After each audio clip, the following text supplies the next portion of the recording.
Hey everyone, I hope you're doing well. Tonight we have 2 hours of horror stories. I hope you all enjoy them. If you do, please be sure to drop a like rating. Let's see if we can reach 600 likes on this one. It's been a little while since we've reached 600 likes on a video, so I don't know. It might be a bit of a high goal, but I'm curious to see if we could get there.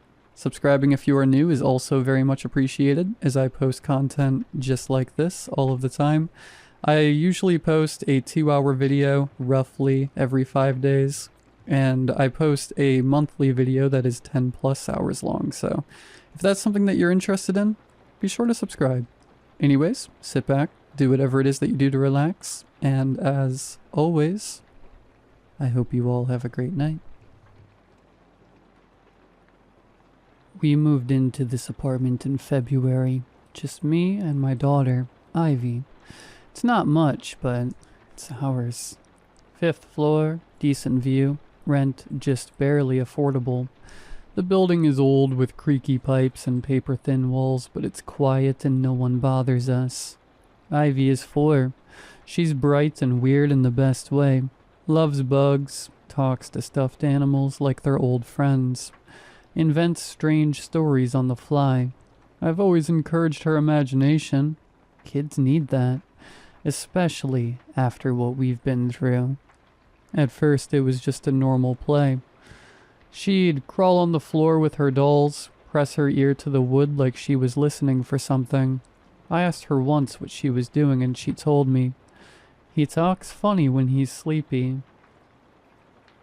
I didn't think much of it, thought she was mimicking a TV character or something. A few days later, while brushing her teeth, she pointed to the floor and asked if I could tell the man to stop watching her. I froze, not scared, just thrown. "What man?" I asked. She pointed to the floor again. "The one who lives under the wood." I gave her a confused smile. "Honey, there's nobody under there. We're on the 5th floor, remember?" She didn't respond. Just rinsed and spat like nothing happened. That night I checked the floor while she slept. The boards were dusty but solid. No gaps, no loose panels. Still, I knelt down and tapped a few spots. Hollow, but not unusual. Old floors always sound like that. Over the next week, Ivy started avoiding the hallway. She would step around specific boards like they were hot. She stopped sleeping in her bed and would sneak into mine without saying a word.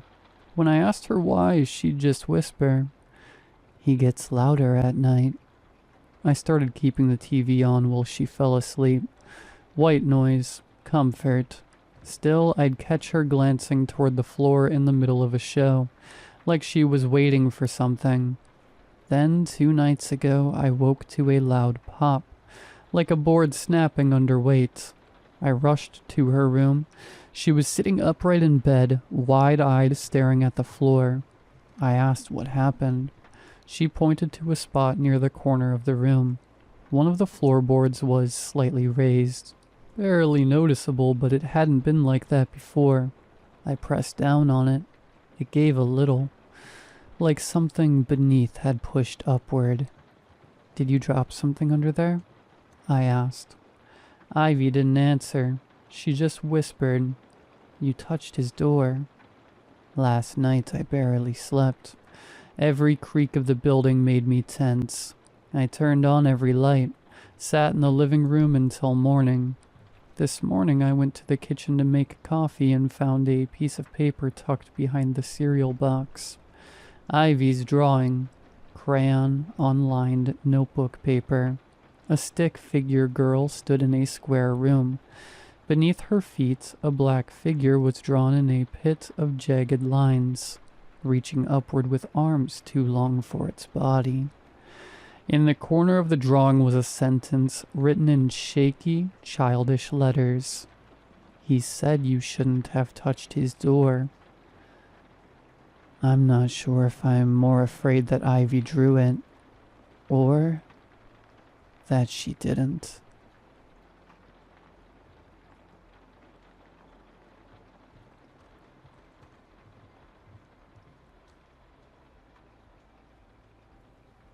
This is hard to talk about. I know how it's going to sound. If I hadn't lived through it, I'd scroll past this too, but if you've got kids, especially really young ones, maybe read this before you go to bed tonight. Or don't. I wish I hadn't waited. My son Jacob is 5. Smart kid. Sweet. A little obsessed with dinosaurs and drawing like most boys his age. He's never had any health issues. Never had night terrors. Until 6 weeks ago. It started small. Stuff that's easy to shrug off. He woke me up one night around 2 a.m. just standing in the hallway staring into the dark. When I asked what he was doing, he said, "I was listening to the floor." I laughed it off. Kids say weird things. But then he started waking up with weird questions like, "Where did the basement go?" Or, "What happened to the boy who used to sleep here?" We live in an apartment. There is no basement. And Jacob's had this room since he was born. It got worse. He'd cry when I tried to tuck him in and say stuff like, "I don't want to go back in the hole," or "He's watching from the wall crack." I cut all screen time. No scary books. Asked his preschool if anything happened there. Nothing. He's the happiest kid during the day, but every night around 2 to 3 a.m., I'd catch him awake, talking to someone, whispering, always smiling. Then he stopped calling me Mom. He started calling me Elaine. That's not my name. I asked him who Elaine was, and he said, "You, before, when the house was still burning." He said it like I should know what he meant. A week later, I found his drawings. Pages of stick figures. All normal except for one. A tall, stretched-out shadow with black arms that touched the ground and a wide hole in its chest. It appeared over and over, always standing beside a little boy. Jacob called it the Keeper. He said, "The Keeper lives under where the bricks were." I asked what bricks. He said, "The bricks they buried me under." That night I barely slept. I did some digging the next day. Turns out our apartment complex was built in the early 90s. Before that, it was a group foster home. Burned down in 1989. 7 children died, all under 10. One body was never recovered. His name was Eli Matthews. I found a newspaper article. There was a grainy photo. Jacob looks exactly like him. Same chin, same freckles, same scar above the eyebrow. I showed it to my mother without explaining, and she asked me when Jacob took that old-timey photo. The next night I caught him digging at the floor of his closet with a spoon. When I asked him what he was doing, he looked up and smiled. Not a 5-year-old smile. He's almost done fixing the hole.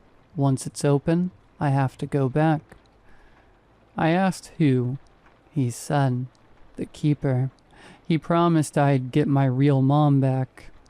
Last night I got a phone call at exactly 2:13 a.m. No caller ID, just static and breathing. Then a voice, low, cracked like it came from inside a wall. "Elaine, he was never yours." I ran to Jacob's room. He was standing in the corner facing the wall smiling. He turned to me and said, "He found the basement." There is no basement. This morning I checked his closet again. I noticed the carpet was slightly raised in the corner. Underneath it was a wooden trapdoor. I swear wasn't there before. Update. I opened it. There's a staircase and it goes down. I'm posting this from my phone. I'm taking a flashlight. I'm going in. I don't know what else to do. If you don't hear from me again, don't let him. leave the house.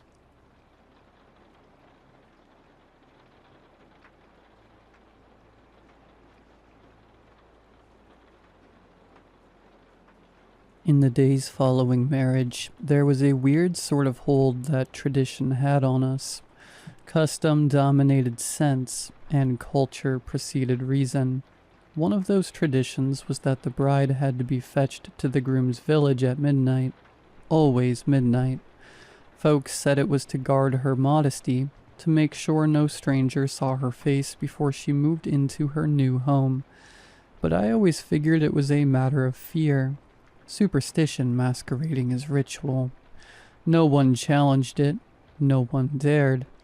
That night, as with so many nights before me, I was one of the men who were called to escort the bride. I was not her brother, but I was a cousin, close enough by blood to accept the honor and heavy enough with obligation to not refuse. Two of us walked behind the bullock cart, sticks in hand, keeping watch under the moon. The cart creaked like an old bone with every turn of the wheel. The bride was concealed inside, wrapped in silence, shrouded behind folds of cloth and tradition. The village was hours away from here, and the road twisted through empty fields and dense, whispering forests. The air was chill but had a stillness that made even the insects reluctant. All that could be heard was the gentle crunch of our footsteps on the ground, the oxen's sigh, and occasionally the ghostly hoot of an owl in the distance.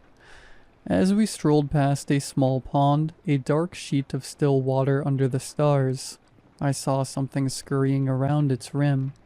I looked into the blackness. It had looked like a fox, a thin and small one, its nose twitching as it dug in the rubbish left by travelers. Maybe it was its wild movements that caught my eye. Maybe it was the way it stared at me when it saw me looking. Half jestingly, I said, "Why look there when you can ride with us? We have plenty to fill you up for days in our village." I laughed softly to myself. My partner shot me a sidelong look but remained silent. At the time I felt strangely proud of my joke, as though I had uttered something witty into the darkness. We proceeded further, but the night wasn't forgetful. 10 minutes or so after that, I heard the faintest noise behind us, a shuffle or a dragging foot. I turned and there it was, the fox, only it wasn't quite the same. It was bigger now, its fur wet or perhaps gone in patches. It trailed behind at a distance, keeping just far enough back to be just on the edge of sight in the dark. I laughed nervously and thumped my stick on the ground. "Shoo, go eat somewhere else," I said, trying to be bolder than I felt. The creature hesitated, tilted its head, but didn't flee. My cousin turned around and saw it too. "Foxes don't follow people like that," he complained. "Maybe it's sick," I replied. "I don't believe it." I kept looking over my shoulder more than I looked where I was going. The beast trailed behind, steady and slow, as if it were somehow held to us. Each time I glanced back at it, it looked less fox. Its gait was unnatural, too smooth, too silent. Its eyes had lost that animal glint and now simply reflected nothing. No fear, no curiosity, nothing. Then came the moment that changed everything. I turned once again, and what I saw rooted me to the ground. It was not a fox. It was not even a beast. It was on 4 legs, but its body was naked, smooth and long. Holes pockmarked its skin, as if decay had taken a hold years ago, but it still had a purposeful movement. It was the length of a calf, contorted and curved in shape, but appallingly alive. It looked at me as if it had heard the joke I had told and had accepted the invitation. I remained there. My heart was beating so fast that I was afraid to wake the bride. My cousin bent forward and whispered, "What? What is that?" But I couldn't answer. I knew in my very bones that we could not bring it into the village, so I did the best I could think to do. I approached it slowly on foot, shaking with every step. I placed my stick in front of me as a sign of surrender, then went down on my knees. "Please," I whispered. "I've done something wrong. There is nothing there for you where we're going. I've made a false statement. Don't follow us, please." The creature didn't move. It stared at me, empty eyes unblinking. For a moment I was convinced it was about to pounce, but then, with a slight shift of its odd head, or perhaps a readjustment of its odd body, it wheeled westward and left. No noise, no sign, silent and away. It disappeared into the darkness, consumed by the night. I just stood there for what seemed like forever before I could walk again. My cousin and I never said a word to one another as we walked. We did not even glance to see if the beast would return. We did not care. 1 week later, word came from the west. Village after village. Sick. People dying in scores. Some said it was malaria. Others said it was a curse. I remembered the holes on that creature's skin, the way it walked, the silence it carried with it. I remembered what I had said, what I had invited. Was it me? I kept asking myself over and over. Did I unleash something? The shame clung to me like dust, heavy and smothering. I starved for days. I could not sleep without seeing its face, or what amounted to one. Each evening I caught myself gazing out to the west, half hoping to see its shape materialize on the horizon, coming back to claim the rest of what I had vowed. Years went by, and the sensation never faded. The bride and groom went on with their lives, and other people quickly forgot that evening. But I did not. I could not. Certain errors diminished with the passing of time, but some cast a shadow. I had laughed in the darkness, and something had listened, something that did not laugh. And now, even years later, I find myself wondering, was that thing the disease carrier, a ghost, a demon, or was it something created by guilt, born from a coincidence so terrible it could not be overlooked? I don't know. All I know is this: some invitations are not meant to be spoken, and if they've done so, they cannot be taken back anymore.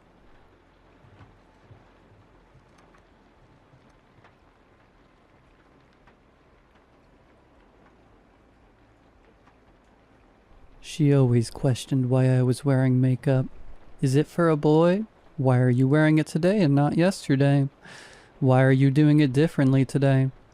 Back in high school, I could never catch a break from her. She was my best friend since middle school, and there were literally zero boundaries between us in her mind. We had the same classes, sang in chorus together, and went to the same church. But even though her questions like these were irksome, it was best to not confront her head on, which I think I always knew subconsciously, even before knowing what I do now.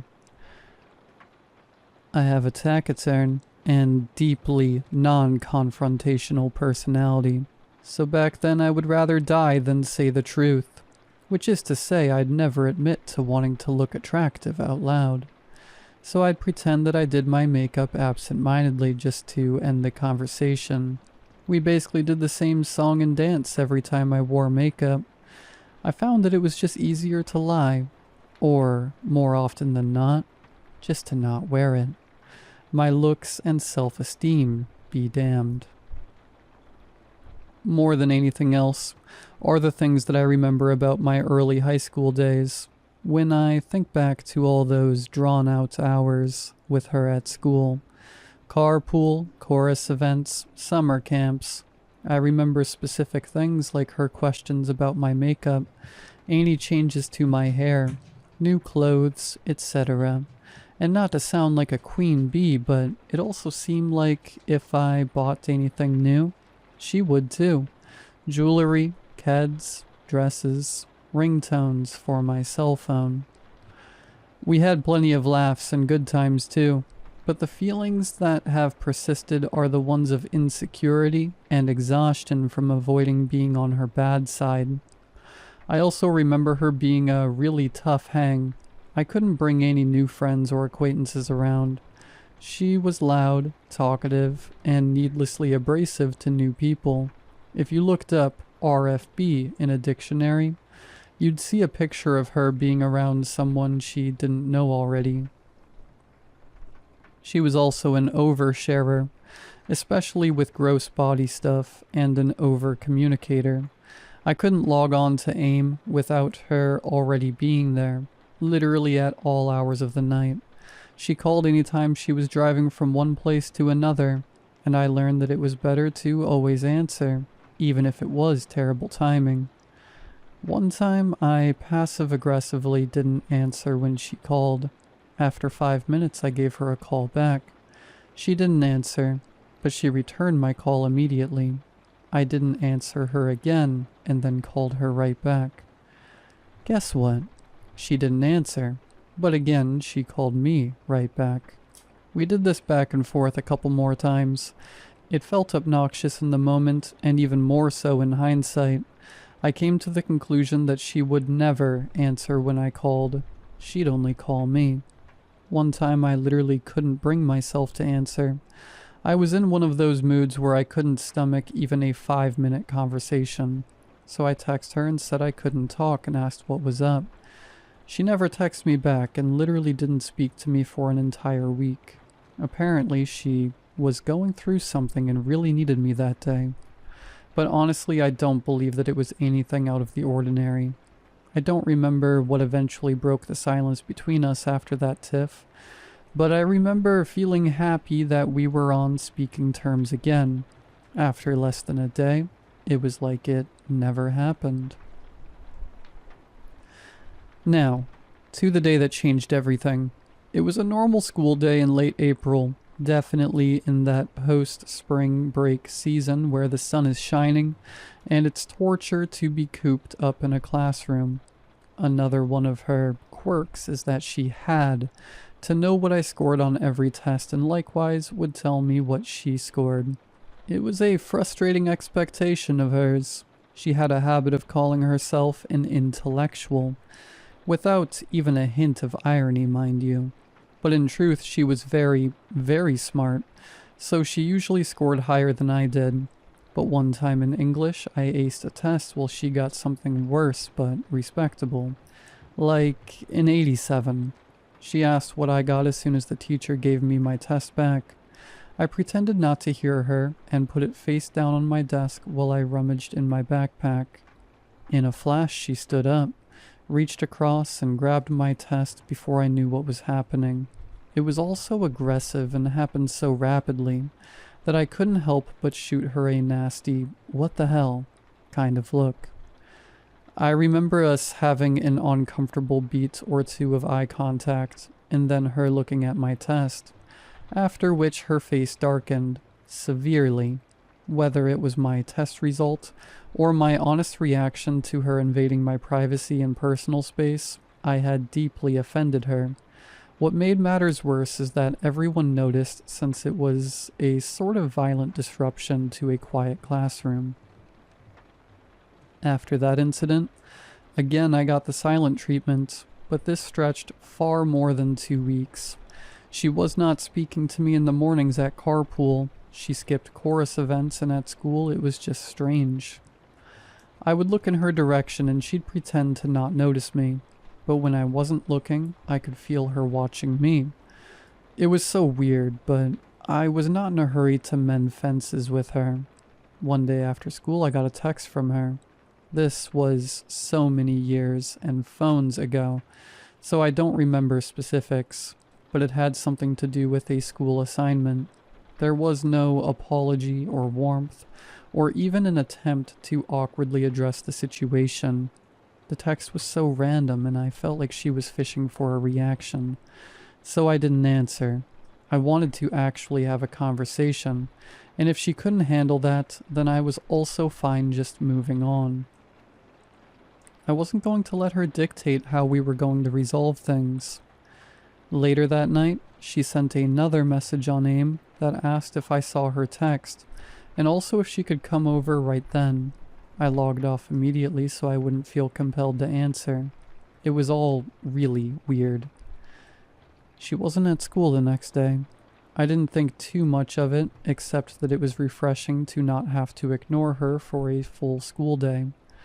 That afternoon, one of our assistant principals showed up to my biology classroom and asked for me to accompany him to the principal's office. My principal began asking me questions about my friend and about her interest in computers, which I didn't know how to answer. I said that she was a whiz at AIM, but that's about all I knew. Turns out, my friend had made a hit list naming me directly. My principal had printed it out for me to read, and it was some of the most vulgar things I've ever heard. He explained that she tried using an offshore router in her email to the school the day before, but they were able to easily pinpoint her IP address and alert the actual authorities. From there, my recollection gets blurry, but I remember getting a police escort home from school that day with a helicopter overhead and everything. She was sent to juvenile detention, and then eventually to a girls-only mental institution in Florida for a short stint. I don't think she was ever formally convicted, but she was expelled. Her family moved that summer a few towns away and enrolled her at a private school. My principal would check in on me randomly from that point until I graduated a few years later. I think he did that because he wanted to let me know that the administration was thinking about me, but I'm sure he was also angling to see if I received any threats, which I, thankfully, never did. So many years have passed, and I honestly don't think about those days too often.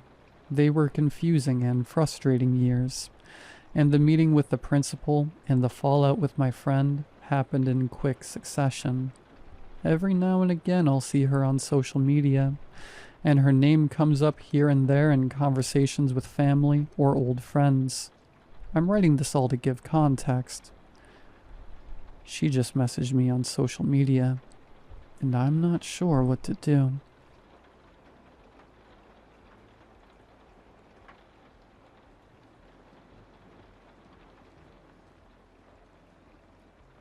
I was terrified. Still am, if I'm being honest.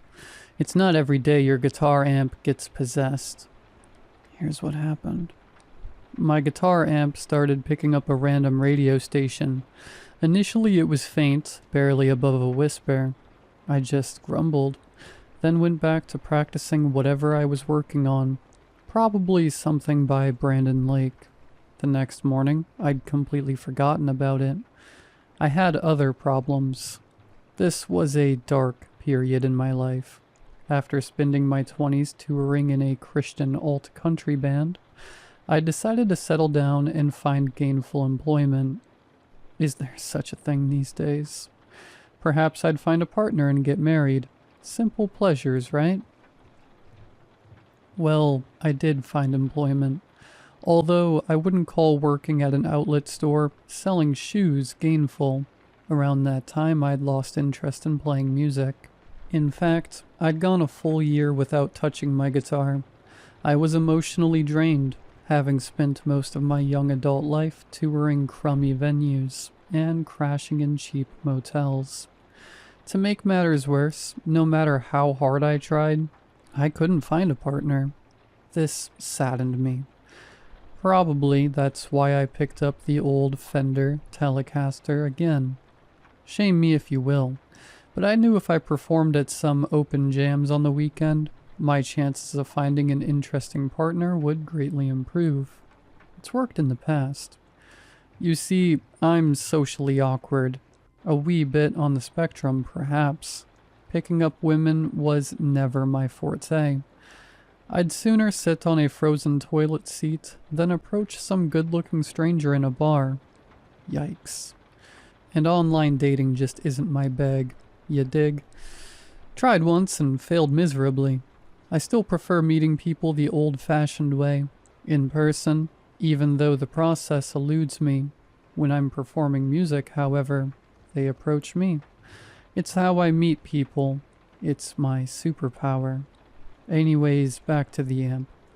The following weekend, while I was plugging away on my electric guitar, it happened again. My amp was picking up a random radio station. Only this time, it was loud and clear. It scared the hair right off my head. What was left of it anyways. The DJ spoke in a low-pitched, sardonic voice. Something about his voice sounded off. It was too harsh, for starters. Like a chainsaw. Voices don't sound like that.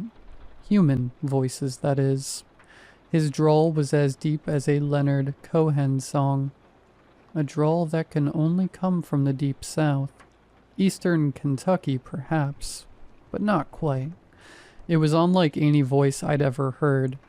I live in St. Paul, Minnesota, in a crummy one-bedroom apartment, nowhere near the south, so you can imagine my confusion. The voice speed talked for about a minute, while I stood stupefied, scratching my head. Ultimately, I chalked it up to a faulty patch cord and kept picking away at Sturgill Simpson's version of a Nirvana song. When the DJ spoke my name, I nearly died. "Hey Noah," the voice croaked. "You gonna learn to play that thing or what?" I dropped my guitar pick and watched it bounce underneath the bed. "Welcome to WDVL 666 on your earthly dial." The voice went on as if nothing was out of the ordinary, as if he hadn't just spoken my name. "Hail Satan, he's the truth, the light, and the darkness." The voice rumbled on and on, speaking so fast he barely had time to breathe. Meanwhile, I was trembling, my bladder threatening to burst. That the DJ knew my name troubled me most. I wondered what else he knew. Did he know my faith was weakening, or that I'm a sinner? With a flick of the wrist, I turned off the amplifier. His grim voice died an awful death. I gulped. My right leg was twitching 1,000,000 miles per hour.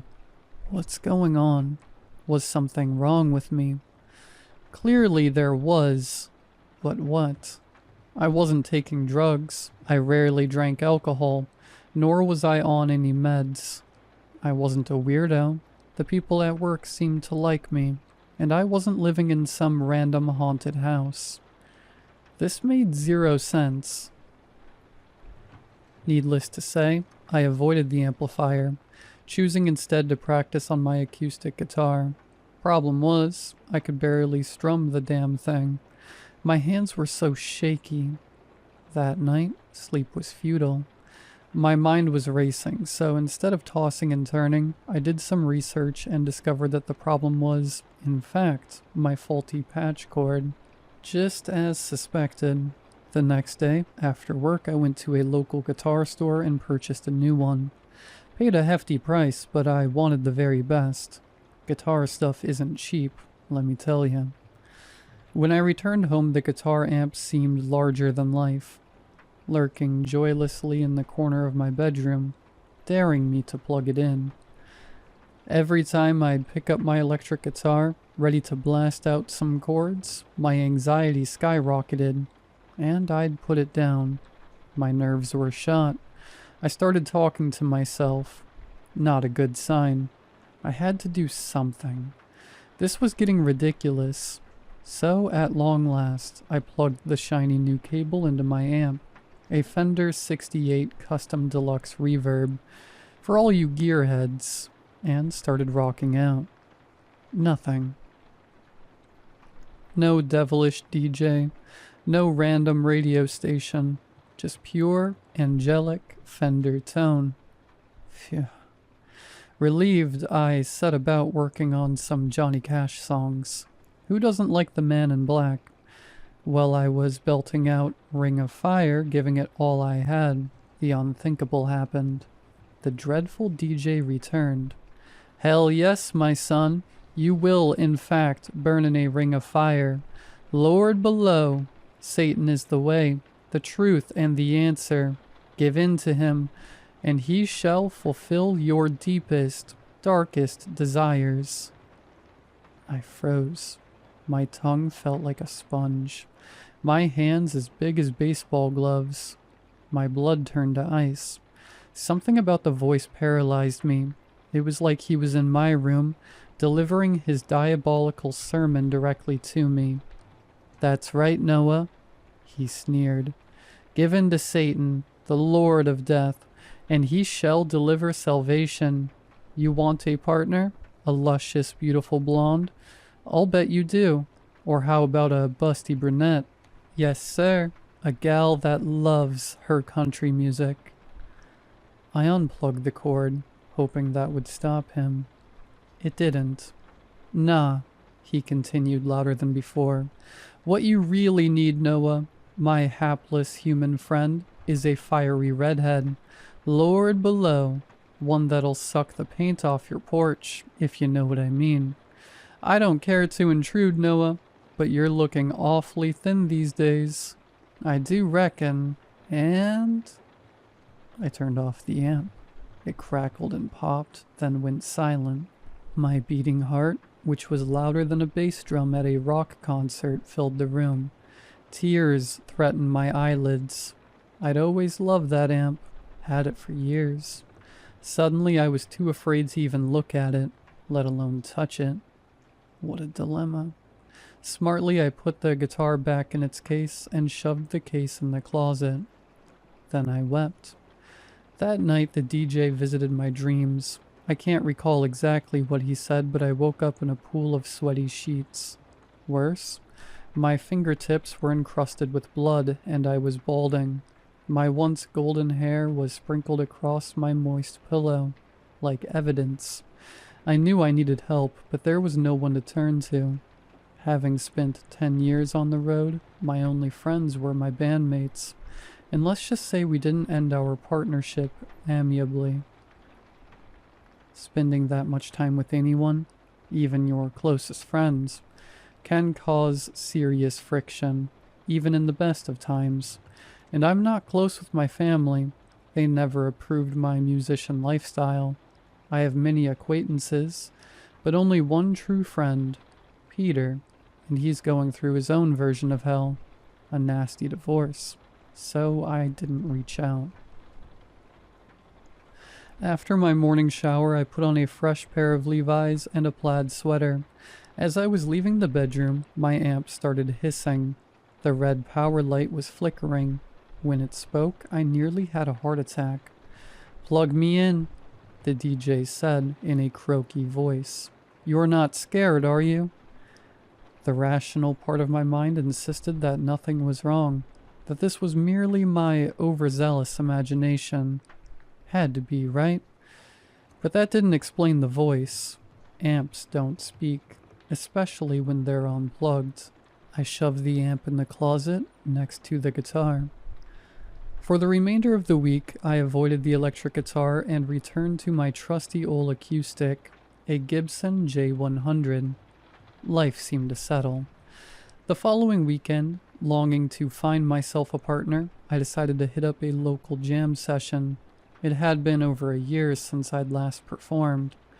I needed this. Problem was, most jam sessions provided inadequate amplifiers, and tone is king. It's a guitarist thing. So despite my trepidation, I loaded my amp, guitar, and a tube screamer overdrive pedal into the van and drove downtown. The house band was fairly decent, weekend warriors at best, but nice enough fellas. That they knew who I was certainly boosted my confidence. I'd only done backing vocals in my previous band. Now I was to sing lead. Confidence was crucial. When they called me up, We blasted through a Georgia Satellites classic, followed by Tennessee Whiskey, always a crowd favorite. Although it was a meager-sized audience, I had them in the palm of my sweaty hands. My voice felt strong, and my amp sounded superb. Halfway through Tennessee Whiskey, I noticed a redhead wearing a tight Zeppelin t-shirt, giving me dirty eyeballs. She couldn't keep her gorgeous green eyes off me. I felt invincible, just like old times.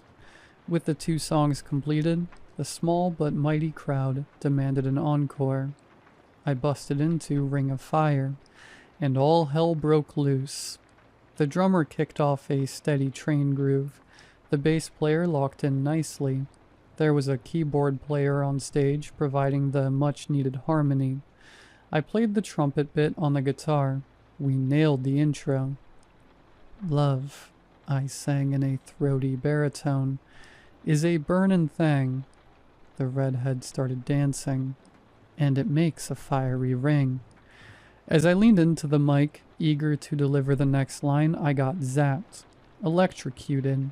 I fell with a thud, cracking my head on the side of the stage. The mic stand went flying and slammed the keyboard player in the skull. He went down, too. Amidst the chaos, my amp started speaking. This is WDVL 666 on your earthly dial. Everybody stared, stupefied, as I lay sprawled across the stage, twitching. The band leader approached me cautiously. You all right, son? I tried speaking, but my lips felt like 2 balloons. Graciously, he helped me up. As my eyes adjusted, I noticed the redhead walking out of the bar, shaking her head. The remaining patrons chuckled, then returned to their drinks. With a troubled mind and scorched lips, I gathered my gear in disgrace. You're pitiful, Noah, the DJ pestered. All hail Lucifer, the Prince of Darkness, the Evil One, Lord of the Flies.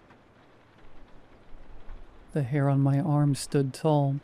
My mouth was as dry as a musician's sense of humor. I studied the bar room. Was anyone else hearing this? Apparently not. Or if they did, they chose to ignore it. I drove home highly agitated. What the hell's wrong with my damned amplifier? I pouted. And why me? What did I do to deserve this? Not only was I miserable, I was petrified. I needed to get to the bottom of it, and fast, so I contacted a local luthier, a guitar repair person, for you non-musicians. When I told Steve, not his real name, what was happening, he turned ghost white. Heard of this happening once before. Steve said in a nasally voice. He ran a large hand through his thinning gray hair and paused. Paul Marino, he said thoughtfully, eyes cast afar.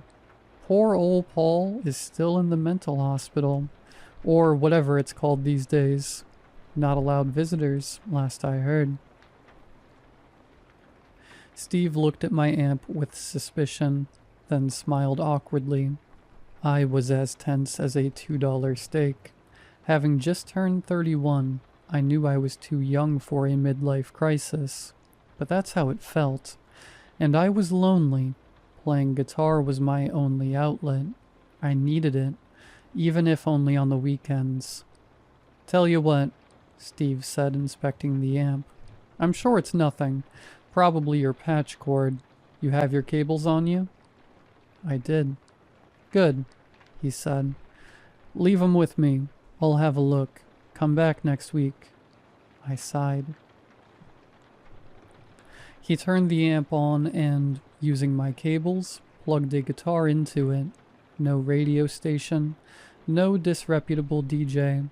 He strummed a G chord. It sounded as sweet as roses. Looks fine. Sounds good. Steve shrugged. It's probably nothing but strange karma. He winked. We shook hands, then I left.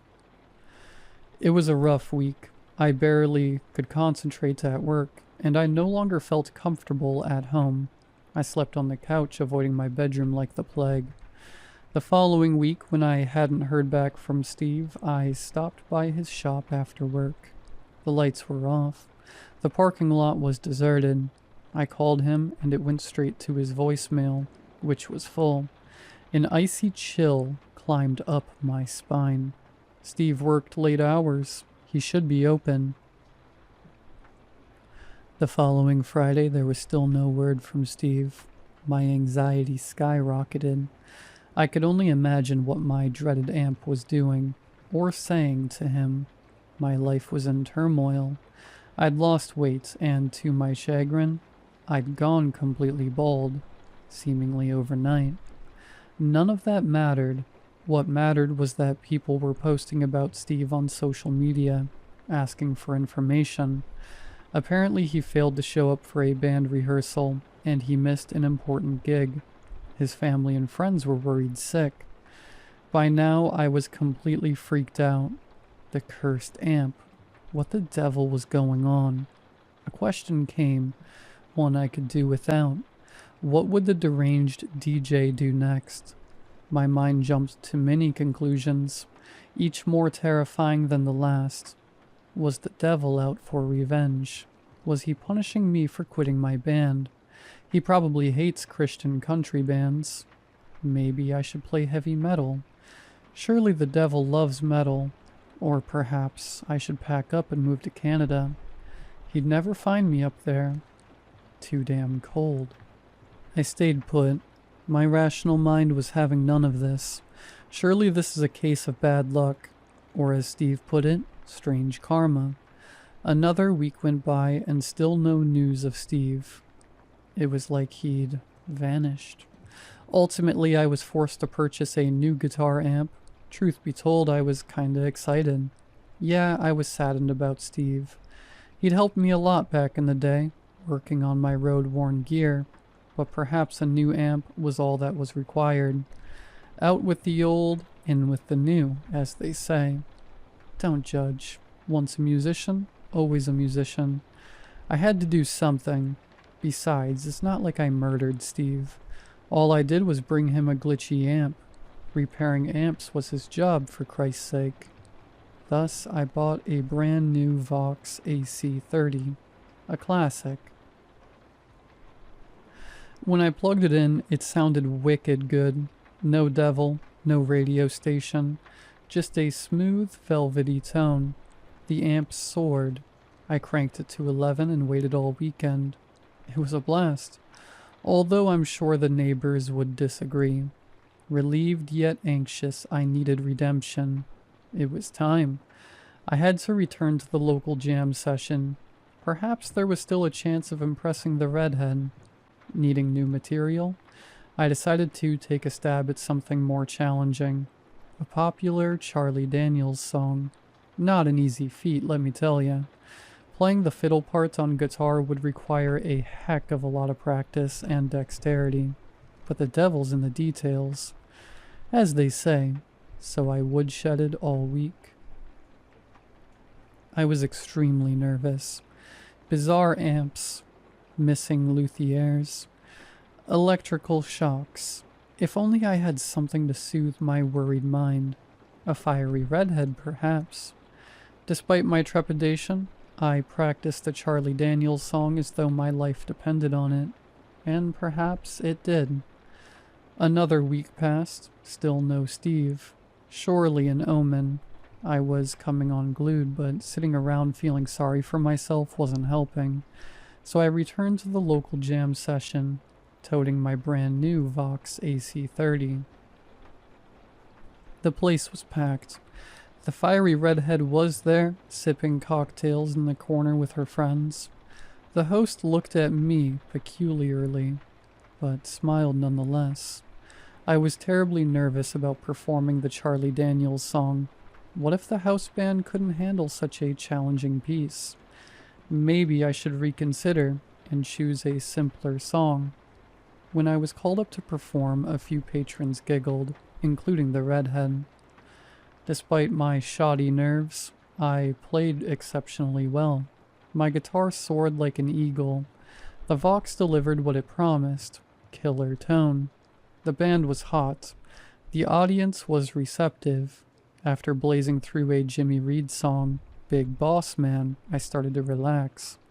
Things were actually going my way. It was time to play the Charlie Daniels song.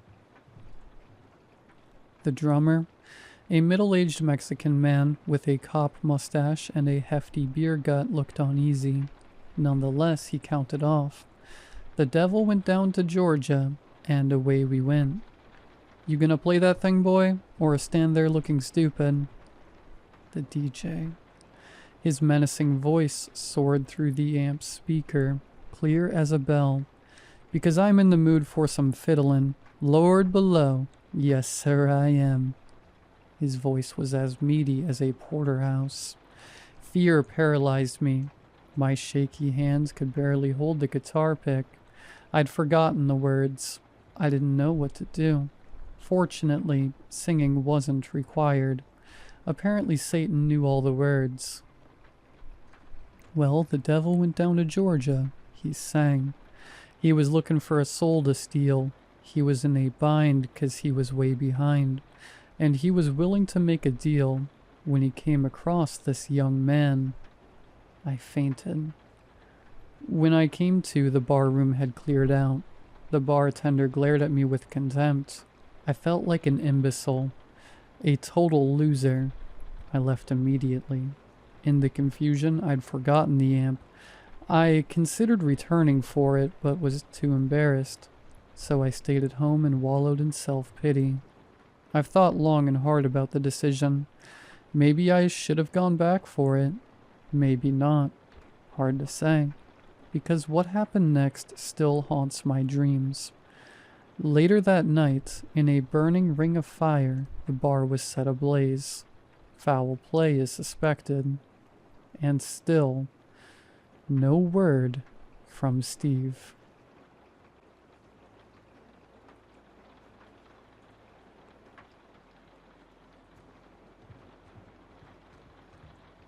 You ever notice something in your house that wasn't? A corner that feels colder, a shadow that bends wrong, maybe a door you swear didn't used to be there. Mine appeared on a Tuesday. I live in a 2-bedroom apartment, 1 bedroom, 1 office, always been that way. I work from home, no pets, no guests, just me. But when I walked past the hallway that afternoon, there it was. A door on the left wall. Same color, same handle. Perfectly normal. Only problem? That wall's never had a door. I stood frozen, just stared. I even took out my phone to check old pictures. Walls empty in every single one. So obviously I did the stupidest thing. I opened it. It was a room, small, empty, dustless, windowless. The air was warm, still. The floorboards were the same as the rest of the apartment, but newer, like freshly installed. The ceiling light flicked on automatically, humming softly. I stepped inside just for a second. When I stepped out again, it was night. I checked my phone. 3:42 a.m. I'd lost over 10 hours. I tried to convince myself I fell asleep, blacked out, whatever. But the next morning the room was still there, and something was in it. A chair. Not like one I own. This one was old, Victorian maybe. Ornate carvings, crimson velvet, worn down to threads and spots. And on the chair, a single Polaroid. It was of me standing in the room, but I never took that photo. I slammed the door shut, locked it, pushed a bookshelf in front of it. I didn't sleep. The next morning I pushed the shelf aside. The room had changed. Now there were 3 Polaroids. Me sitting, me looking up in confusion, and the third, me screaming. Over the next week the room grew, slowly by inches. A side table one day, a coat rack the next. Every day something was different. The light bulb began to flicker, The air smelled like rotting wood. The photos multiplied, but I never went in again.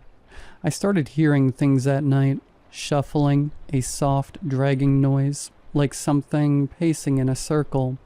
One night I heard humming, a lullaby I couldn't place. And then the photos started appearing outside the room, in my fridge, my coat pocket, my shoe. One was pinned to my pillow. Me, sleeping, shot from above. I called my landlord. I asked about previous tenants. He hesitated before saying, "You're in 3B, right?" "Yeah." He paused again. "There is no 3B. I thought he was messing with me, until I went outside. The building has no third floor. I live on the second floor, and the apartment above me is gone. It's just roof. I ran back inside.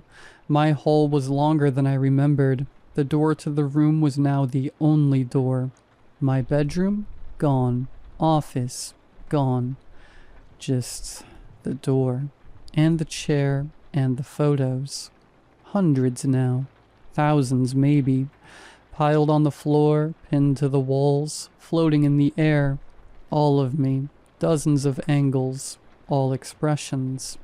Some I don't remember making. Some I know I never made. Some photos are of me sleeping in places I've never been. One shows me with my eyes stitched shut. One shows me hanging from the ceiling. One shows me holding a camera, smiling. And now there's a mirror. It wasn't there before. And in that mirror, I just saw myself stand up from the chair. But I haven't moved. I don't think I ever left the room. I think it's been watching me pretend to. I think it's learning. I think it's almost ready to take my place. So if you ever notice a new door in your house, don't open it. Please. Don't let it out.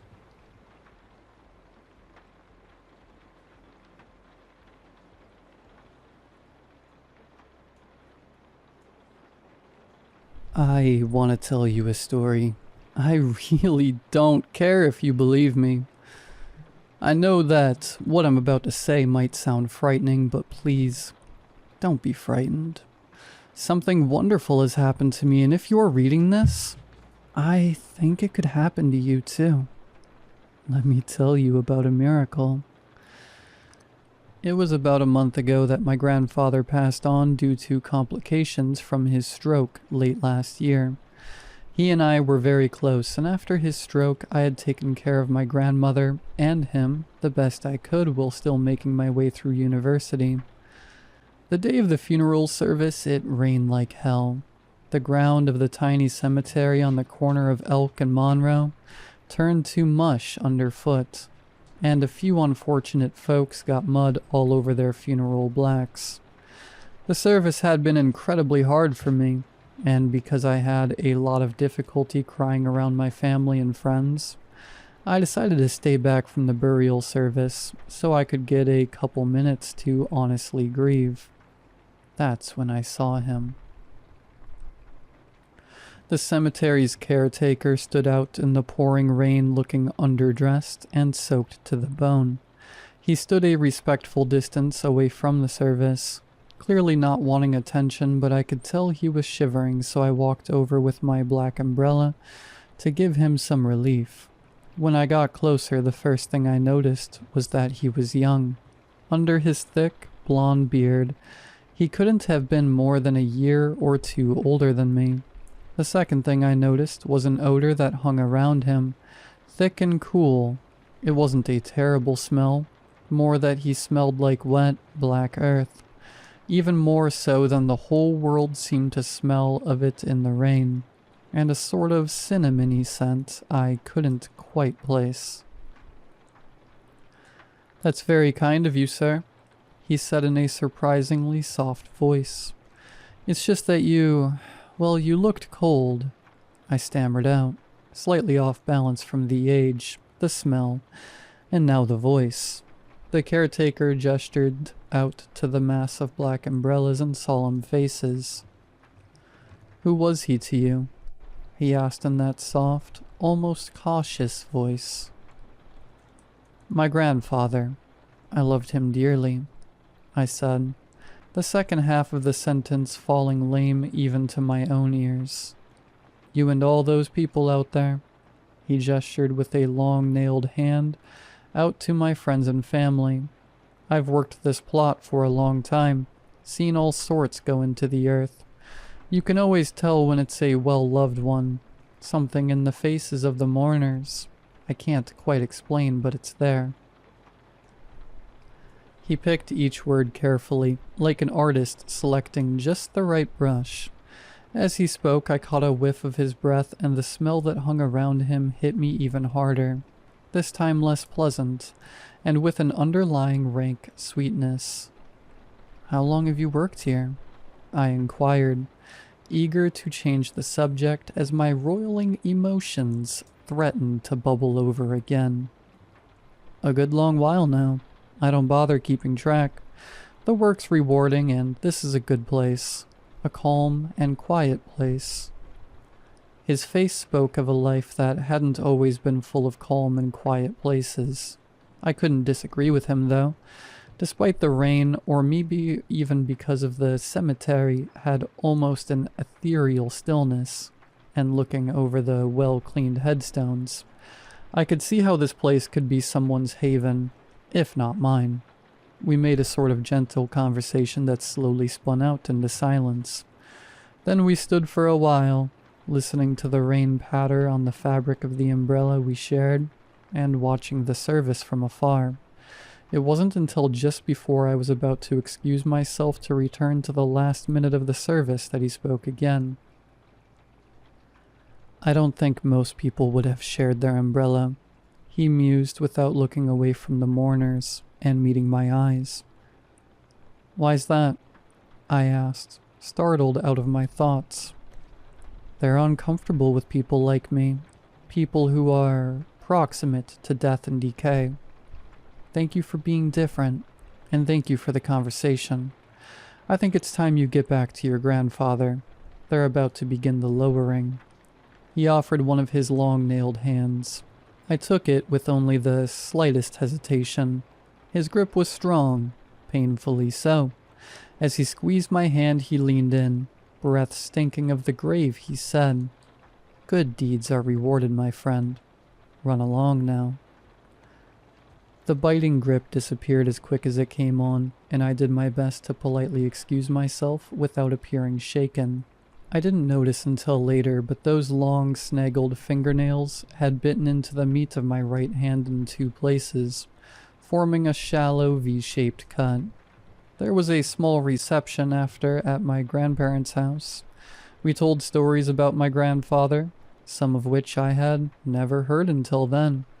It felt like once the ritual of viewing and funeral and burial were complete, my grandfather had somehow become a real person again, if that makes any sense. I felt closer to him than I had when I was helping to carry the casket. The house seemed to hold something of his presence that his cold body couldn't match.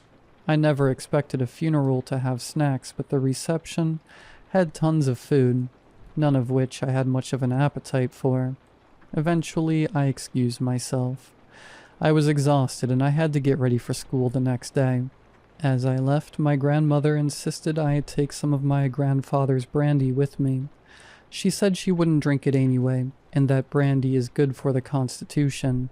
When I asked her why that was important, she said with simple finality, "You just look a bit pale, that's all." That night, I dreamed of the cemetery on the corner of Elk and Monroe. I dreamed of the silent headstones at night, how the place would look lit only by the street lights spilling over the high wall that surrounded it. I dreamed that I was late to my grandfather's funeral, that I was dressed in the blacks and my dress shoes were getting stuck in the sucking, grasping mud, and when I finally made it to the grave, everybody was long gone. I had something that I meant to give my grandfather before he was buried, a little silver fork. and so I began to dig with my hands into the filled grave so that I could give him this one last thing, and he could give me something that I wanted in return. As I dug into the soaked earth, the smell of the grave filled my nose and my stomach bubbled and stirred uncomfortably. I excavated the way down, silver fork held in my teeth before my nails scratched on the lid of the coffin. Suddenly the flash of lamplight came over me and I woke up in a feverish sweat, my mouth full of a gungy, unclean, sick taste. My bones ached, and I knew immediately that I would not be making it to class today. I lay a while in my sticky, damp sheets. The dream was still pressed into the forefront of my consciousness. The pure illogic of it bemused me. My fevered brain raked over the details of the dream. Only as I pulled my mind away from the empty, sodden cemetery on the corner of Elk and Monroe, did I realize just how hungry I was. In all the events of yesterday, I had completely forgotten to eat.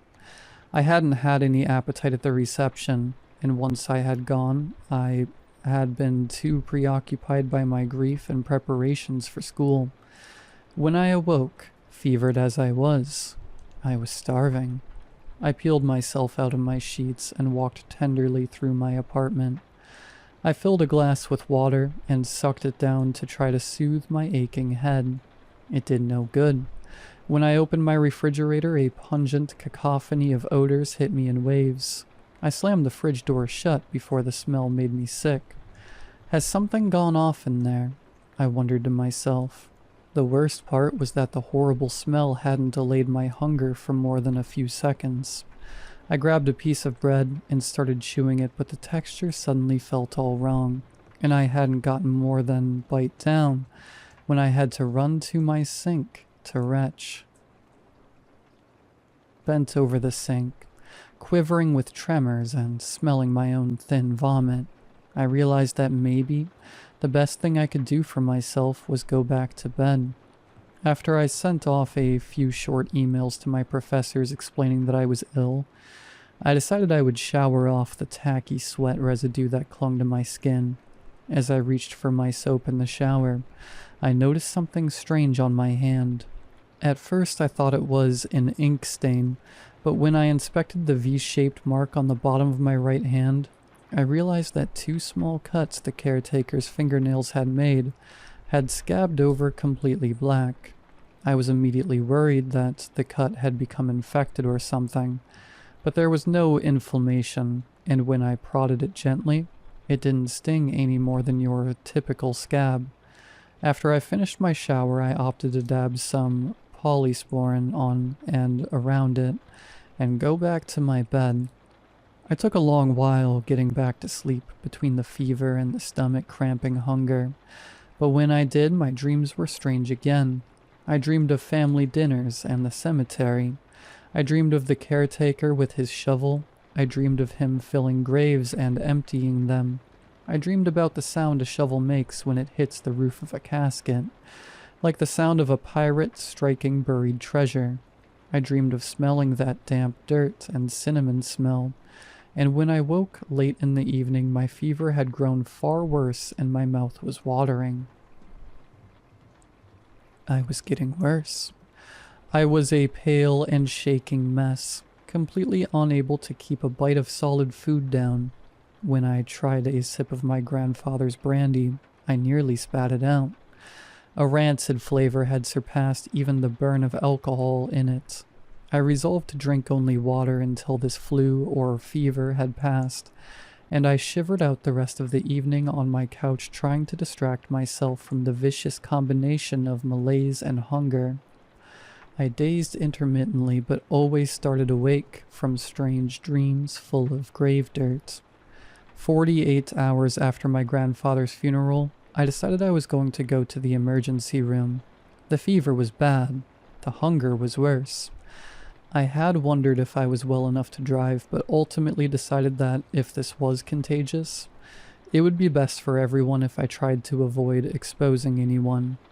By the time I had walked out to my car, my heart was racing with effort and a cloud of lightheadedness hung over me.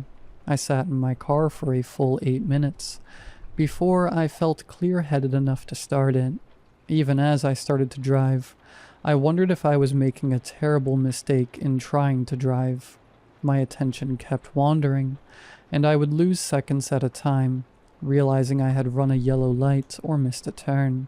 My eyes kept straying to brightly lit fast food signs, but I knew as soon as the greasy paper bag was passed over to me, I wouldn't be able to take a single bite.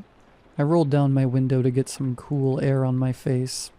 That's when I realized where I was. The smell washed over me, and I felt my stomach growl maddeningly. It took a moment to identify.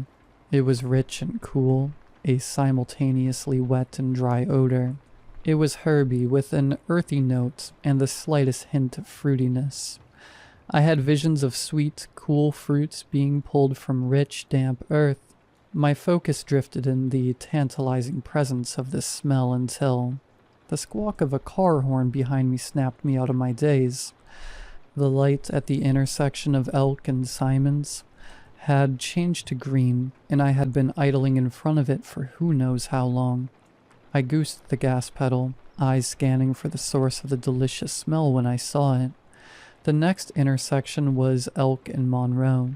The cemetery gate on the corner stood wide open, flanked by stone angels, and as I drove toward it, the sensations of smell and hunger threatened to overwhelm me, matched only by my internal horror.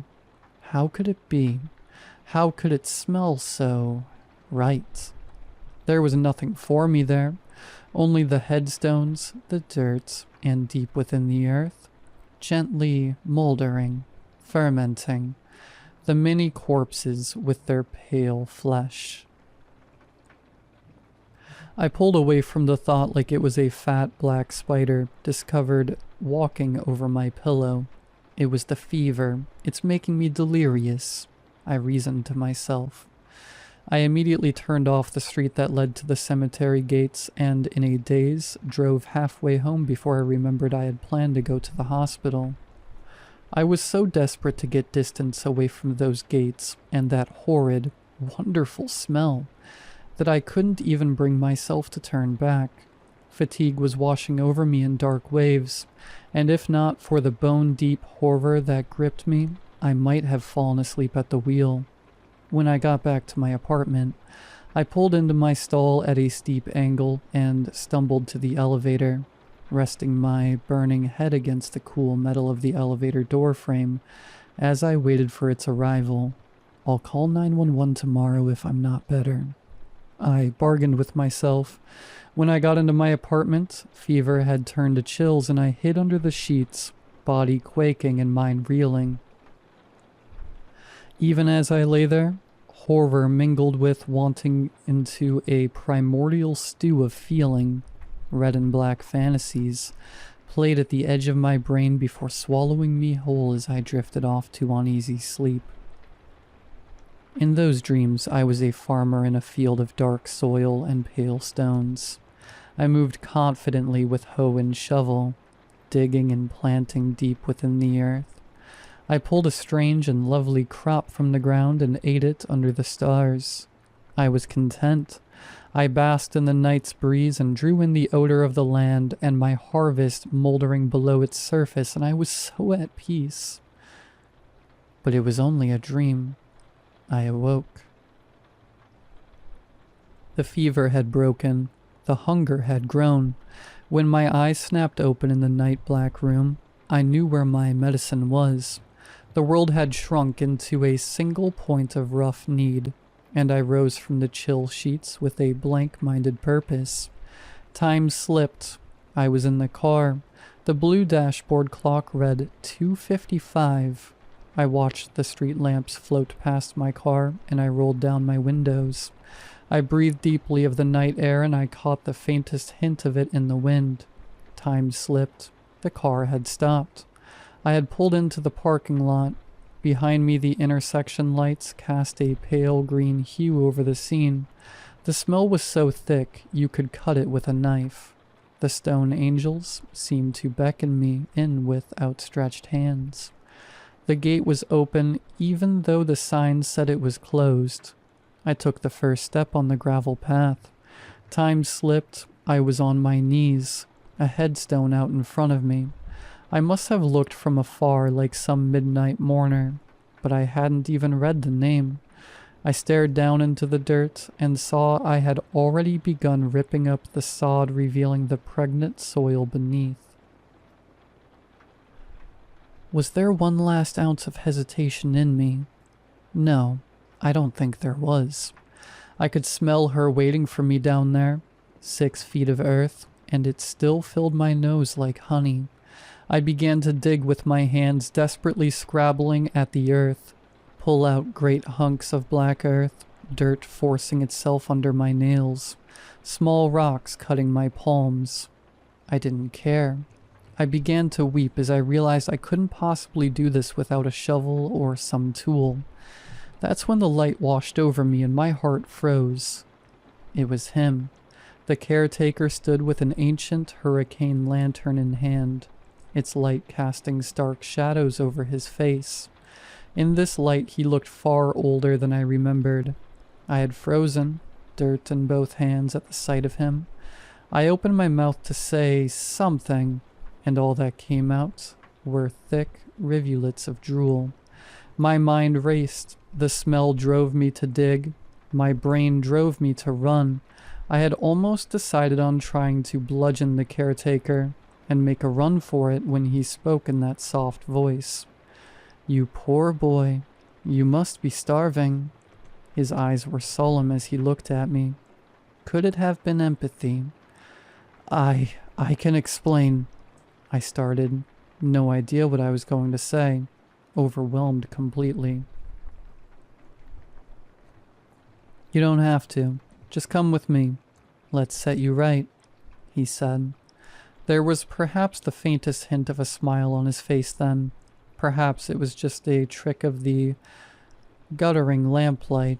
I let the dirt fall from my blackened hands and rose from my knee-deep hole in the earth. "What's happening to me?" I asked. The shame ran back into me like a flood, and I began to blubber again, spit and snot mingling around my mouth. There, my boy."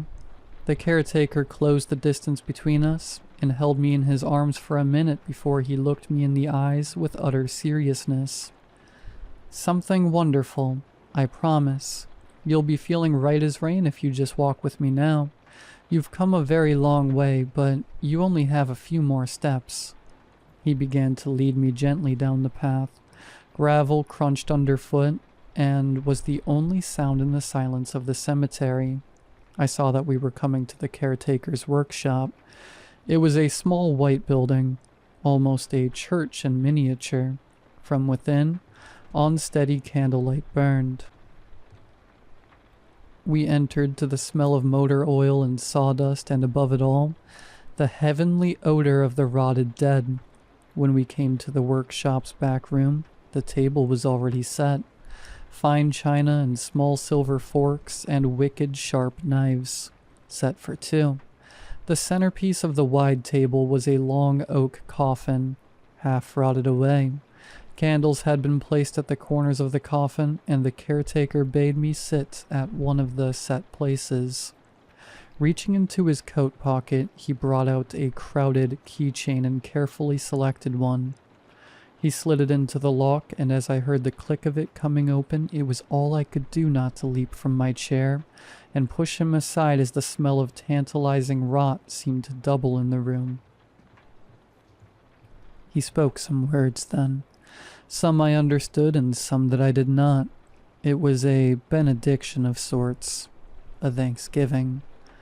"Blessed is the carrion, and blessed is he who tasteth the graveyard's fruit. We thank the ground for yielding her gifts to us. We thank the stars for sheltering us. We thank the empty vessel for remembering life, that it may be passed to us. Blessed are we by dark earth and black heavens, that we shall feast tonight."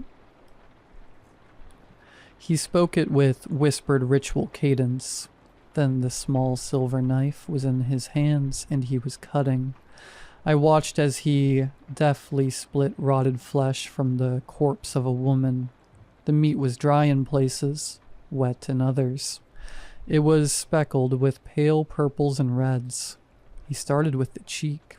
He separated it with a few quick strokes, revealing pale jaw and teeth underneath, and then he set it on my plate. Take, eat, live. The 3 words were in the same ritual cadence, and as soon as he spoke, I descended on the meat with the desperation of a drowning man. It was like nothing I had ever tasted. Black, greasy, mealy, and yet sweeter than honeydew. More intoxicating than wine. It satisfied the indescribable need that bound itself in tight coils throughout my body. It was pure relief. The caretaker placed slice after slice of the prime cuts on my plate, and my aching, screaming hunger was finally answered. When I had eaten my fill, the caretaker set a few pieces on his own plate, and then closed and locked the coffin lid. As I sat in a warm haze of emotion and satiation, he broke the silence. He spoke to me of many things that long and deep night. I will not tell you most of it. He spoke to me of dark earth, old countries, and ancient laws. He told me of his life long and sweet, how he had worked plots like these since he was an apprentice under a master far older than he was even now. That night he showed me the grandness of what I had become, the beauty and the comfort of it. He offered me a job. He offered me a life. When I asked him why choose me, his answer was simple. When we met, I told you that good deeds should be rewarded, yes? I have no greater gift for you than this. He gestured at the dining ware and the candles burning low. I am in need of an apprentice besides. I chose you because nobody had shared an umbrella with me in my long years of this work. Few have ever shared more than a couple terse words with me. I scrub the headstones clean, keep the plots free of weeds. In my work I have done nothing but bring closure and comfort, and I am made a pariah for it. I have never done harm to the living, have never taken anything that wasn't willingly surrendered to the earth. I have lived a graceful but lonely life since I came to this country, and I want to share the goodness of it with somebody. It seemed right that it was you. It did seem right. I've been working at the cemetery on the corner of Elk and Monroe for 3 months now. I've dropped out of university. I'm just too busy. The hours are good. The company is excellent. 6 days a week in the shade of the cemetery, where the air is sweet and cool. Looking back, I do not know what I was afraid of. The illness is already a distant memory, and the reward was more than enough. As for the appetites, the caretaker is right. We don't take anything that wasn't given to our cemetery. We serve in the moment of people's mourning, and are paid our wages under the sheltering night sky. The caretaker has been very pleased with my work. Even with the 2 of us, we're just so busy. I have no idea how he managed it alone for so long. The dead keep coming in the gates, carried on the shoulders of their loved ones, and we plant them deep in our soil to ripen. I think he'll be hiring again soon. We just need to find the right fit. Stop by someday if you're in the area. We're on the corner of Elk and Monroe. We'd love to say hello and shake your hand.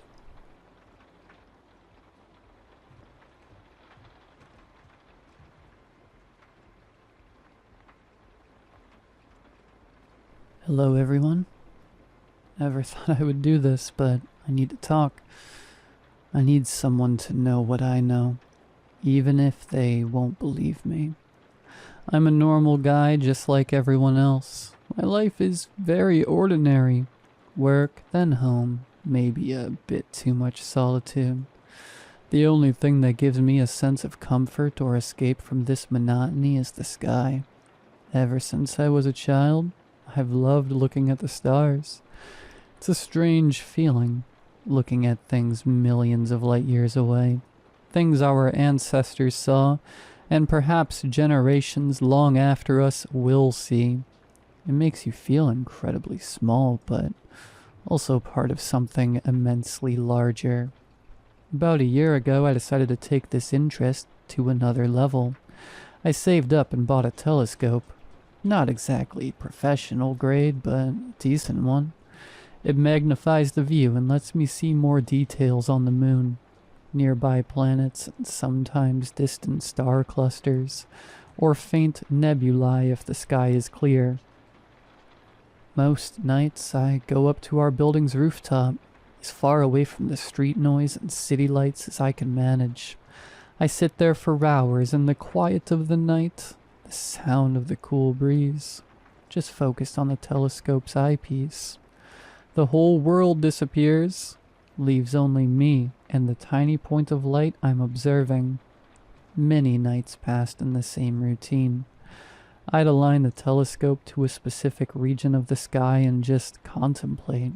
Sometimes I'd look at Jupiter and its faint rings, other times at Mars with its distinct red hue, and often I'd just get lost in the endless sea of stars. I used to feel a strange peace, a peace I couldn't find anywhere else. Until one night, about 2 months ago. That night changed everything. I was on the rooftop as usual. The weather was nice, the sky relatively clear.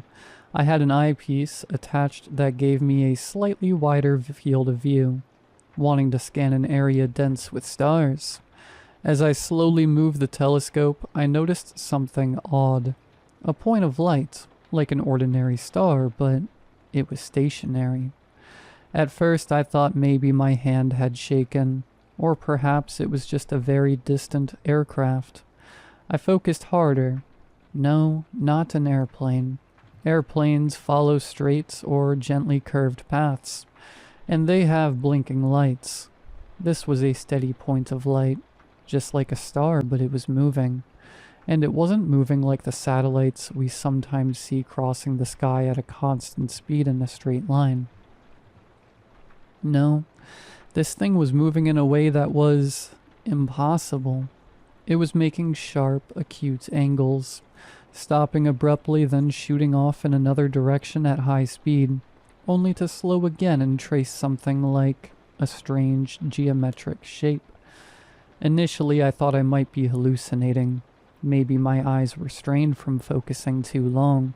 I pulled my eye away from the eyepiece, looked up at the sky directly. Of course, I saw nothing but the familiar fixed stars. I returned to the telescope, aimed it at the same region. There it was. Still there. Still moving in that same crazy manner. My heart started beating faster. What was this? A spy satellite? But what kind of satellite performs these kinds of aerobatics? A drone? What drone could reach that altitude and appear like a star? My mind raced, searching for any logical explanation, anything to hold on to. I found nothing. I kept tracking it with my eye in the telescope for about an hour. It was tracing bizarre shapes in a small patch of the sky, complex patterns, like intersecting lines, curves, and sharp angles.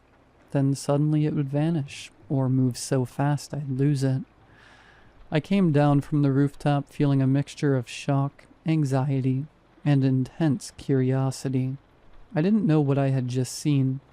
I spent that whole night thinking, could it be a rare optical phenomena, a specific light reflection, a problem with the telescope itself?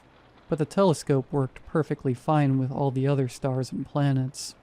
And this phenomena was very specific, localized to that single point. The next day, I went up to the rooftop a bit earlier, before the time I'd seen the phenomena. I was tense, expectant, same area of the sky, same telescope settings.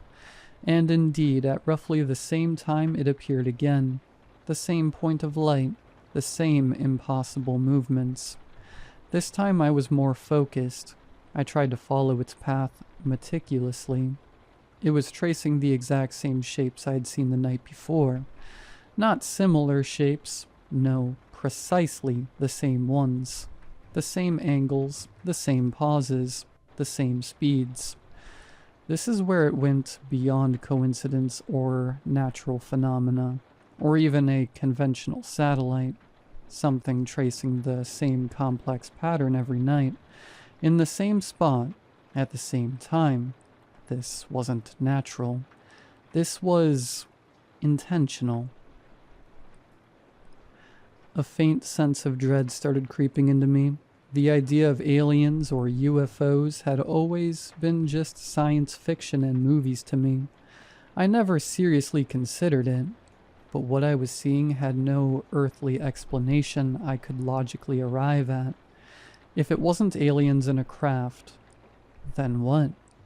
The third night, I went up armed with a notebook and pen. I started observing the point as it moved, trying my best to sketch the path it was taking. It was incredibly difficult. The movement was fast, the shapes complex, and my hand wasn't steady enough. But I was determined. I drew jagged lines, dots, angles, trying to capture any part of the pattern. Every night I went up and drew. Every night, the same movements repeated with the same meticulous precision. I began comparing the drawings from different nights. The same sequence, the same strange geometric figures. It wasn't just movement anymore. It felt more like a passage being written across the sky. But a message from whom, and why, and what did it mean? The first week passed like this.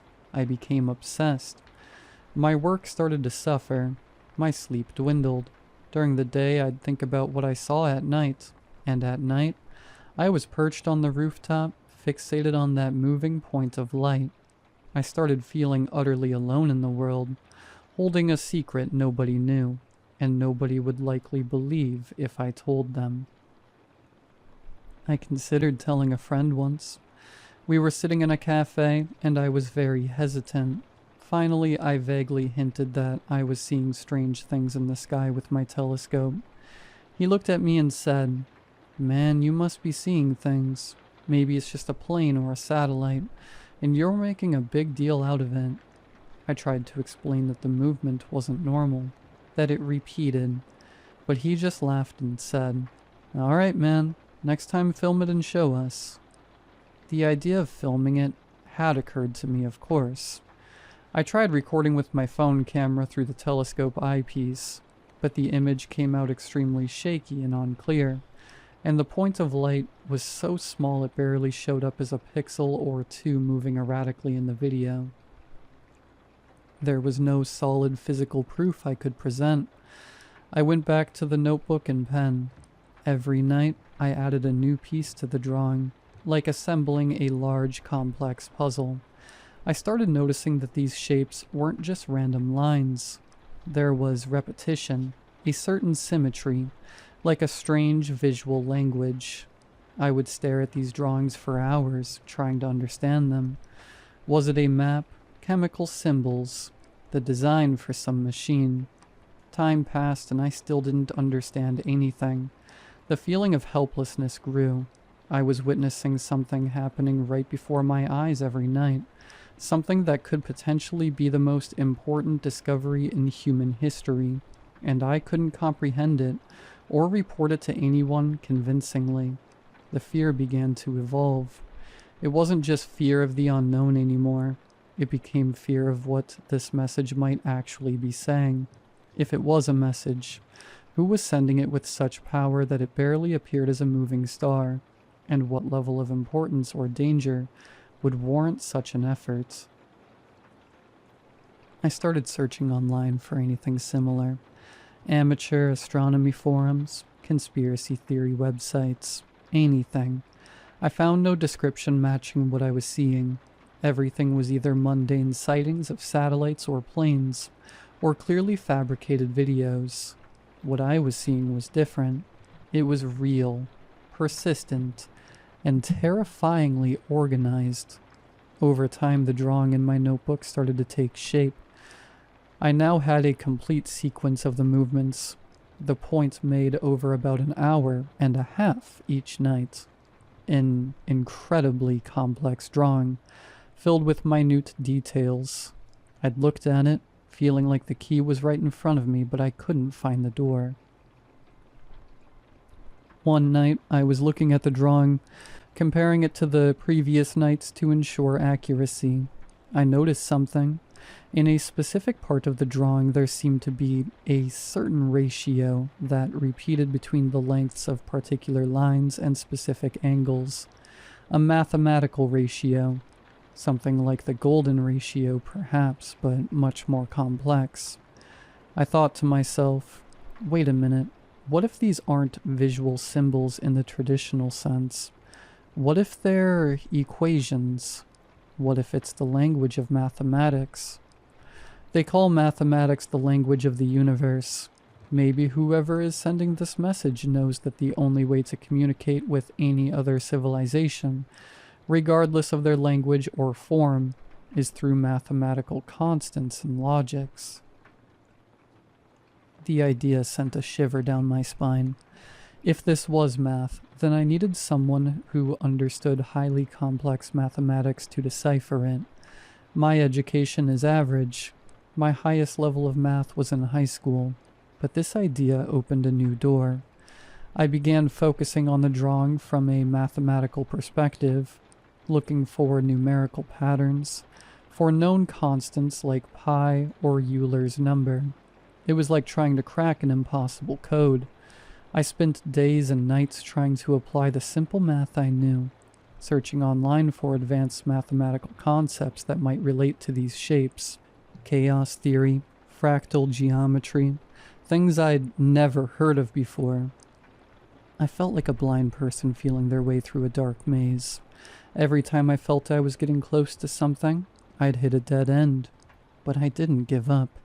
The feeling that the answer was near, that this message had meaning, was stronger than any frustration. To avoid suspicion or questions about the source of these shapes, I started using a tactic.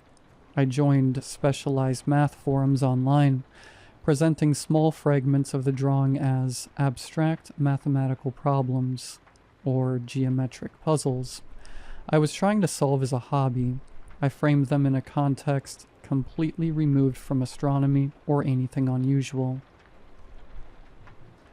The reactions were mixed.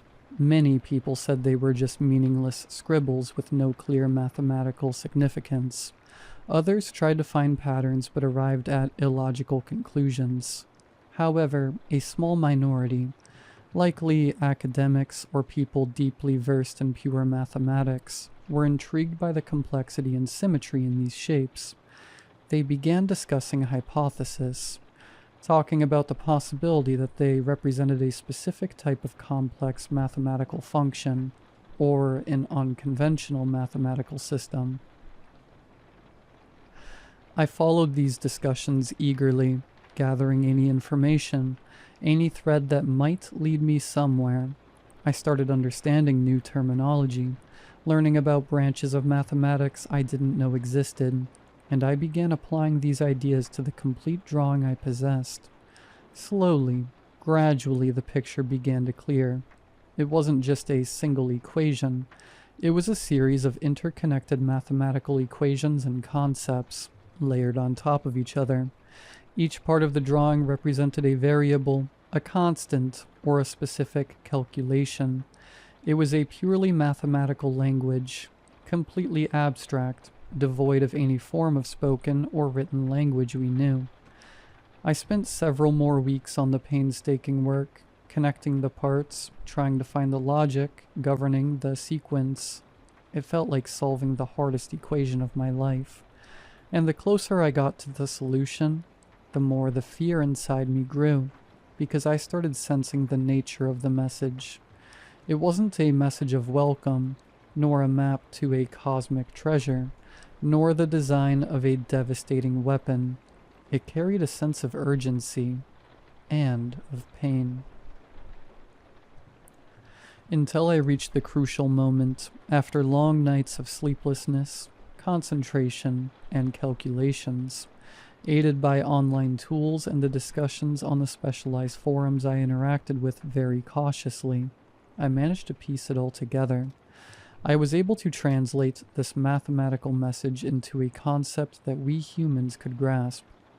The result was simpler and more horrifying than anything I could have possibly imagined. The message wasn't coming from a spacecraft orbiting this star, nor from a civilization living on a planet orbiting it. The message was coming from the star itself. I don't understand how, and I don't know if this is scientifically possible or not. Can stars possess consciousness? Can they be living beings in a way completely different from our understanding of life?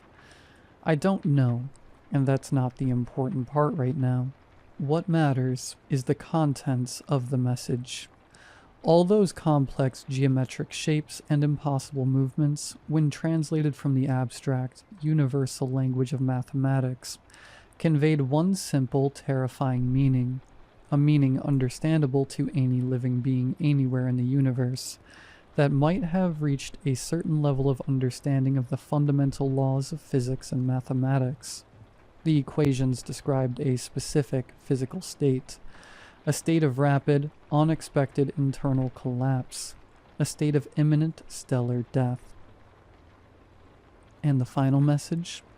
The culmination of all these movements was the mathematical equivalent of a simple phrase composed of two core concepts. Help request, imminent end/death, or simply in human terms, help us. We are dying. I sat there staring at the notebook, at the final equation frozen in place, unable to move, unable to think. The coldness I felt in that moment wasn't from the rooftop air. It came from the depths of the cosmos itself. A dying star, a conscious star, or at least one capable of communication somehow, sending a distress call across the vast expanse of space. A plea written in the language of mathematics so that anyone might understand it. And that someone was me. An ordinary young man sitting on a rooftop in a distant country, with a modest telescope. I was the one who cracked the code. I was the one who heard the scream. A scream that had been traveling for how many light years to reach here? Tens, hundreds, thousands, millions? Where exactly is this star? Is it even still there? Or is this just an echo of a voice that died long, long ago? And what could I possibly do? Who am I to help a dying star? What help could I offer? Even if I knew its exact location? Even if I notified every space agency in the world? What would they do? Send a spaceship that would take millions of years to arrive? And if it arrived, what could it possibly do? The sense of absolute helplessness was crushing. The feeling of cosmic loneliness became deeper, more terrifying. We aren't just small in this universe. We are also frighteningly powerless. We hear the cries for help from our cosmic neighbors, and we can do absolutely nothing. That night, after deciphering the code, I went back to the rooftop. I pointed the telescope at the same spot. The point of light was still there, still tracing the same complex geometric shapes in the cold silence of space, still sending the same desperate message. Help us. We are dying. This time, I wasn't looking at it with curiosity or fear of the unknown. I was looking at it with profound sadness and a terrible sense of guilt. I knew, I understood, and I could do nothing. The sky where I used to find peace and escape had transformed for me into a vast graveyard filled with stars dying in silence, or screaming pleas for help that no one hears, or those who hear cannot answer. Every night now I go up to the rooftop, not to enjoy the stars, but because I honestly don't know why. Maybe to bear witness, Maybe so that this scream doesn't just echo into the void completely alone. I sit and watch this point as it draws its message of death, knowing that a real star, a massive entity perhaps the size of our sun or larger, is collapsing and crying for help somewhere far away in the darkness. The biggest problem is that a realization like this changes everything. How can I go back to living my ordinary life knowing what I know? How can I care about trivial problems of work, money, and relationships when I know that beings the size of stars are pleading for help in the universe around us? I still go up to the rooftop every night, and the point of light still traces the same pattern, the same equation, the same scream. Help us. We are dying. And I don't know what to do, and I don't know if there's anyone else, anywhere else in this universe, seeing the same message and feeling the same helplessness that I feel right now. Just the thought that this message might be traced across the skies of other planets, before the eyes of other beings, each one standing alone, as helpless as I am. That thought makes me want to scream, but I hold it in, and I just keep watching in silence. Maybe that's all I can do.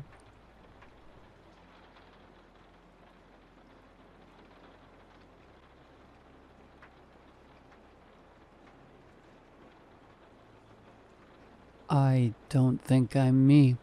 I know that sounds strange, and yeah, if I heard someone else say it, I'd probably tell them to see a psychiatrist.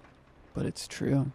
I would never wear a striped sweater, and definitely not on a random day in July. I don't even own striped sweaters. Yet there I was in a photo inside a photo album my best friend's mom was showing me, grinning in a red and blue striped knit like it belonged on me. And that wasn't the only strange thing. Earlier this week I came home from a month-long work trip. I was exhausted, dragging my suitcase through the door when my girlfriend greeted me. "Hey baby, I made your favorite meal. Eat it before it gets cold. I'm gonna go run a bath for us." Amy called over her shoulder. "Chicken parmesan." I didn't think much of it at the time. I was tired, hungry, and honestly touched by the gesture. I sat down and inhaled the food without hesitation. It was good. Really good. Too good. Halfway through rinsing my plate, it hit me. I don't even like chicken. I never have. I haven't eaten it since I was a kid. The texture makes my skin crawl. So why the hell did I eat an entire plate of it without even noticing? I shook it off. Jet lag, maybe. Or maybe I was just being dramatic. I got in the shower with Amy, didn't say anything, and we went to bed. The next morning, I was getting ready for work when Amy tossed me my keys and kissed me goodbye. I caught them midair and headed downstairs. Halfway, I felt them in my hand. Something was off. The grooves, the weight, they weren't mine. I looked down. Honda keys. I rushed back up the stairs. "Whose keys are these?" I asked, trying not to sound as shaken as I felt. Amy looked up from her coffee, brow furrowing. "What?" "These keys, Amy. They're not mine. I drive a Toyota. So, whose are these?" "Don't play dumb." She blinked. "Honey, are you feeling okay? Those are your keys, stupid," she said with a soft laugh. "No, they're not." My voice dropped cold. Without saying a word, Amy disappeared into the hallway, then returned holding a framed picture. "That's you," she said, handing it to me. In the photo, I was standing next to a shiny new Honda Civic at a dealership. Huge smile. Handshake with the salesman, wearing, of course, a striped sweater. "That was 6 months ago, babe. When I surprised you with the car. Do you seriously not remember?" I opened my mouth, but nothing came out. That was me. My face, my grin, my stance. But it felt like I was looking at a stranger with my skin. I hurried into the bedroom, pulled open the closet, and froze. Dozens of sweaters, striped, patterned, holiday themed. My entire wardrobe looked like an ugly sweater convention. Amy followed me in, concern all over her face. Jamie, are you okay? You're starting to worry me. I'm fine, I lied. Just didn't sleep well, I said, even though I slept like a baby. I kissed her on the cheek and left for work. Outside, the Civic sat gleaming in the driveway. It looked familiar now. I got in. It smelled like me. Air fresheners, black tree scent, LED lights under the dash. Everything clean and organized. Exactly as I would have it. But it still felt wrong. Like I was stepping into someone else's life who just happened to be me. I arrived at the office late, feeling hazy. As I settled into my usual desk, a voice interrupted me. Jamie, you're at my desk, said Andrew, my annoying coworker. I looked up. What? No, I've always sat here. Just because I've been gone for a while doesn't mean you can steal my desk, Mountain Drew. Mountain Drew? Seriously? He muttered, pushing up his glasses. We had a bit of back and forth, and 10 minutes later I was in HR. Do you know what your position is here? The woman behind the desk asked. Of course, I said. I'm in charge of the Orbis project. And what does that entail? She asked, typing something. I opened my mouth, closed it, then opened it again. I attend meetings, organize. Wait, I blinked. What is the relevance of this question? I deflected. Well, she said, swiveling her monitor slightly. You're in the wrong department. Wrong floor, actually. And according to your file, you haven't been assigned to the Orbis project. That doesn't launch for another 2 months. You were moved to data processing last month after your last incident. My stomach dropped. What incident? She scrolled through my record with a practiced sigh. The one where you were caught dumping unmarked liquid into coworkers. Lunches in the break room. Honestly, you're lucky you weren't fired. I sat frozen in the chair, every nerve in my body screaming. What the hell is happening to me? The words slipped out before I could stop myself. Excuse me? She asked. My face turned slightly red. I'm sorry, I'm just having a hard time readjusting after the work trip. Okay, Mr. Jamie, why don't you just go on ahead back to your proper work area and try to stay out of trouble, please. The paperwork isn't easy on these old fingers, you know.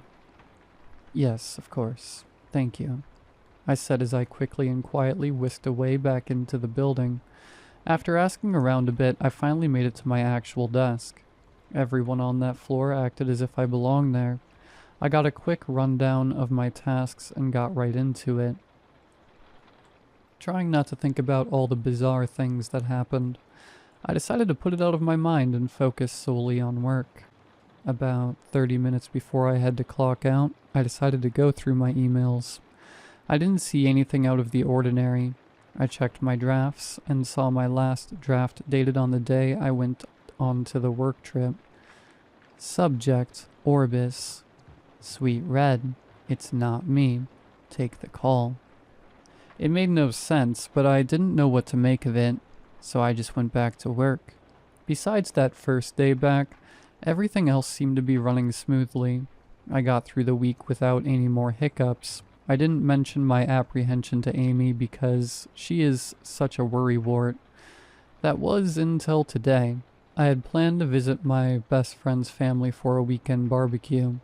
Kind of an unofficial celebration for his niece's upcoming graduation. I got there relatively early. Honestly, I was looking forward to it.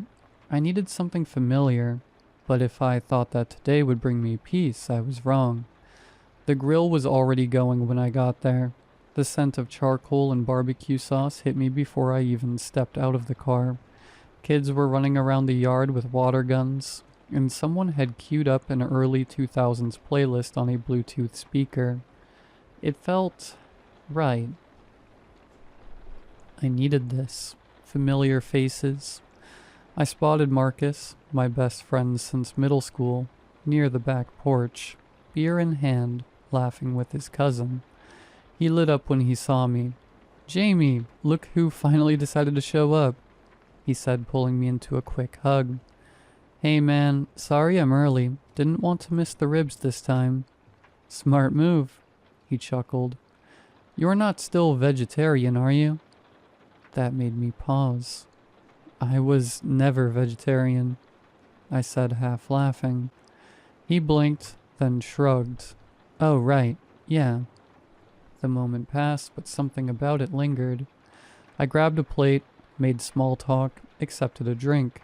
For the first time all week, I felt like myself again, until I wandered inside to use the bathroom. On the hallway wall, right before the guest bathroom, was a photo collage I'd seen a dozen times before. I'd even helped Marcus's mom hang it last year, but this time something was off. At the center of the collage, surrounded by prom photos and school portraits, was a framed picture of me and Marcus at the lake house. I remember that trip, or at least I thought I did, but in the photo I was wearing a striped sweater again, the same red and blue one from the dealership photo. I stared at it for a long time. My arm was around Marcus's shoulder. We were grinning, beers in hand, but there was something wrong with my face. Too wide a smile. Almost posed. Unnatural. Why would I even wear a sweater in the sweaty July weather at a lake anyway? "You okay?" a voice said behind me. I jumped. It was Marcus's mom holding a bowl of potato salad. She smiled warmly. "Bathroom's just there, hun." I nodded. "Yeah, thanks. I don't remember this picture being here." She looked at it. "Oh, you two had so much fun that weekend. You don't remember? We printed that out the same night you all came back. You helped me pick the frame, Jamie." "Oh, yeah. I must still be tired," I said quickly, slipping past her into the bathroom and locking the door behind me. I turned on the sink and stared at myself in the mirror. Same face, same eyes, but I couldn't shake the feeling I was looking at someone else. I washed my face. Suddenly my phone buzzed. Unknown number. The area code was wrong. Too many digits. I answered without thinking. "Jamie?" A panicked voice cut through the speaker, echoing in the small bathroom. "Who is this?" I snapped. "It's me. You. I'm you." What? Is this some kind of joke? "Marcus, if this is you..." "No, please just listen to me. Don't hang up. This is important." "I need your help. I need to get back to my home." "What the hell are you talking about?" I asked. "The Orbis project. It worked. We opened a gateway, a dimensional gate, but something went wrong. We didn't know it would swap us. I don't belong here, and you don't belong there." No, this isn't real. You're lying." "I swear to you, we don't have much time. The longer we stay out of sync, the harder it'll be to return. We'll be lost, Jamie." My head was spinning. How is this even possible? What went wrong? I don't know exactly. There were variables we didn't account for, but I've been working on a fix. I think there's a way back. How do I know you're telling the truth? Have you noticed anything strange? People acting like you said or did things you don't remember? Preferences that don't feel like yours? I hesitated. "Yeah, I don't like chicken." "I do." I swallowed. "This is your world? You're the one who drives the Honda Civic?" "Yeah, Amy bought it for me." "And the sweaters? What's with all the striped sweaters?" "Sweaters?" "Your closet's full of them, and you're wearing one in every photo, even at the lake trip last year." He paused, then said, "Who the hell wears a sweater in July?"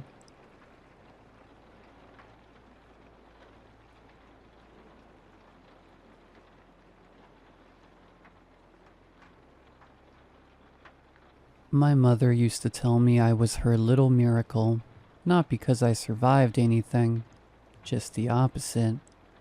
Because something never showed up when I did. I was born on July 26th, 1999. Night birth, full moon. The room was dim, but my dad had a camera, an old school camcorder. They still have the footage, and you can clearly see it. Everyone else in the room casts a shadow. I don't. It's not subtle. It's not a trick of the light. My tiny body rests on the bed, but the floor beneath me is untouched. I move, nothing follows. I reach for the nurse's finger. Her shadow stretches long across the tiles. Mine stays gone. My parents tried to explain it. Doctors said it was a fluke. Physics, lighting. But it wasn't, because it never changed. All through childhood, no shadow on sunny days. Not in streetlights, not in flash photos. And then around age 13 it started to change. Not that I had a shadow, but I'd see others. Shadows where they didn't belong. One time I was sitting on the toilet, door shut, lights on. I looked down and a shadow moved across the floor, like someone walking past. But no one was there. Another time I was playing in the backyard. The sun was high, I still cast nothing. But I looked to my right, and there was a shadow of me, standing just a few feet away, not moving. Not mine. When I told my mom, she went pale. She never told me what she saw in the hospital that night, but she sat me down and said something I've never forgotten. If it's yours, it'll come back eventually, and when it does, don't let it touch you. I thought she was being dramatic, but then last week at 25 years old, it returned. I was brushing my teeth when I saw it, the shadow behind me, attached to me. I laughed at first. It had been so long, I figured it finally caught up. But then I turned off the bathroom light and it didn't go away. It stayed there, in the dark. It shouldn't have been visible, but it was. And it moved when I didn't. I stepped left. It stayed put. I held my breath and it breathed. Chest rising, falling, even though it was flat on the floor. It moved like it had lungs. I turned the light back on. Gone. But I could feel it now, following me, watching. At night it stands at the foot of my bed. I don't sleep anymore. Last night I blinked, and it was on the ceiling. Directly above me, stretched long and thin like oil. It whispered, "You were never whole. I've come to fix that." I tried to run. The lights in the hallway all blew out. I got to the front door and my reflection didn't move. I watched myself, frozen in glass, mouth hanging open, eyes wide. Then the reflection smiled, and its shadow twisted like smoke. I've locked myself in the bathroom now. The lights are still on, but the shadow is inside the mirror. It's waiting. It said my name and then, "You don't have a shadow because I took it with me when I left. You were always mine, and now I want it back."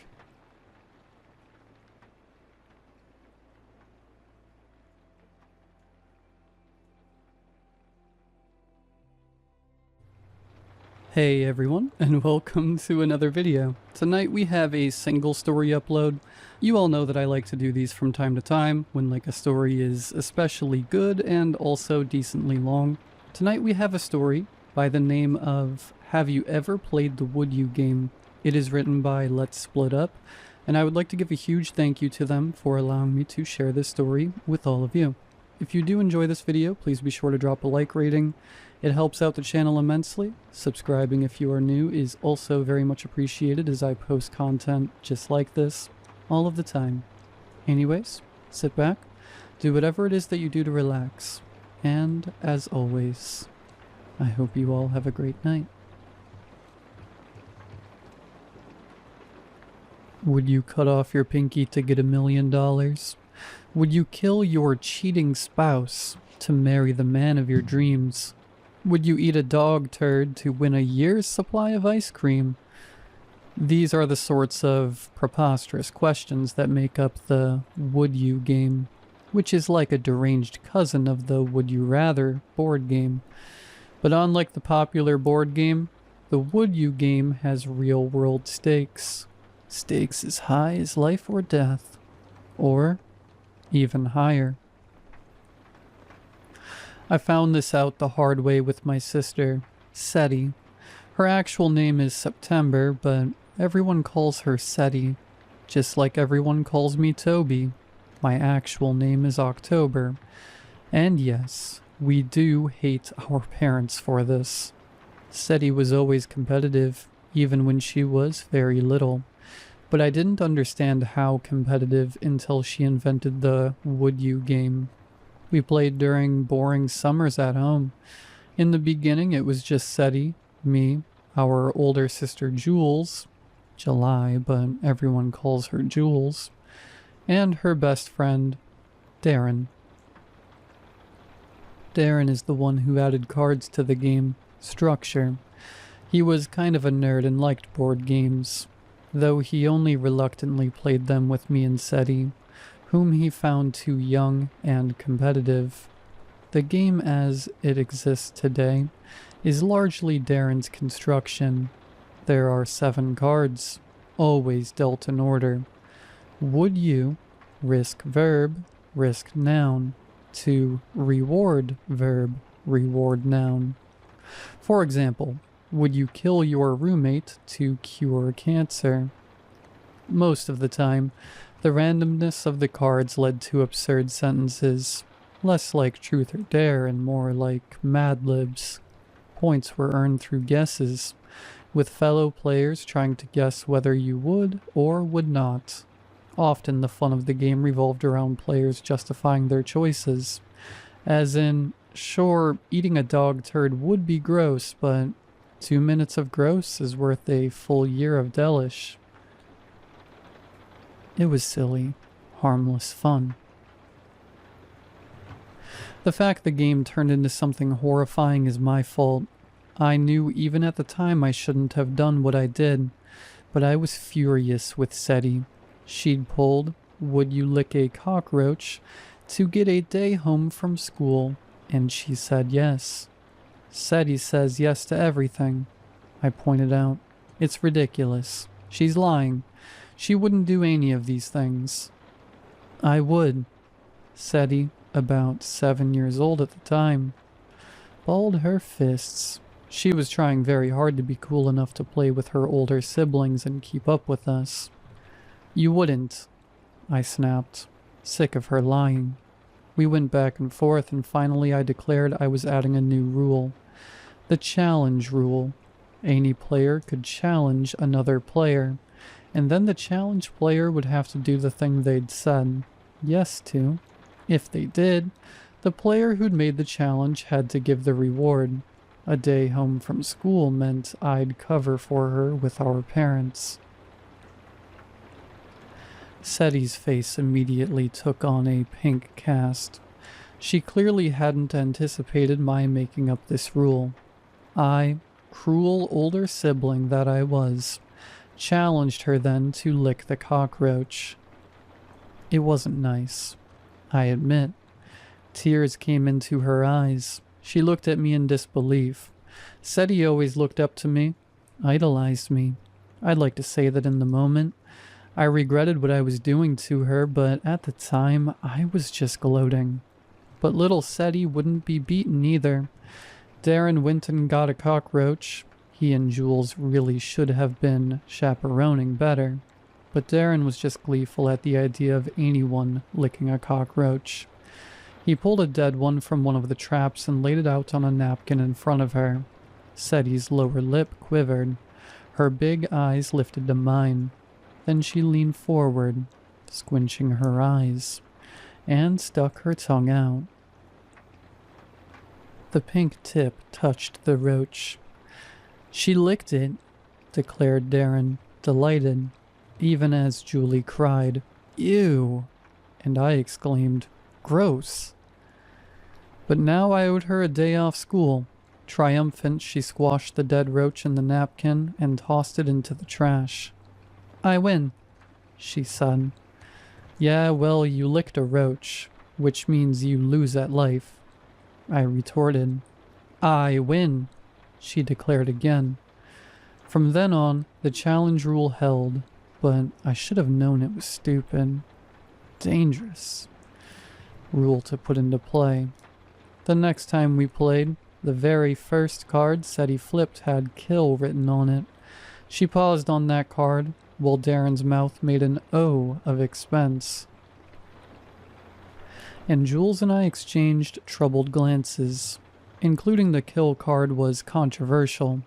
It sometimes resulted in hilariously absurd combinations, such as, would you kill your butt to become a lost treasure? To an adult, this sort of Mad Libs game is ridiculous. When I was 10, it was hilarious.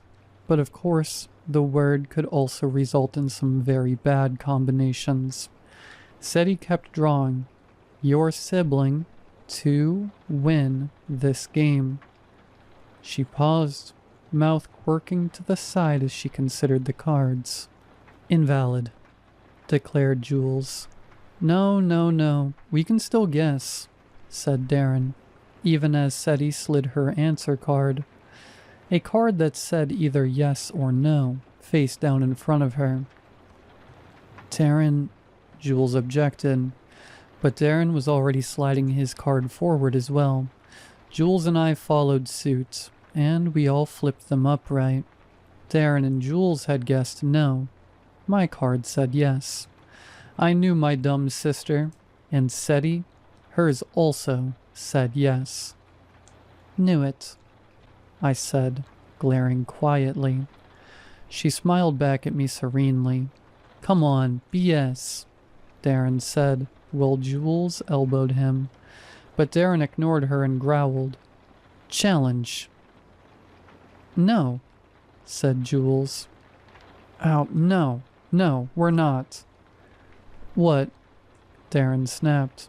It's in the rules. If she kills Toby, she wins the game.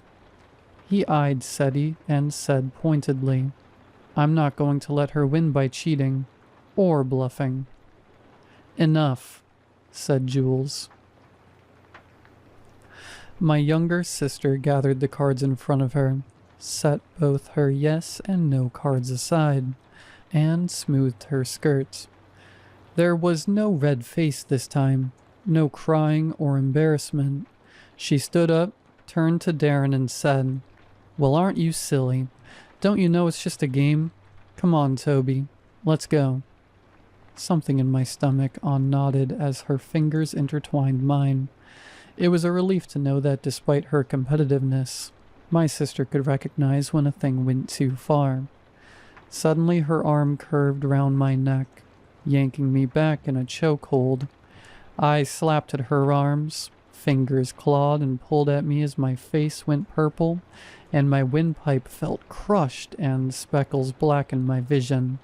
Then she was off me, hauled back by Darren and Jules as she howled, Let me go.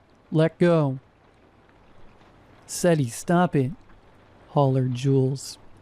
Seti was still screeching as they dragged her to her room. Jesus, she's crazy, growled Darren. Jules declared no more games.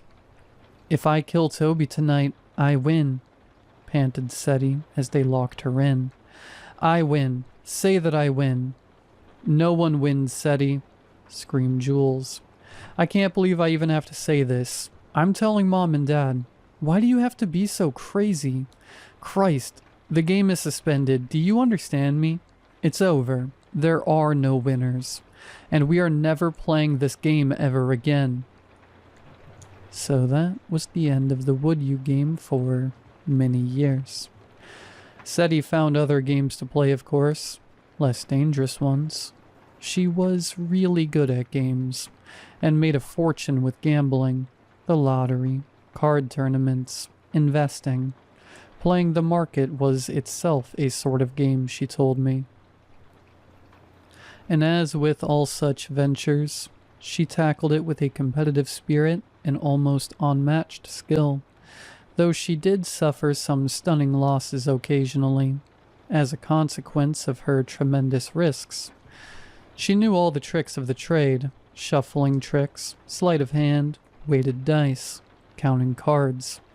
Contrary to what you might believe, she was actually a pretty good sister, most of the time. It was Seti who took care of our parents, making sure their bills were paid and their lawn mowed, and the big house always tidy.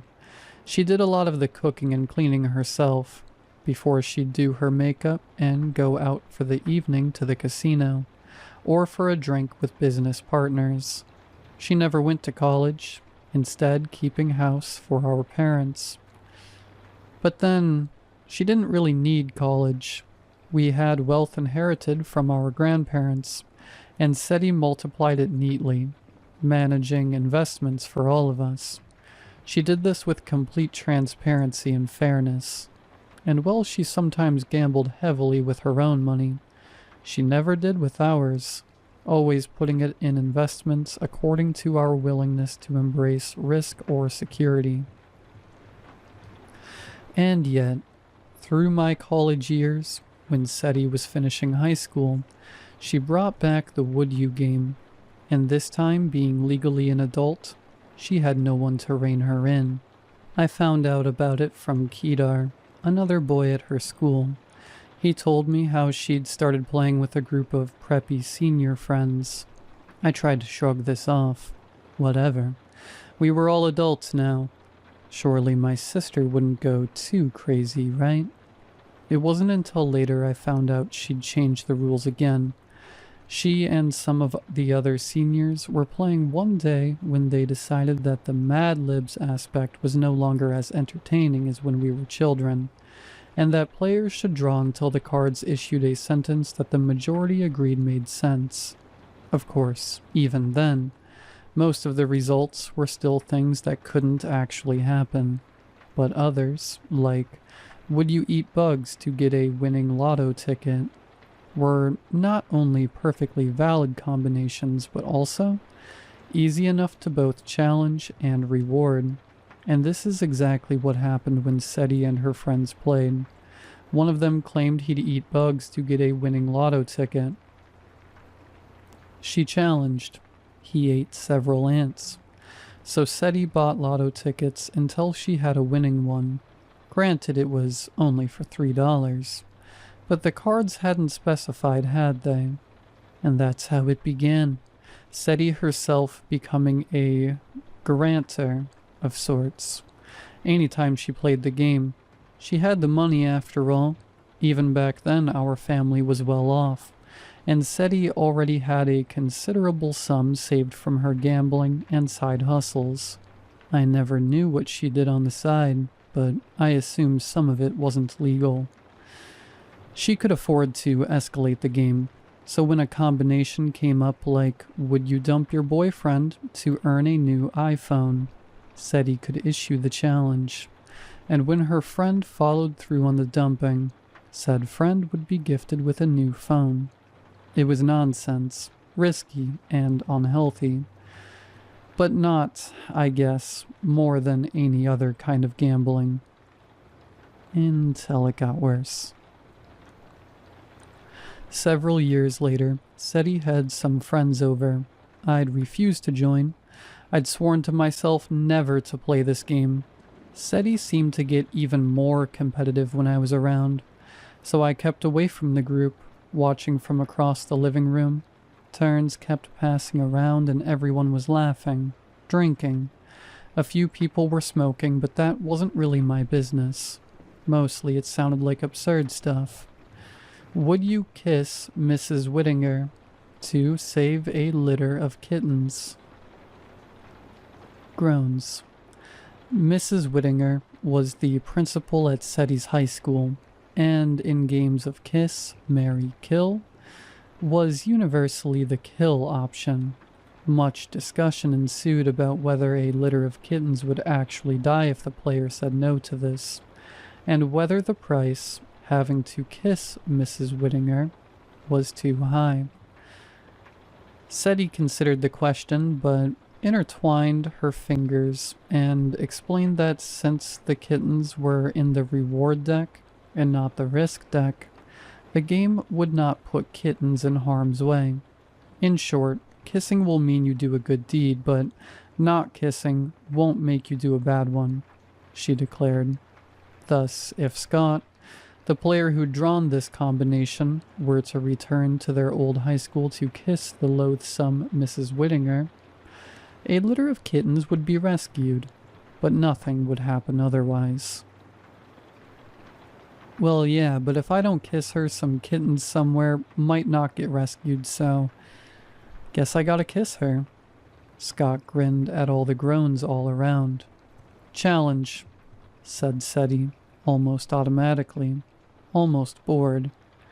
Scott did indeed end up visiting the high school on a made-up errand and kissing the principal on the cheek. She was suitably astonished at this affection from a troublesome alum, but also rather touched, and SETI honored her word and awarded Scott by saving a litter of kittens that still occupies our parents' house, where she has devotedly looked after them. But that's not the reason I'm telling you about this game. See, shortly after Scott's draw, another friend, Rosalinda, drew a combination that elicited quite a stir. Would you cut off your finger to gain $1 million? Gasps and whispers all around. Everyone at that party knew that if it was done, SETI could potentially honor the million. This was into her investing years. She had the financial wherewithal for it. And she had granted other gifts before, but never to such an extravagant amount. The most she'd ever given was a gift for a Bahamas trip. I'd totally do it, said Scott. No way, said another friend. No way I'd do that. But $1 million? Said someone else. This one's a hypothetical, right? Said another, glancing tentatively to SETI, who just sat back holding her drink with her eyes glimmering and a lazy smile on her face. Yeah, obviously, said Scott. I mean, who's got $1 million to give? SETI might. Yeah, right. Screw it, said Rosalinda, slamming her cards down. I'm in. Make your picks, people. Everyone voted. Half said yes, half no. Rosalinda flipped her card. Yes. Everyone glanced to SETI, who stood up quietly, moved to the bar to pour herself another drink, and then poured a glass for Rosalinda, too. A glass of strong stuff. She then moved into the kitchen where she opened a drawer. I felt my heart rate increase. Moved to follow SETI, in whose fingers glinted silver. She sterilized the knife over a flame, then brought it to Rosalinda, laying it out on a tray with napkins, bandages, a first aid kit. Rosalinda's eyes grew wide as saucers. Scott whispered, disbelieving. Everyone had gone utterly silent, appalled. I held my breath. Don't, I thought. Don't. What should I have done? Called the police? Even now, I wonder. No one was forcing Rosalinda to do anything. And yet, SETI sat back in her cushioned chair, idly swirling the bourbon in her glass before downing it. Her eyes glimmered over a smile as she raised her gaze to Rosalinda and whispered, "Challenge." Everyone was dead still, and then Rosalinda picked up the knife. I'll spare you the description of the aftermath of that. The would you cards had said cut your finger off, but they had said nothing about not sewing it back on. Scott put Rosalinda's finger on ice immediately after she cut it off, to the screams of the other players. There were some accusations that SETI was sick, that this all went too far. Then Rosalinda's friends rushed her and her severed finger to the hospital, where it was reattached. And of course, Rosalinda and her friends were somewhat mollified that, shortly afterwards, $1 million was transferred to her bank account. In fact, when word spread, others began seeking out my sister to play. That was when I put my foot down about playing in this house. I said our parents' house couldn't be turned into a gambling den, that I didn't want murders or maiming under their roof, and them to have to deal with cleaning up blood or whatever sick things happened. Seti agreed to take her games elsewhere. I tried to keep out of her business, but occasionally word leaked from our parents, or Jules, or mutual acquaintances, and it seemed like both the risks and rewards were getting bigger. But when things really got out of hand, when I finally put my foot down that it had to stop, was the first time someone died. Before COVID, the games had involved physical risk, even maiming, but had never included death. I wasn't present for the lethal draw, and only found out later that the combination pulled was, would you become haunted by a terrifying ghost to save your child? This particular game took place over Zoom during the height of the pandemic, among a handful of players who won the chance to play via lottery. Seti's games were in high demand. As it turned out, one of the players had an eldest daughter on a ventilator. Now you'd think that any combination involving a ghost would be inherently invalid. After all, it's not like Seti can conjure up the supernatural. But apparently the players agreed to accept it as a valid draw, and the devoted father played yes. Anything for my kids, he said. I viewed the recording of the Zoom later, and after the father played his yes card, Seti's eyes fluttered for several seconds in this strange way, as if she were in a trance, or listening to something no one else could hear. Then her eyes opened and she declared, "Challenge." A few days later, the daughter recovered. But it wasn't until said daughter messaged me, begging me to intervene, that I understood how deranged the game had become. The man who answered the door in his bathrobe had eyes, red-rimmed from weeping, a week's worth of beard stubbling his gaunt face.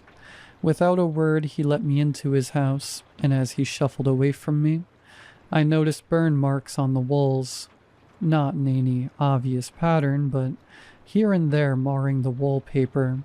He pointed to a pile of framed photographs stacked on the sofa.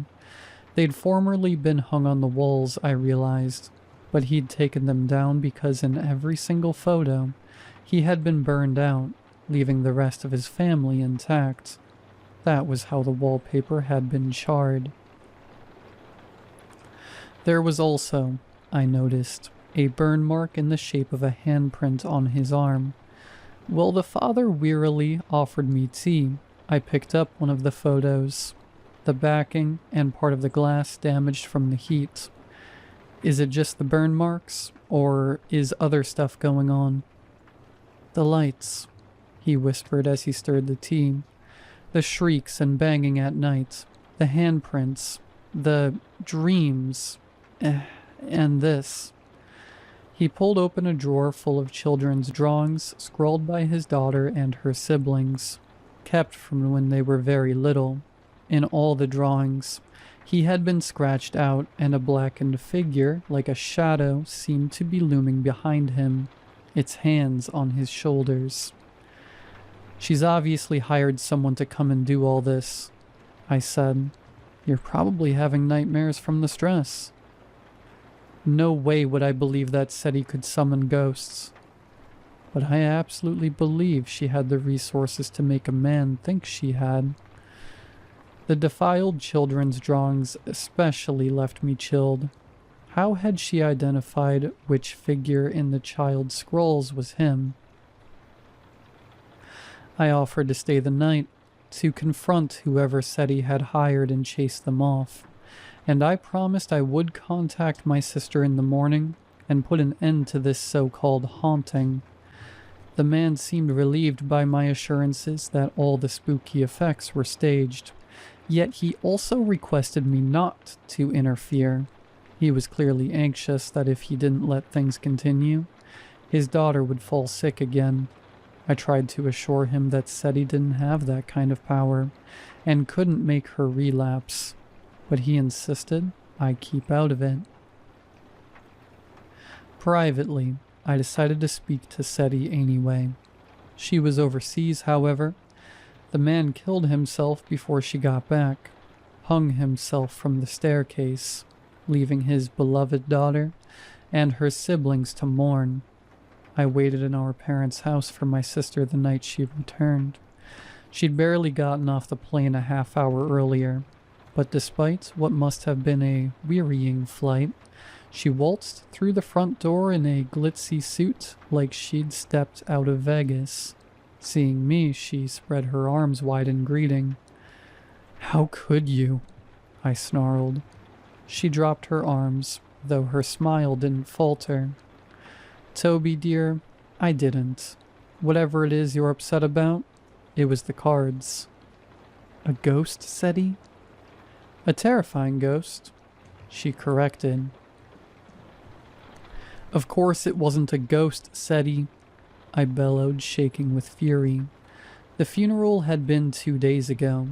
The only terrifying thing here is you, for hounding a man to death. You drove him to this. It's you who fulfills the challenges, who delivers the rewards. Admit it. You paid for his daughter to get special treatment. I looked into it. You couldn't guarantee it, but you did everything you could to make sure she'd recover, didn't you?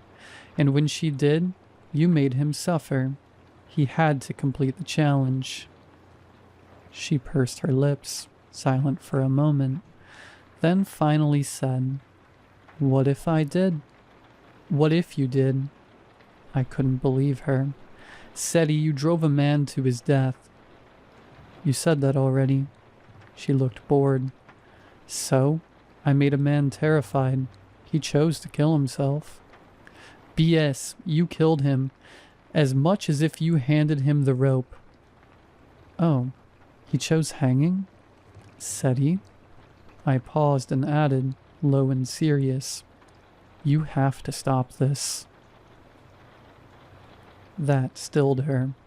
She was silent a moment, eyes shadowed by the brim of her hat, crimson lips pursed. Finally, a curl to her mouth. "Make me." "What?" "Make me stop," she repeated, and languidly took a chair at the coffee table, indicating for me to do the same. I stared in horror as she pulled out a deck. "One game," she declared, eyes glittering. "A duel. You win, I stop and never play again. You can have your wish." "No." "Toby, people pay thousands to play with me. You don't know what a deal you're getting. Besides, it's the only way to make me stop." She again indicated the chair. I just stared at her, fists clenched. "Why?" "Because, Toby dear, our mother and father's beloved who can do no wrong. Because we never finished our game. Remember when we were little? We started to play, but things went too far. We couldn't end it. I won't be left at a stalemate. Finish the game with me, dearest Toby, golden child, the one Mom and Dad always loved best." "They love you too." "They love me like the alcoholic loves the bottle, a terrible influence they secretly wish they could obliterate. And it's true, I am terrible, but perfect. Good Toby. Win against me, and I will stop." Her eyebrows shot up. Reluctantly, dread building in my gut, I sat down opposite her. I threw out one more feeble argument. "We don't have enough players. I won't let anyone else get involved." "We don't need other players," she corrected. "A duel game is a 2-player version. It has a few extra rules, like the double dare. It's where you take your opponent's challenge and double it. So, for instance, if it's would you kill a kitten and I accept, you'd have to kill two. Great example. How are your cats, by the way? All very well, as it happens. They haven't been drawn into any games. She flashed a wicked smile at me as one of said cats, oblivious to the danger it would be put in should SETI draw any cards that involved pets, came over and rubbed against her leg, purring. She explained the rules of the duel game as she shuffled. It was basically the same as the regular game, but answers were scored differently. 1 point for yes, 1 point for correct guesses, 0 points for no, 0 points for wrong guesses, 10 points for a completed challenge. If a challenge went unfulfilled, it was an automatic loss. If more than one challenge was fulfilled for the same reward, only the most recent challenge would gain the reward. The game would continue until each player had drawn 10 valid combinations. Getting points for saying yes automatically skews the game in your favor, I observed. It skews the game in favor of playing more boldly, yes, SETI agreed, but it's still possible for you to win. I glowered. SETI allowed me to draw first. Would you dance with rotting human entrails to earn a dream vacation? Tame by the current standards of the game. I started to put down my no card, but then remembered I'd get 0 points for it. Of course I put down yes. SETI would manage to make those rotting entrails appear, and I didn't even want to think about whether they'd really be human or not. I sighed and pushed forward yes. SETI also slid a card forward. Both of us flipped. Both of us said yes. 1 point for me, 1 for SETI for guessing correctly. I waited for the inevitable challenge, but she only smiled. You're not going to challenge? I asked. No, because you'll actually do it, and you'll get 10 points, she replied. And obviously, you'll get a dream vacation too, but I'd rather save my money for more interesting rewards. SETI's turn. She flipped the cards slowly. Would you fly to stinky toenails to gain your name on Mars? Invalid, obviously. She drew again. Would you sing loudly to the president to save world peace? Another invalid combination. SETI drew 3 more nonsense sentences before finally coming up with a valid combination. Would you kiss a bowl of diarrhea to get a year's supply of ice cream? Ugh, I said. This is such a dumb game. SETI smiled and pushed a card forward. I rolled my eyes and did the same. We both flipped. Yes. Of course you would, I said, disgusted. You could challenge, she offered, and give you 10 points. Screw that. We went back and forth a couple more rounds. My hands were shaking. Soon we got to challenges I wouldn't do. I started playing no. SETI always played yes. She was gaining points, and didn't challenge me on the rare times I drew something I felt I could do. And then, as we were approaching the 10th round, that would end the game. SETI drew a combination that made my breath catch. Would you skin yourself to win the game? SETI was already ahead. If I didn't challenge her, she'd win. If I challenged her and she refused, she'd lose. The smart play here would be to pick no. She wouldn't risk anything. She was way ahead of me anyway. The game would end on the next turn. All she had to do was miss 1 point by playing her no card. Playing yes was something only a complete idiot would do. But SETI had never played no, not in any of the turns we'd had so far. Would she now? SETI looked me in the eyes as she put down her card, smiled almost apologetically with a little shrug. Oh, how that smile infuriated me. The lightness of it. The willingness to throw everything down in this stupid, idiotic, foolish game. And she was already guaranteed to win. I played my card. We flipped them over. Yes. Fury coursed through me. It was like when we were kids all over again, and Seti would brazenly claim she'd do something outrageous, when all of us knew she really wouldn't. When she'd bluff, and I'd call her on it, and the words spat from my lips before I could think to stop it. Because how dare she mock me like this, playing like her life hardly mattered. Challenge. It was strange. The expressions that flickered across Seti's face. Regret, fear, angst, rage. For just a moment she reminded me of that little girl again.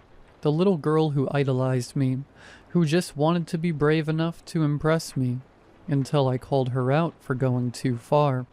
And every single time she forced herself to rise to my challenge.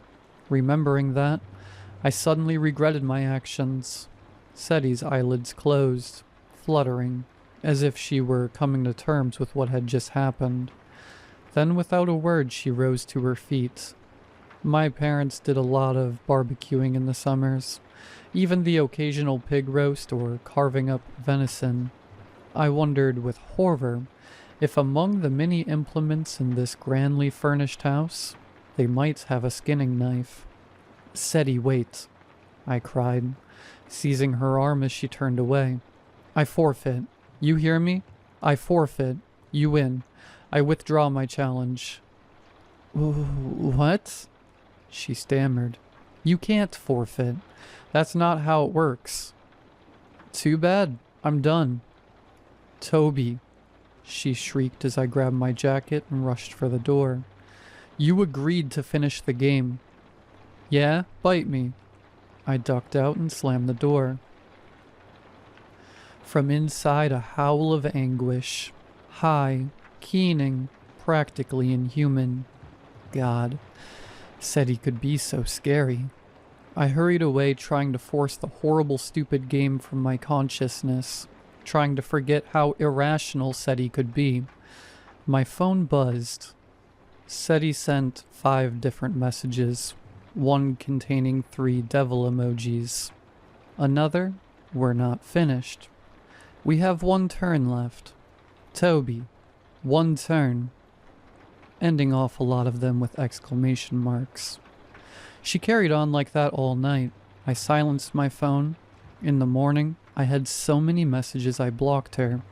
I fully expected calls from our parents, Jules, or our mutual acquaintances.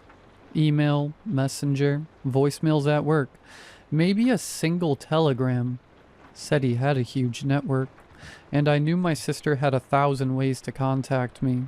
There would be no escaping her wrath until the game was over. And yet, silence.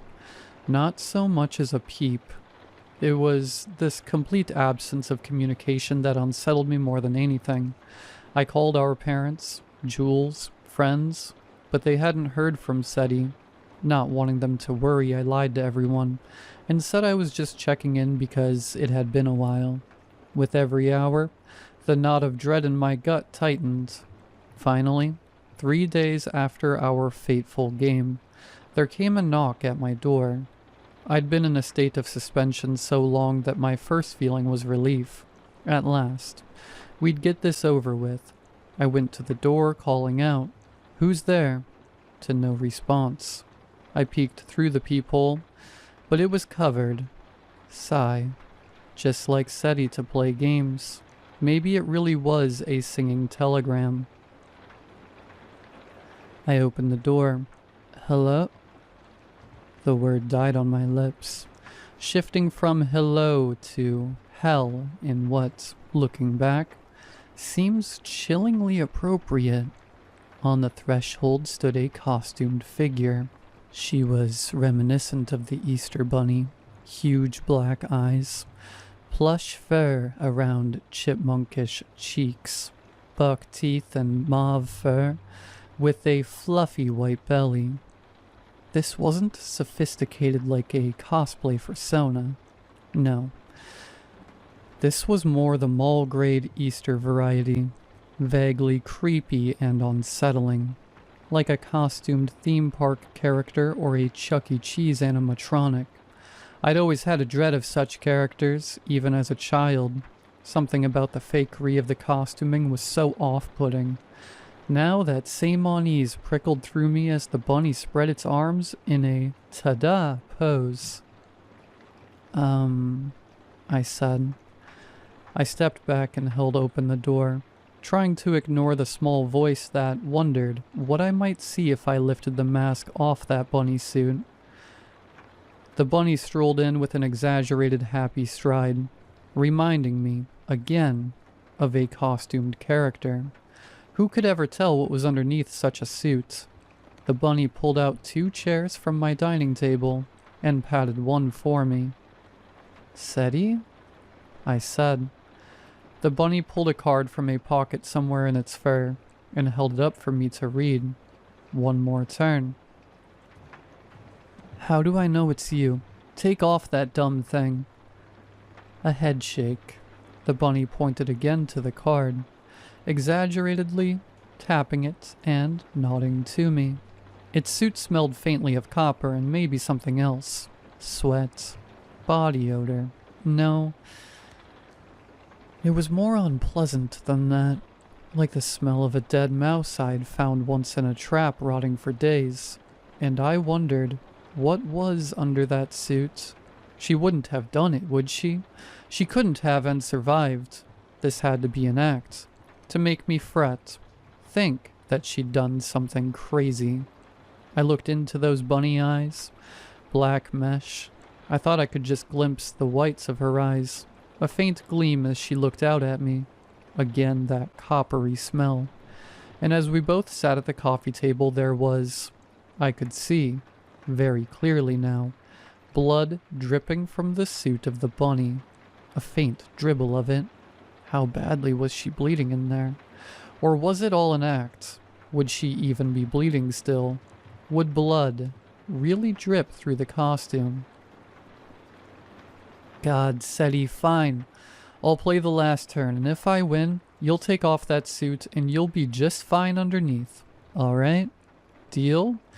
You'll be whole and fine. The bunny made a sound in the affirmative. It was Seti's voice, but sounded wrong, like the vocal cords were somehow deteriorated. It reached into a pocket somewhere in the suit, handed me the would you cards. My turn. Hands shaking, I shuffled. I could see now a couple of places where the mauve fur was darker, wet with stains. But it can't be real, I thought. No way it can be real. I swallowed the bile in my throat and dealt the cards. Would you? My hands trembled as I turned each one. Disappear yourself to win this game. Disappear? Did that mean die and my life, or like witness protection disappear? The meaning was unclear, but I couldn't pick no, or said he would win.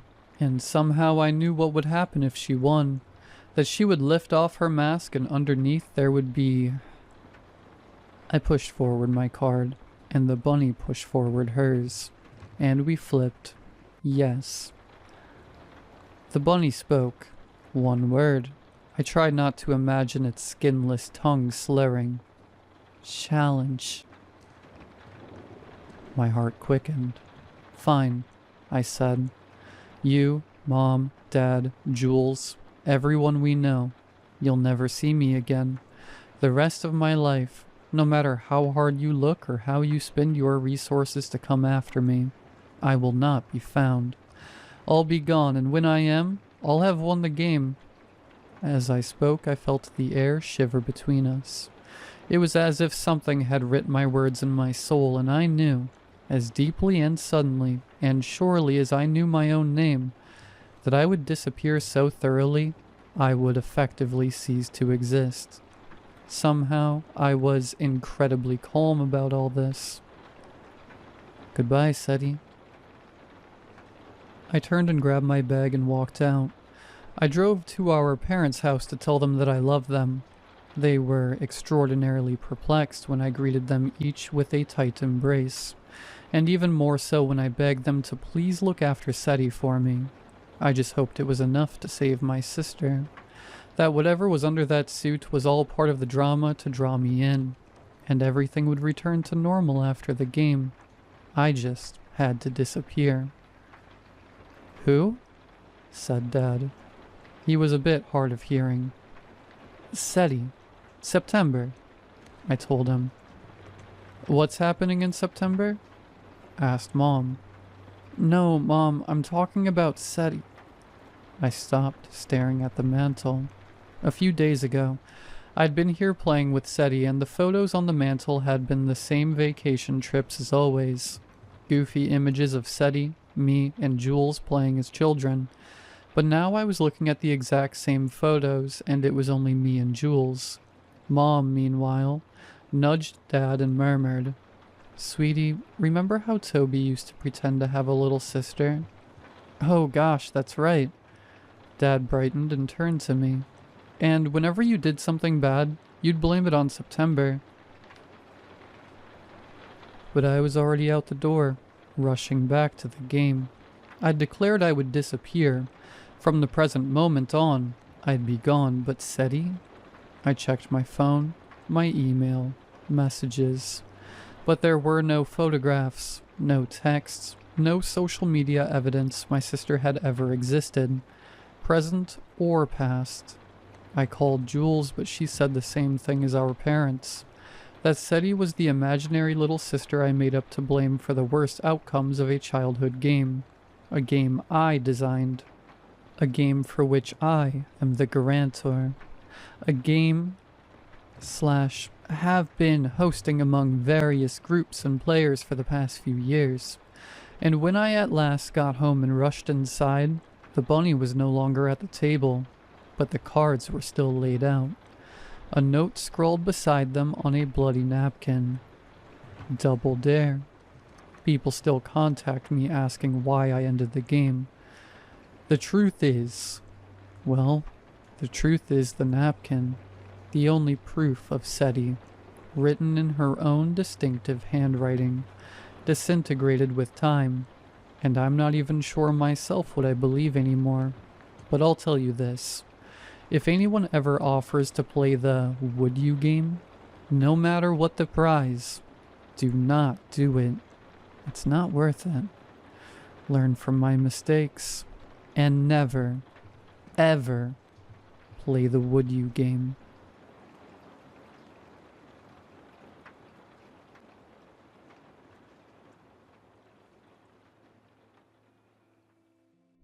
Hey everyone, and welcome to another video. I hope you all enjoy it.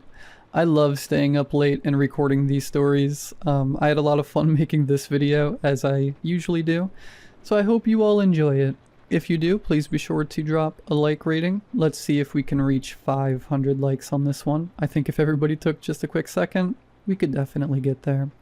Subscribing if you are new is also very much appreciated, as I post videos just like this one all of the time. Also, we just passed our 10-year anniversary of Slumber Reads, which is wild. We've been doing this for a whole decade, and I plan on doing it for another as well. Anyways, sit back, do whatever it is that you do to relax, and as always, I hope you all have a great night. A couple weeks ago, I got a text from an unknown number. Your appointment is scheduled for 2:30 p.m., October 19th. Please arrive on time. No name, no details, just that. I figured it was a wrong number or some spam bot and ignored it. I'm not the type to book random appointments. My life's a mess of late rent and grocery runs. Not schedules. But the next day, another text. Reminder, 2:30 p.m., October 19th. Do not be late. It came at 3 a.m., lighting up my phone on the nightstand. I blocked the number. It didn't stop. The texts kept coming. Every day from different numbers, burner phones maybe, or spoofed lines. Always the same message, same time, 3 a.m. I'd wake up to my phone buzzing, that cold glow cutting through the dark, and my stomach would drop. I called my provider, but they said there was nothing they could do. Numbers weren't traceable, no pattern to pin down. I stopped sleeping right, started double-checking my locks, even though I live on the 4th floor of a crappy apartment building with a broken buzzer. Paranoia, sure, but it felt like someone was watching me screw up my own head. October 19th feels almost like yesterday. The text stopped that morning, and I thought it was over. I was exhausted, strung out on coffee and nerves, but relieved. Around noon, my boss called me into work. Extra shift. Cash I couldn't say no to. I'm a line cook, and the kitchen was a blur of grease and yelling. I didn't notice the time until I glanced at the clock while scrubbing a skillet. 2:28 p.m. My chest tightened. I told myself it was nothing. Just a coincidence, but my hands wouldn't stop shaking. At 2:30 sharp, the power cut out. The kitchen went dark. Lights, vents, everything. Dead silence. Then the sound of something heavy hitting the floor in the back room. My coworker, Javier, swore and grabbed a flashlight from under the counter. I followed him, my sneakers sticking to the tile. Heart thudding so hard I could feel it in my throat. The back room's where we keep the walk-in fridge and extra stock. Cramped, cold, no windows. The flashlight beam caught stacks of boxes. Then the fridge door cracked open. Javier muttered, "What the?" and stepped closer. That's when I saw it. Something was smeared across the door. Thick, dark, like oil, but redder, wetter. Blood maybe, but it didn't smell right. Sharp, chemical, wrong. Javier reached for the handle and I grabbed his arm. Told him to wait. He shook me off. Called me a baby and pulled it open. The fridge was empty. Not just no meat, no crates. Empty like it had been gutted, walls bare and gleaming. Too clean. In the center on the floor was a folded piece of paper. My name was written on it in block letters. Javier laughed, nervous, and said, "Someone's messing with you, man." I didn't touch it. I couldn't. My legs felt like they were sinking into the floor and every breath tasted sour. He picked it up, unfolded it, and his face changed. Went slack, pale, like he'd forgotten how to blink. He dropped it and bolted, didn't say a word, just ran. I should have left too, but I looked. It was a photo of me taken from above, like a security camera shot, standing in my kitchen at home. I was holding a knife staring at the counter, but I don't remember it. I don't own a knife like that. Long, serrated, stained. Written across the bottom in the same block letters. You were late. The power kicked back on then, and the fridge was normal again. Stocked, cluttered, no blood, no paper. I stumbled out, told my boss I was sick, and left. Javier didn't come back either. His phone's off and no one's seen him. I got home, checked every corner, found nothing. But my kitchen counter had a fresh scratch, deep like something sharp had dragged across it. I haven't slept. I keep hearing footsteps above my apartment, slow and deliberate, even though I'm on the top floor. My phone buzzed at 3 a.m. again. Rescheduled. April 6th, 2:30 p.m. Beyond time. That's today. It's 1:45 p.m. now. I'm sitting here typing this because I don't know what else to do. I can hear someone moving upstairs again, pacing, stopping right over my head. My hands are cold and my stomach's a knot. I don't know what's coming at 2:30. but I know I can't run from it. If I don't post again, check the news. Look for me. Please.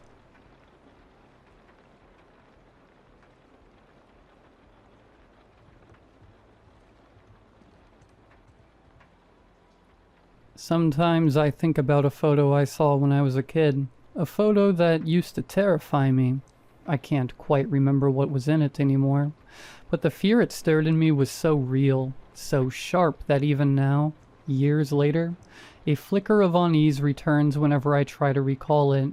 It's strange how something you can't even picture can still haunt you. One rainy afternoon I visited my Uncle Ryan, who still lived alone at 42 in the same house he'd grown up in. The place had a quiet, museum-like stillness to it, full of untouched memories. I remembered hearing from our family about how his teenage girlfriend, Elise, had drowned during a summer trip when they were just 17. He never really dated anyone seriously after that. As we sat in his living room, sipping tea under the soft hum of a table lamp, I caught sight of an old photo album on the shelf. A chill passed through me, sudden and inexplicable. Something about the album tugged at a deep, buried fear, like the feeling I got when I try to remember that photo from my childhood. It's not my uncle's girlfriend that was in the creepy photo, wasn't it? I mean, his girlfriend looked sweet and charming. As we finished our tea, Uncle stood up and carefully cut a tiny slice of the lemon cake we were eating. He placed it gently on a small floral plate, then opened the fridge and set it on the top shelf, right beside an old glass jar with dried roses inside. I watched, puzzled. "Saving some for later?" I asked lightly. Uncle smiled, but it didn't quite reach his eyes. "It's for Elise," he said softly. "She always loved lemon cake. I like to leave her a little something, just in case she visits." His voice held no irony, just quiet conviction. I felt a strange tightness in my chest, and that old, forgotten fear stirred again, like something was just out of sight, was beginning to step closer. I stood and stretched. "Mind if I look around? I haven't seen the house for years," I said, forcing a casual tone. Uncle nodded, gesturing vaguely down the hallway. "Of course, go ahead." I stepped into one of the newly painted rooms, a quiet, softly lit space with pale green walls and a fresh scent from the polished floorboards. I wandered toward the window. As I looked out, my breath caught in my throat. Someone quickly showed up in front of me from outside the window. Its head tilted slightly and it was smiling, but there was something wrong with the smile. It was too wide, too fixed, like it didn't belong to a living person. I blinked, and in that split second, the figure was gone. I backed away from the window quickly, heart thudding. What makes it more disturbing was the fact that I'm in the second floor. I hurried back to the living room, trying to keep my voice steady. "Uncle, I just remembered. I've got to head out. I totally lost track of time." Uncle looked up from his chair, surprised and a little hurt. "Already? You just got here. Stay for dinner, at least. I was going to make Elise's favorite stew." That name again. My skin prickled. "Next time, I promise," I said, grabbing my bag and slipping on my coat with shaky hands. A week passed and the image of the smiling figure refused to leave my mind. Sleep came in fits, my dreams flickering with half-formed faces and waterlogged whispers. Eventually I gave in to the pull of the past and called my mom one quiet evening. "Hey," I said, trying to sound casual. "Do you remember that old maroon suitcase? The one that had Uncle Ryan's photos and sketches?" There was a pause on the other end. "That thing? It's in the attic, I think. Why?" "I just want to look at something." My mom sighed, a soft rustle of worry in her voice. "That suitcase contains a lot of valuable stuff to your uncle. Just handle it with care." I promised her I'll be careful with it. It was time to face whatever had been waiting in the dark corners of my memory. The attic smelled of dust and old wood, thick with the weight of forgotten years. I found the maroon suitcase tucked behind a stack of broken displays, dusty chest, and yellowed ripped magazines. My hand trembled slightly as I unlatched it, the metal clicks echoing in the stillness. Inside, the familiar scent of paper and charcoal greeted me. I sifted through them softly, cautiously, until my fingers paused on a worn piece of cardstock tucked between 2 pages of a sketch pad. There it was. The photo. At first glance it looked innocent, an old black and white snapshot of my uncle's backyard taken from a window. But as I adjusted my eyes, I saw it. In the far corner of the image, half concealed in the shadows near the fence, was the same smiling woman I saw from the guest room window. Elise. The grotesque, rotting, drowned face of Elise. My breath caught, but I didn't look away. I turned the page in the sketchbook next to it, and my heart thudded loud in my chest. It was one of Uncle's drawings. Rough, frantic lines in heavy pencil. A woman with a drowned, sunken face. But what made me gasp was her neck. It's long and impossibly stretched, reaching up along the side of a house. Her face peeking through the second-story window, looking like a pale snake dipped in black mud. I suddenly understood. The fear I carried since childhood wasn't just from the photo. It was from seeing that face once before, through the very same window when I was just a little girl. Elise had been watching over us.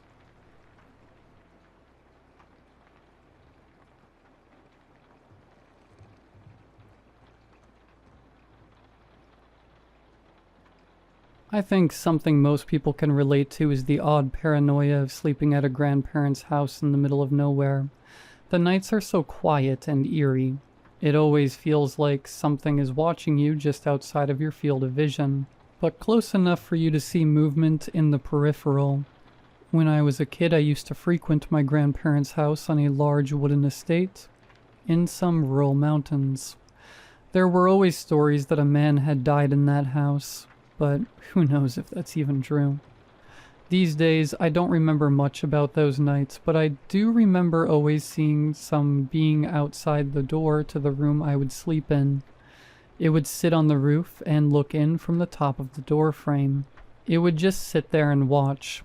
It would be gone by sunrise, but there would always be mysterious puddles of liquid where it hung. For the longest time, I convinced myself it was just childish superstitions. Nothing more than my younger brain making me see things. Recently, however, I got the chance to revisit the old house, and those memories of that thing just pried at my mind. My grandparents both died years ago, and their house was simply left to rot away. I was passing through that area, and decided to stop in the little town nearby to relive some childhood memories. I wish I just kept driving. I used to head into the town with my grandparents just to look around, grab something to eat from the local diner at the corner. There wasn't much to do, but it was quaint and I enjoyed it. Driving through the town now, though, everything just seemed so off. There was a strange whistle as the cold wind blew through the town, lifting up the snow on the sidewalk. The old diner had closed down and was left abandoned on the corner. There weren't many people walking around the main road, which was odd considering that place used to be quite busy this time of day. But it had been years since I visited. Maybe people just moved away.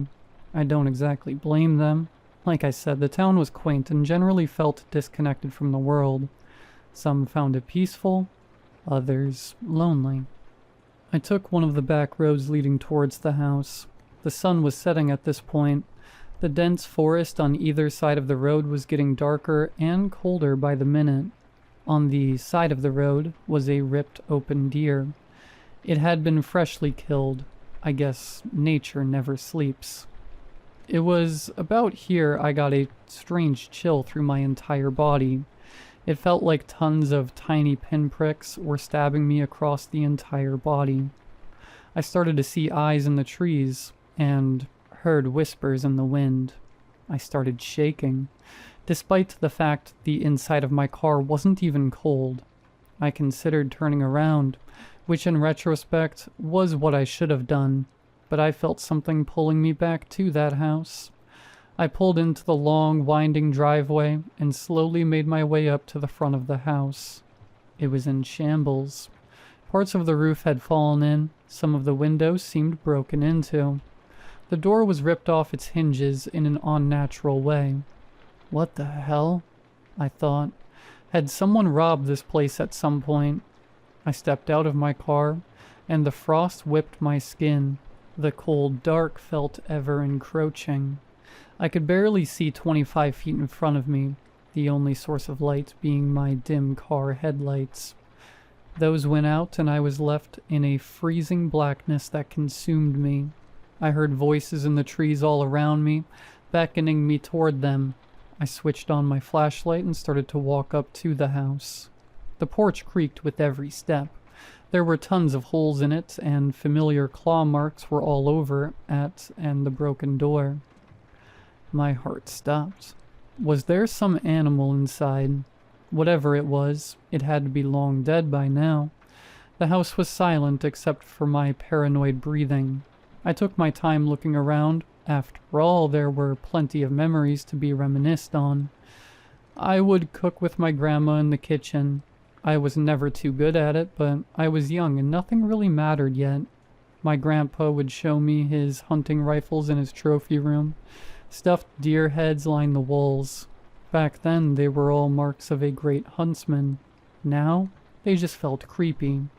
Their dead, beady eyes staring into me. A noise from the kitchen. The hairs on my neck stood up.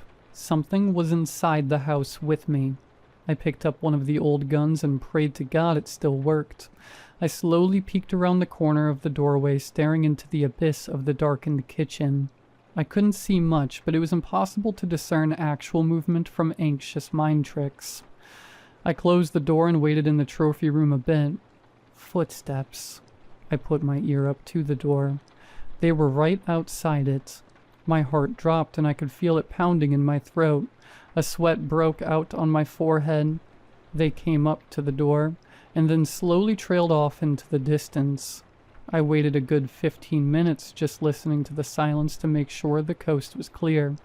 Someone or something was definitely inside with me. I finally gathered up the courage to peek through the crack in the door. Nothing. At least as far as I could tell.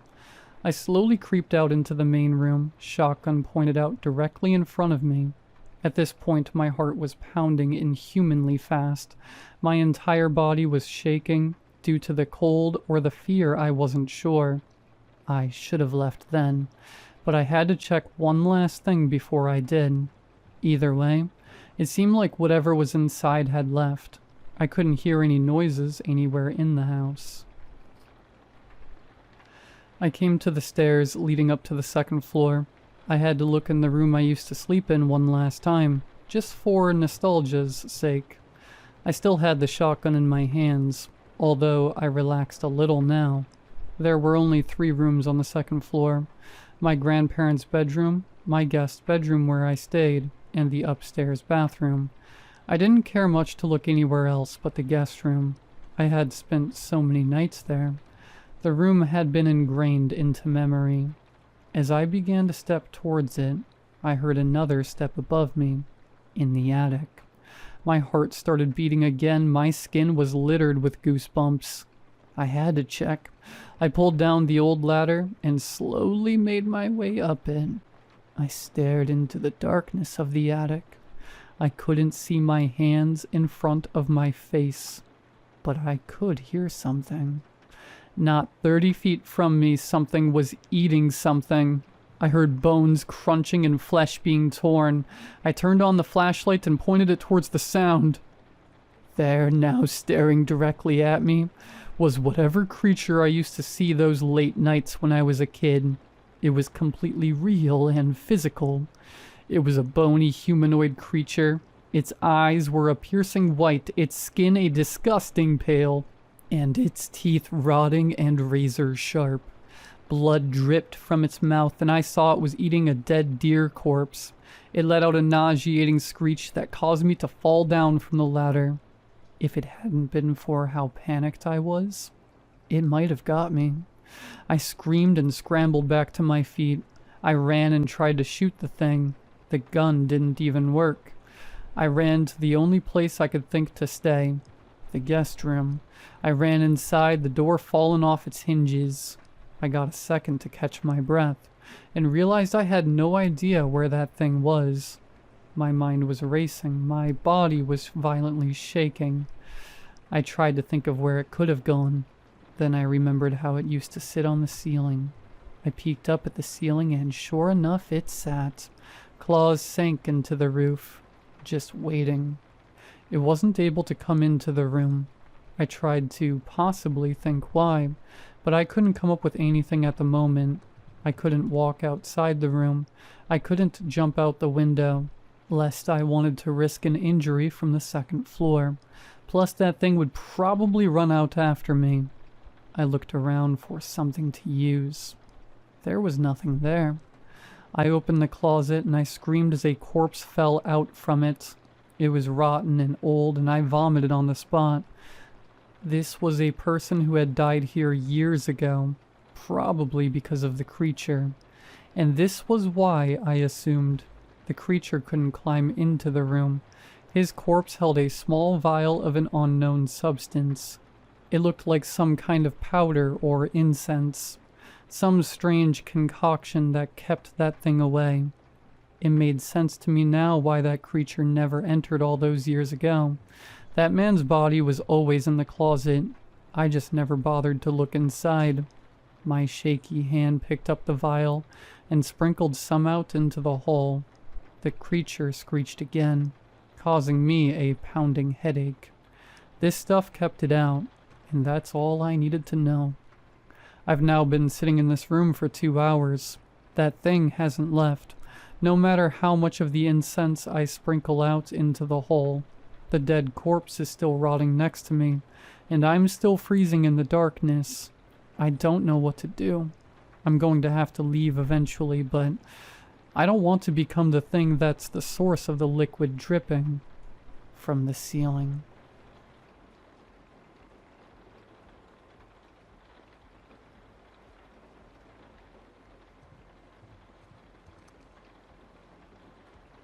I'm in need of some advice, but I don't even know what kind of help I should be after.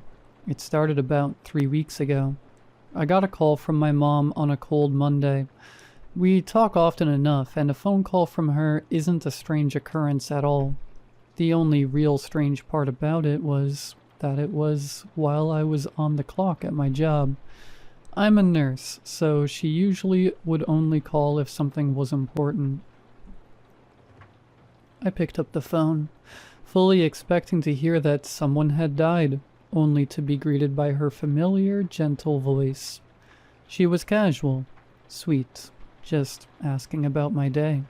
Don't get me wrong, I love my mom, and I like talking to her, but I was at work and it was a very busy day. I tried to politely excuse myself and get back to what I was doing. Before I could hang up, she said something that caught me off guard. "I'm glad you're sleeping better. You looked so peaceful." I was caught a bit off guard by this. You see, I'm in my 20s and I've lived alone for almost 7 years now. What's more, my mom lives about 200 miles away from me. I didn't think much of it at the time, but as the day went on, for some reason, it bothered me more and more. After my shift, I called her again. And again, she began a casual, cheery conversation with me. What she said earlier was burning into my brain at this point, so I asked her what she meant by that. Without missing a beat and in the same happy tone, she told me, "Well, you've been tossing and turning. I was just happy to see you sleeping peacefully last night." I didn't know what to say. I asked her if she was making a joke. Her response sounded just as confused as I was. She told me she had tucked me in last night. I didn't want to start an argument.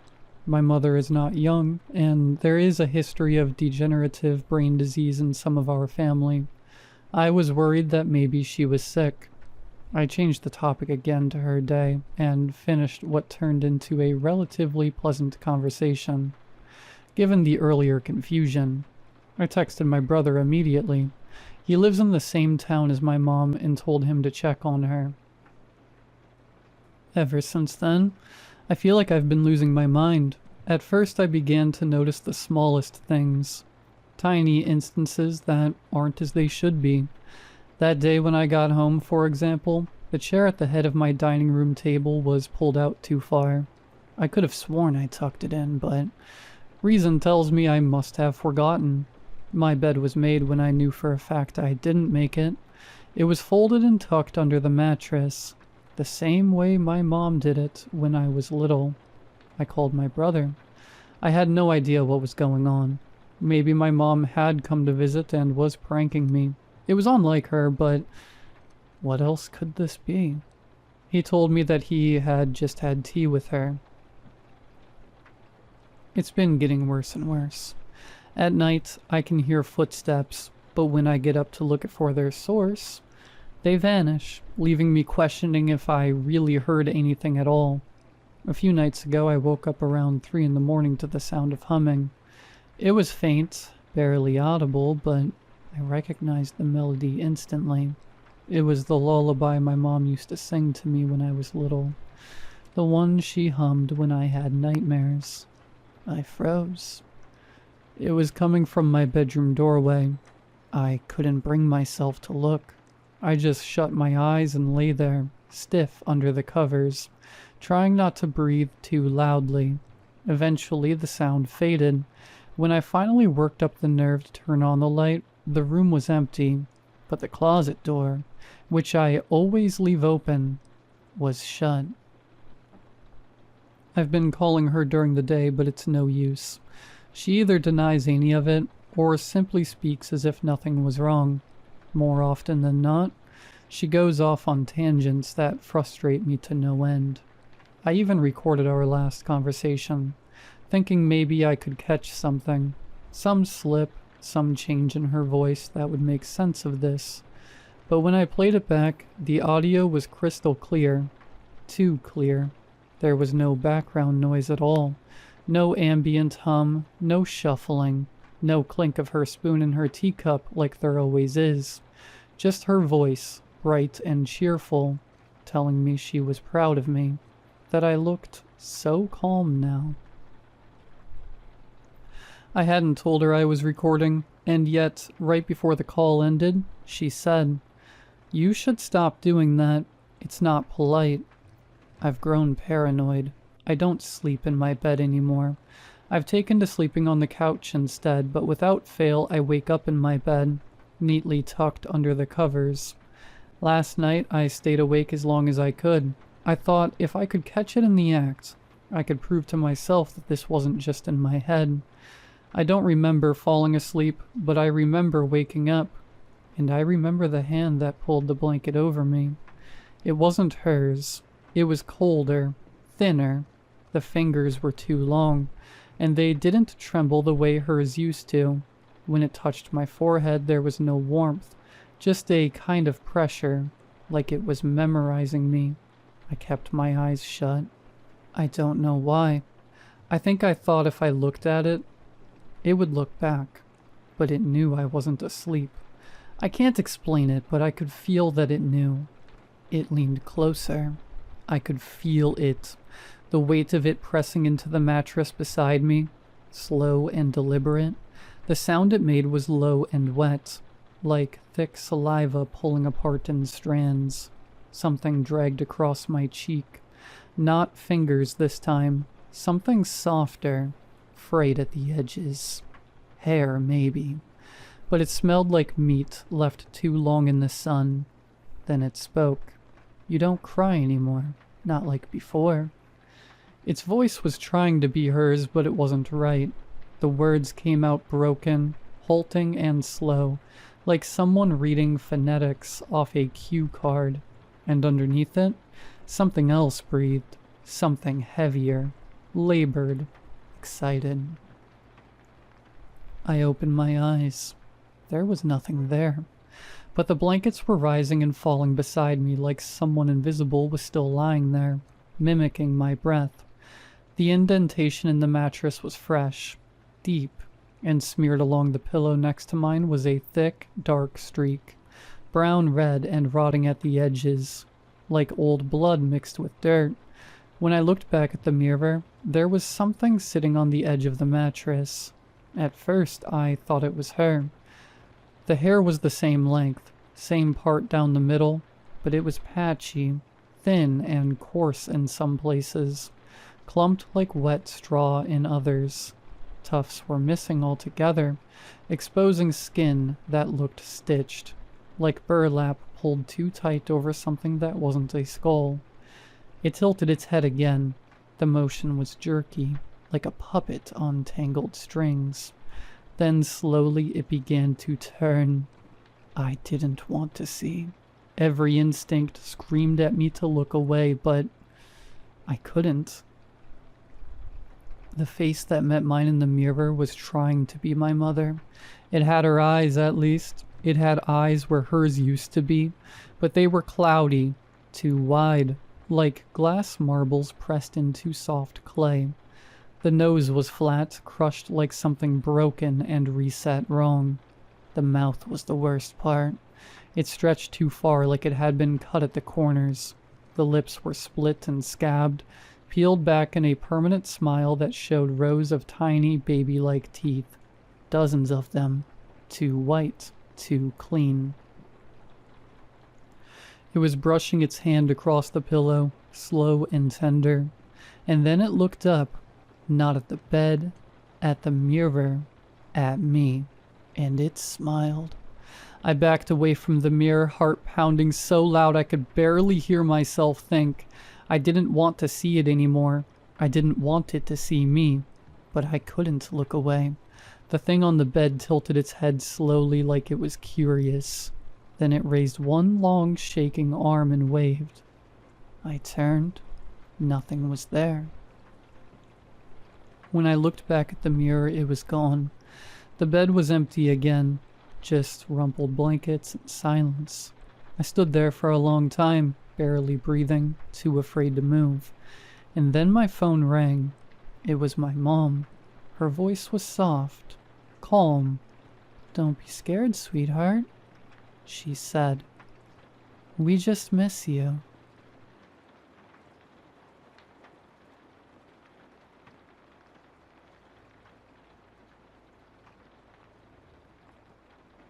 He was only gone for 2 days. Said he needed to clear his head, so he packed light and headed up into the Uintas with his usual gear. No big deal.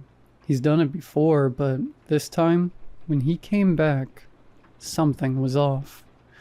It started with how he walked in. No announcement, no "I'm back," just opened the door, set his pack down, and stood in the kitchen like he forgot what it was for. I was at the table mid-bite. He looked at me and smiled, but it didn't reach his eyes. "Good trip?" I asked. He nodded, still smiling. That smile didn't drop once the whole night. Not when he told me about the mountain lion tracks near his campsite. Not when I noticed he was wearing my sweatshirt. The one he hates.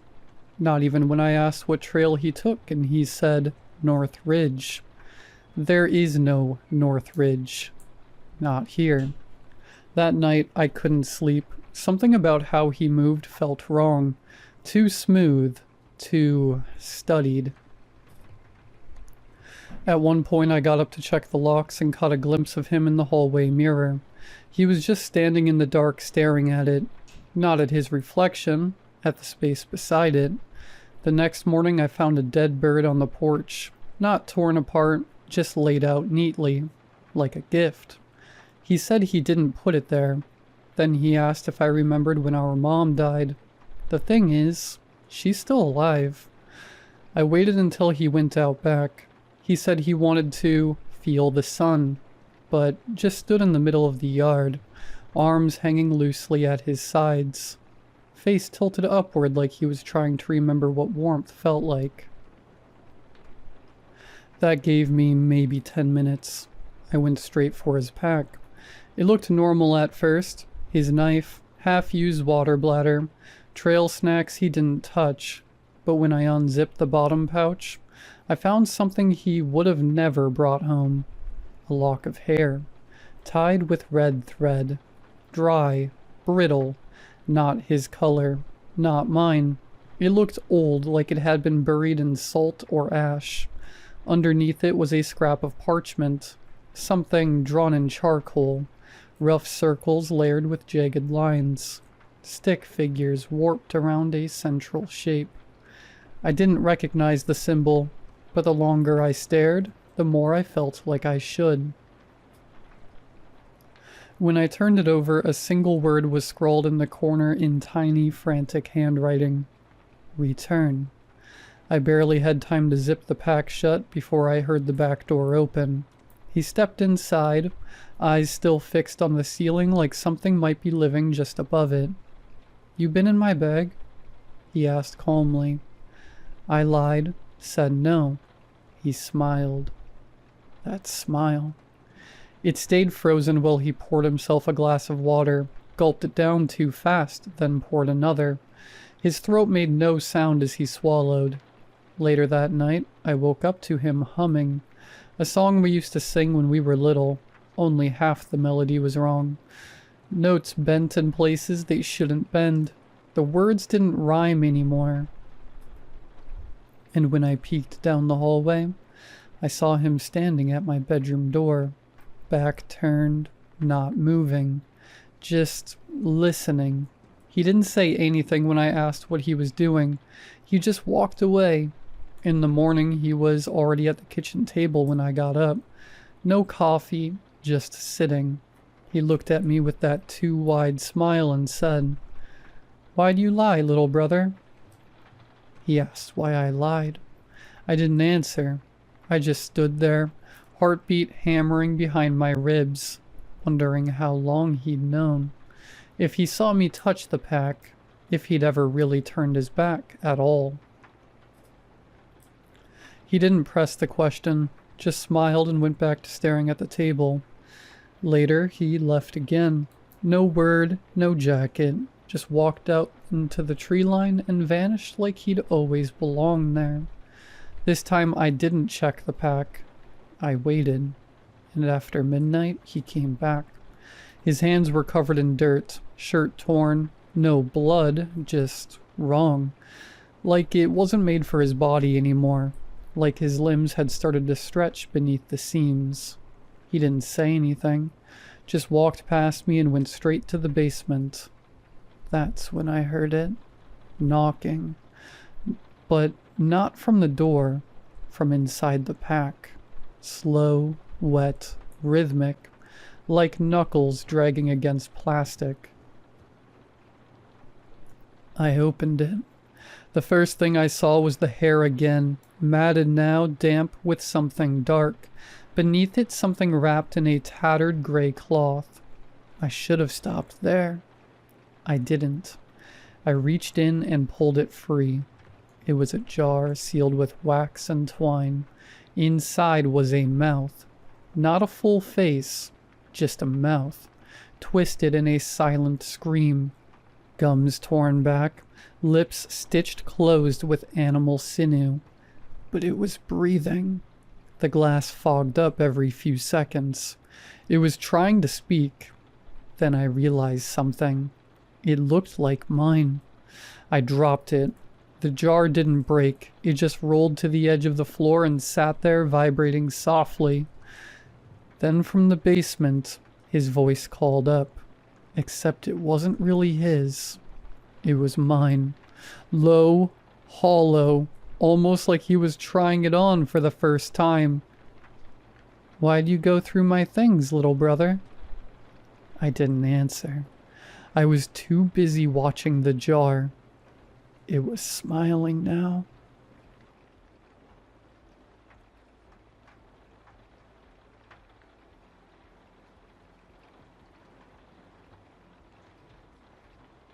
Back in my early 20s, I worked at a small radio station as the nighttime radio host.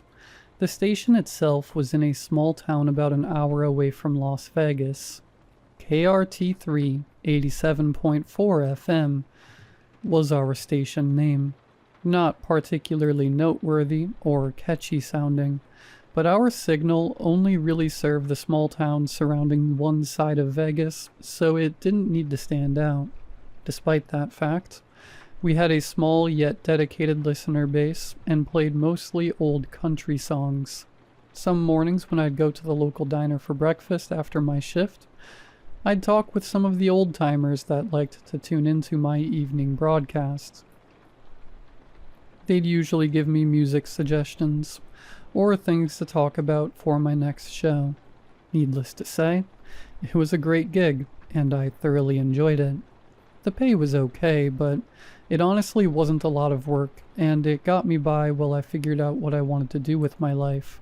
With that being said, there was one incident at the station that made me quit for good, and to this day I still have zero idea as to what actually happened that night. For context, our station was a small brick building about a 30-minute drive outside of a very small town. Altogether, the total population had to have been somewhere around 600 people, so the community was very tight-knit.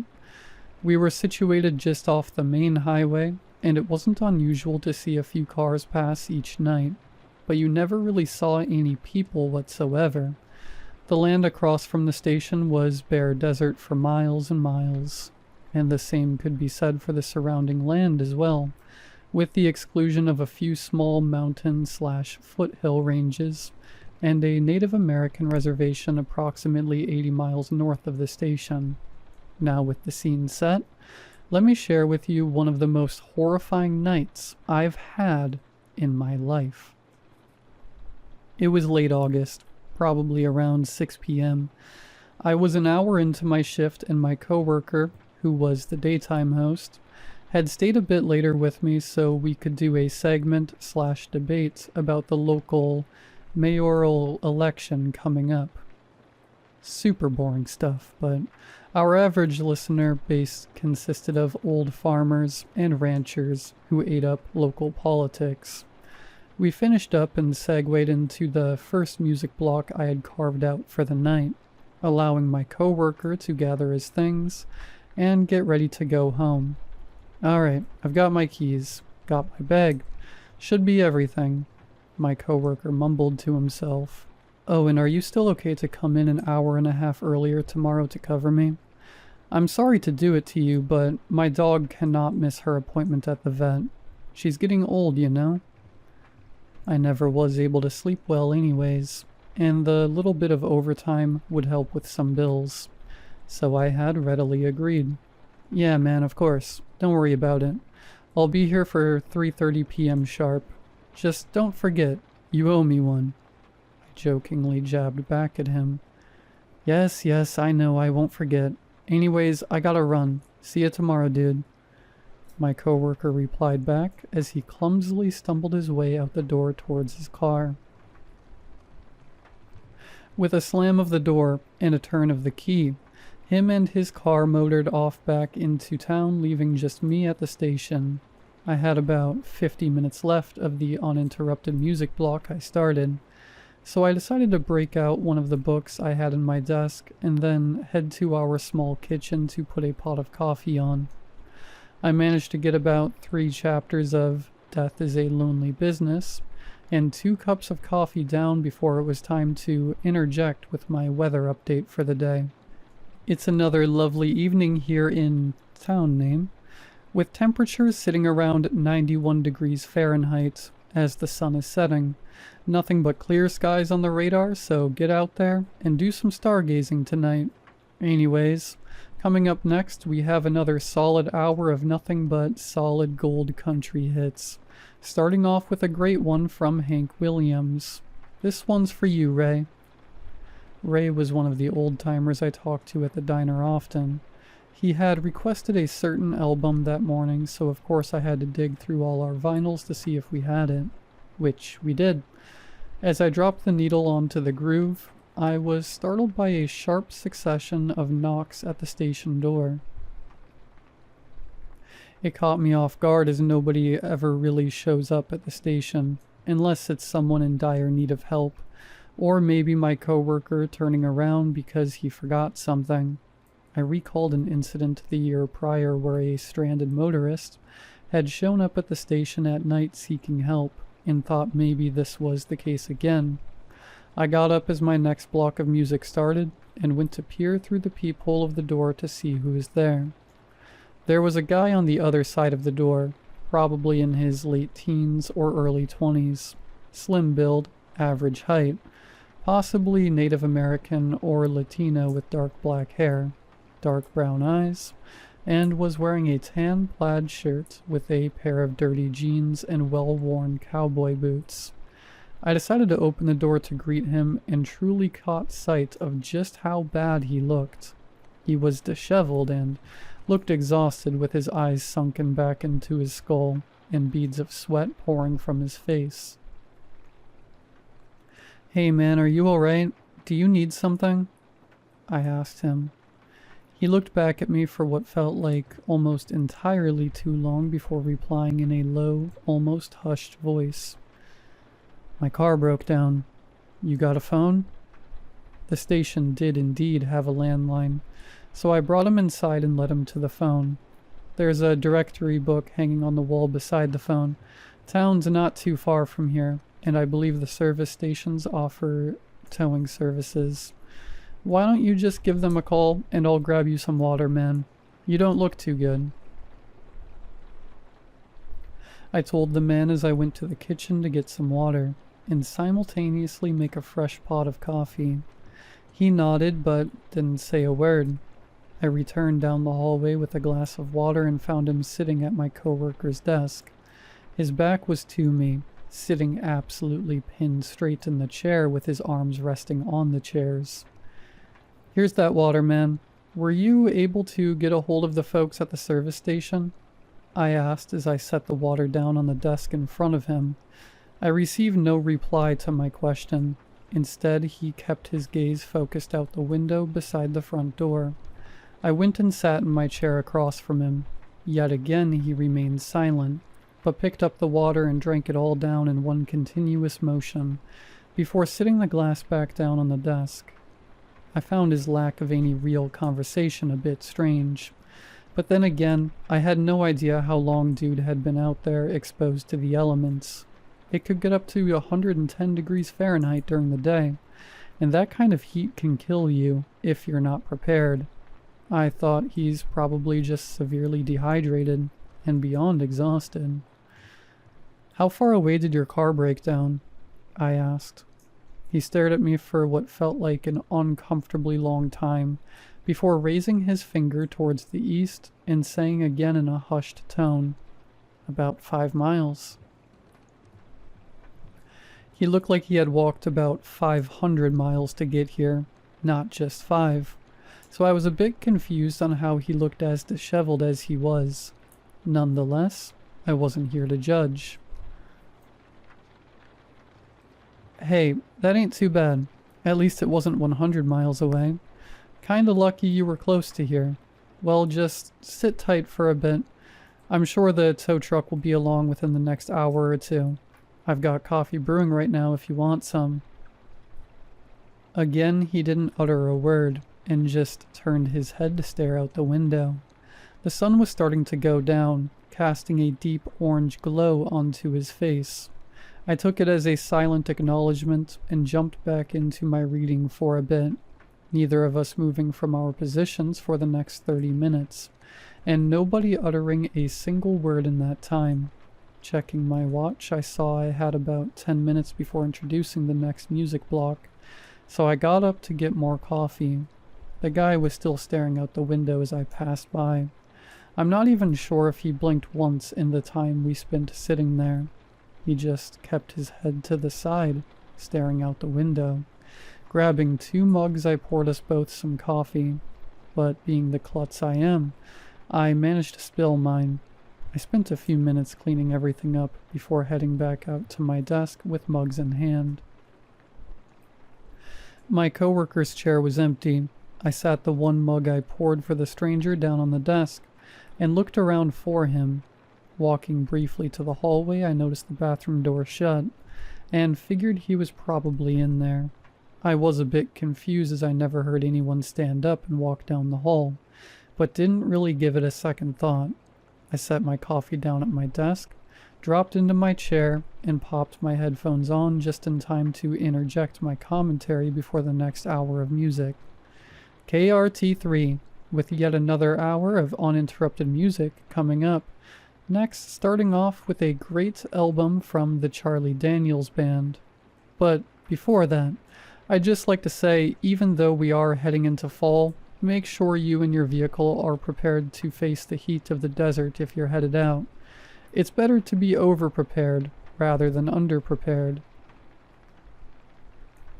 Swapping out the last vinyl for the next while, I gave my spiel. I put the needle down just as I finished my last sentence. Taking off my headphones, I picked up my book yet again and began reading, totally forgetting about the stranger who was still in the bathroom. It wasn't until 45 minutes later, after I finished my third coffee and really needed to pee, did I remember he was still in there. I half rushed down the hall and went to knock on the door with a, "Hey, sorry man, but..." When the door pushed open, as soon as my hand met it, the bathroom was empty. The stranger was gone. Now, there were no windows in the bathroom. If you were to leave, you'd have to walk out of the bathroom, straight down the hall, and then turn left right past my desk to go out to the front door. So if he left it at any point, he would have walked right past me as I was sat there reading.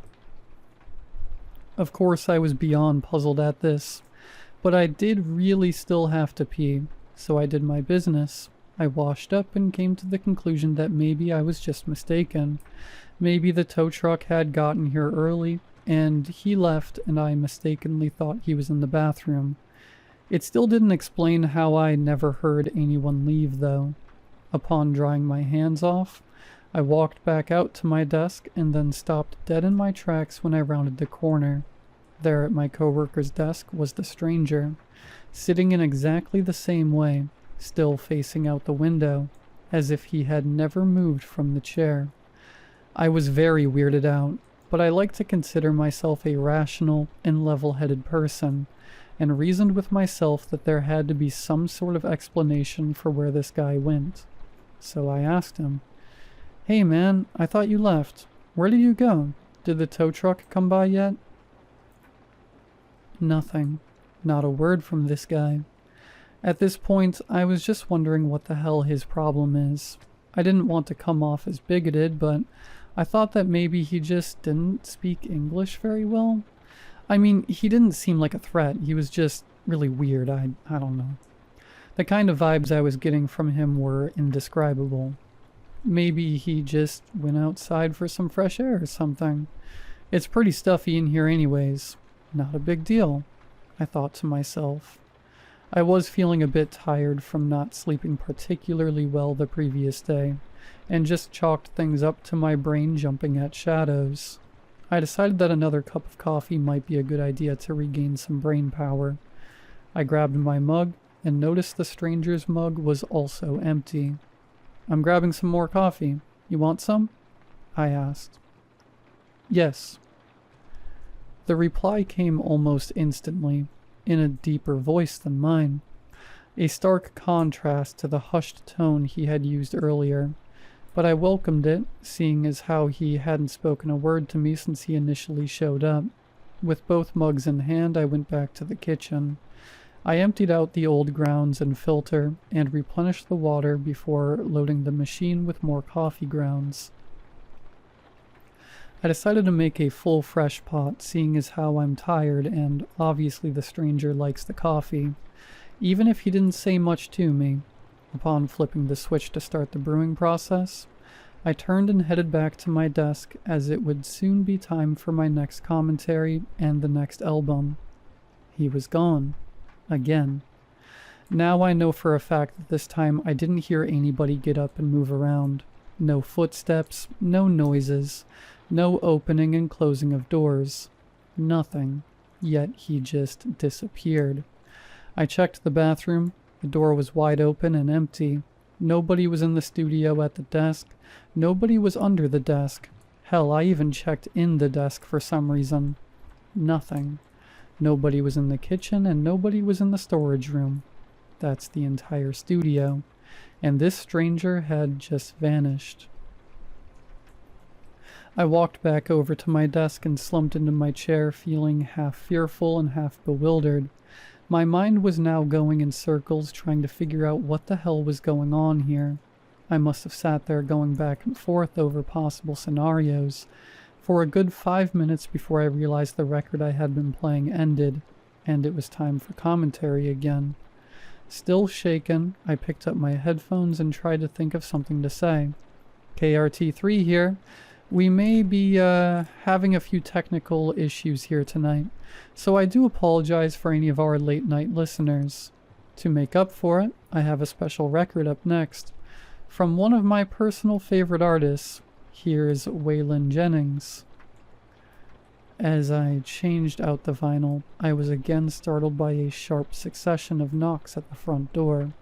Just as I dropped the needle, I scooted back with my chair and dropped the headphones on the desk. Sitting and listening, we kept a .22 caliber rifle nearby the storage room just in case. It was a small town in the desert with lots of farms and ranches around. Not uncommon for most people to own firearms. And without thinking, I made my way over to grab it. With rifle in hand, I grabbed a few bullets from the box of ammunition stored next to it, and made my way to the front door. If this was the stranger out there at this point, I didn't care. Now I was looking out for myself. I peered out the peephole in the door and scanned what little of the surrounding area I could see. It took my eye a bit to adjust, but I could just barely make out a figure standing back away from the door. I could not tell who it was, though, since the blinds on the window were still open. I carefully shuffled over to my left and leaned my head over to see out of it. At this point, it was fairly dark and I couldn't see all too well, with the faint glow cast by the two outside lights mounted on either side of the front door, but I could make out someone standing there, approximately 20 feet from the door. It shared the same height as the stranger, but I couldn't make out any discernible details.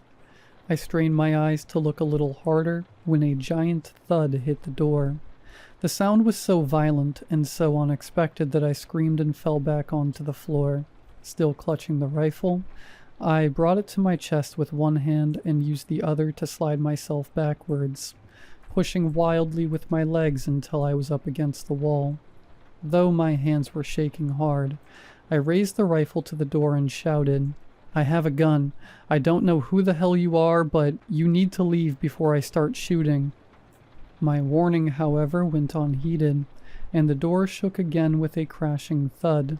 I kept my composure as best I could, and kept the rifle trained on the door, ready to start letting off rounds. Thud, thud, thud. It repeated about every 20 seconds. After I don't even know how many times the front door was hit, my adrenaline hit a peak and I squeezed the trigger. A single shot rang out and pierced through the door around chest level. I quickly cycled the bolt and let off another round, hitting the door again not far from where the first round hit. Then there was silence. As the ringing in my ears lessened and my heavy breathing slowed a bit, I stood myself up and kept the rifle trained at the door, cycling the bolt for a new round just in case. I didn't want to chance opening the door and getting jumped by something or someone in case I missed, so I slowly worked my way over to the window where I could see if anything was sprawled out on the ground. When I was finally able to get a clear line of sight outside, I was horrified to see absolutely nothing. No person, no animal, nothing. My blood had run completely ice cold at this point. My rational brain had all but completely shut down, and I was now entirely submerged in fight or flight. Thud. The crashing noise started up again, but this time from the opposite side of the building. Like I mentioned earlier, the station was a brick building. The only possible way a noise of that magnitude would be possible is if you took a pickup truck and hit the wall with it going at least 20 miles an hour. Thud. Something hit again from the roof this time. Thud. Again, the front door shook. At this point, I was turning in circles trying to decide where to point the gun next. It was like I was being surrounded, and boy if I wasn't severely outnumbered. I slung the rifle on my back and made a quick dash down the hall toward the storage room. Turning and slamming the door once inside. Thankfully, this being a storage room, there were some decently heavy file cabinets along the wall. I managed to slide one in front of the door to block it off before turning and slumping myself down against the opposite wall, grabbing and pointing the rifle at the door at the same time. The loud thudding continued for some time before blending into what sounded like a symphony of fists knocking on every inch of the building. I was beyond frightened. I was trapped in this small room, and though I did have something to protect myself with, I didn't even know what I was up against. I had never experienced anything even remotely close to this in my life. I sat there with the rifle and listened as the symphony of knocks dwindled to just a single knock at the front door, before stopping altogether. Obviously, I didn't trust that whatever was out there was gone for good, so I waited about an hour, according to my watch, before even thinking of leaving the confines of the storage room. Pushing myself up off the laminate floor, all my muscles ached and my body felt heavy. Once my fight or flight wore off, I just went back to being completely exhausted. No amount of caffeine could help me now, but I knew that I still had to keep my wits about me and stay vigilant. Even though I had only fired the gun twice, I grabbed another handful of bullets from the box and shoved them into my pocket with the others. Better safe than sorry is a great principle to live by. I stood in front of the door and took a couple deep breaths to steel myself. I just need to get to the phone.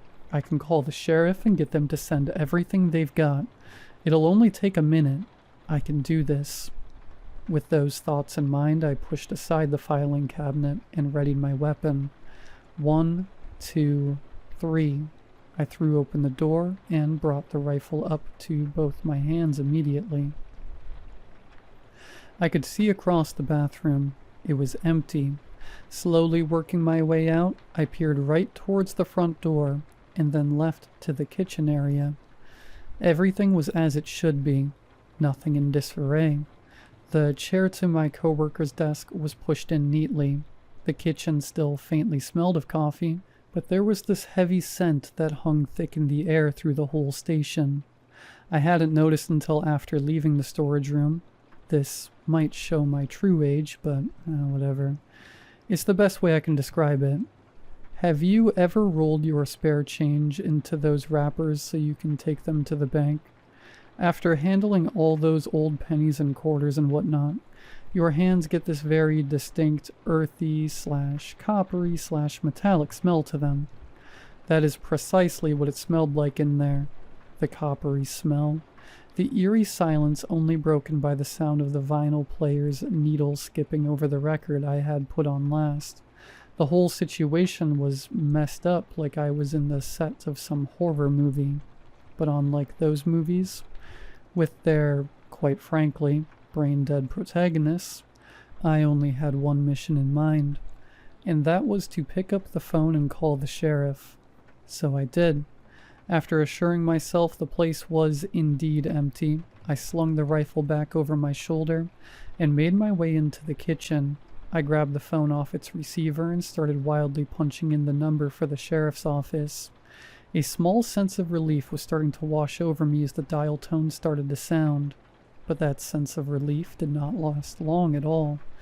Over the eerie quiet that had befallen the station, over the dial tone of the phone, and the skipping of the record player, there was another noise. The sound of the front door's hinges ever so slowly opening. Through everything that had transpired that night, Not once did it cross my mind to even lock the front door, and in that moment, I had felt fear like I'd never felt it before.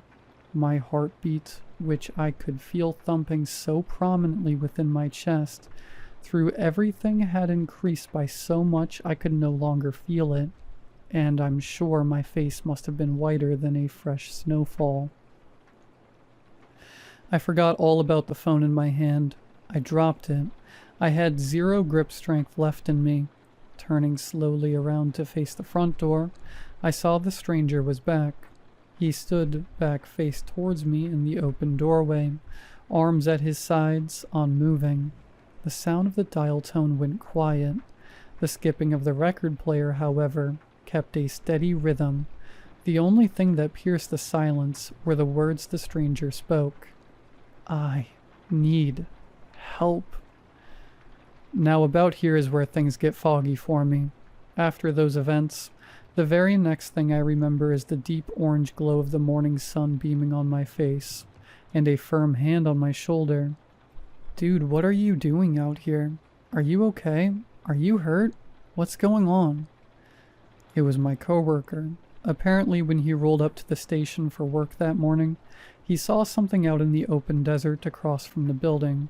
My coworker wore glasses and all around just genuinely had terrible vision, so he kind of just brushed it off because he couldn't make out any discernible details. But after walking up to the now closed front door of the station and noticing 2 perfect bullet holes right through it, he became intrigued and quickly went inside. I was gone. There was a cold cup of coffee on my desk, and the needle on the last vinyl I played was sitting off the record, as if someone had taken the time to stop it from repeatedly skipping. He called out for me and checked every room of the station, becoming increasingly concerned when he could find no trace of me anywhere, and found the rifle missing from the storage room. He returned outside and walked to the road when he noticed the figure in the desert had moved closer. Just barely being able to discern its features now as a human, he started to walk towards it, forming into a sprint once he got close enough to notice it was in fact me standing out there. And that is where I woke up. I was standing in the middle of the desert, arms laid at my side, back pinned straight, just staring out at the horizon. My coworker brought me back to the radio station and phoned the sheriff, telling him the state he found me in, and about the bullet holes in the door. Apparently the sheriff station did get a call that night, but the operator hung up as there was nobody on the other end of the phone. I couldn't even speak for myself at this point. It was as if my mind had just completely broken, leaving me as a living, breathing shell of a human. Eventually the sheriff and a couple deputies did turn up as well as an ambulance. Everyone tried to ask me questions about that night, and knew I couldn't tell anyone what I witnessed. They would have just labeled me as crazy, and locked me away in an institution or something. So with what little grip of my sanity I could muster, I spun them a short tale about some crazed drifter that tried to assault me that night. Obviously they were a bit dubious about my story, as there was no blood from any of the shots I fired, and no sign that anyone else had been there with me that night. Hell, I learned later on apparently there wasn't even a second coffee mug found. Just the one I used. But as they had no other evidence to go off of, that is the official explanation for what happened to me according to the law. I stayed at the local hospital for a couple days so they could monitor me. The first day they loaded me up with Ativan, as I was still in somewhat of a state of shock and couldn't function, but ultimately I was released a few days later with a clean bill of health. I did briefly get a chance to speak with some of the locals I usually conversed with at the diner after the incident. They asked me how I was, and I reassured them that I would be fine. Ray, who was the one that specifically requested that Hank Williams album, would have been up late listening to my broadcast that night, so I asked him if anything seemed off about it, or if he noticed the dead air after I stopped playing music. He told me he stayed up a bit later after the music I played for him, as he was working on installing some new parts for his farm truck that night, but that he didn't notice anything unusual. Nobody else I knew caught my broadcast after about 8 p.m. I still don't exactly have an explanation for what happened that night. I remember years later learning about wendigos and skinwalkers and all the cryptids of the desert, but the coppery blood smell, usually associated with the first two entities, but ultimately, I just don't know. I ended up moving to Canada a couple years later and no longer have contact with anyone back home. Most of my family is dead, and I really just don't have a reason to go back there. Ever since I left, I haven't experienced anything like that in my life ever again. Some days I still wonder if the radio station is still standing, and if anyone else has seen the stranger. But as far as I know, I'm the only one to come across him. That night left me with a giant mental scar I'll never truly be able to forget. If anyone has any ideas on what I might have come across that night, I would love to hear some suggestions, as I really don't have the faintest clue.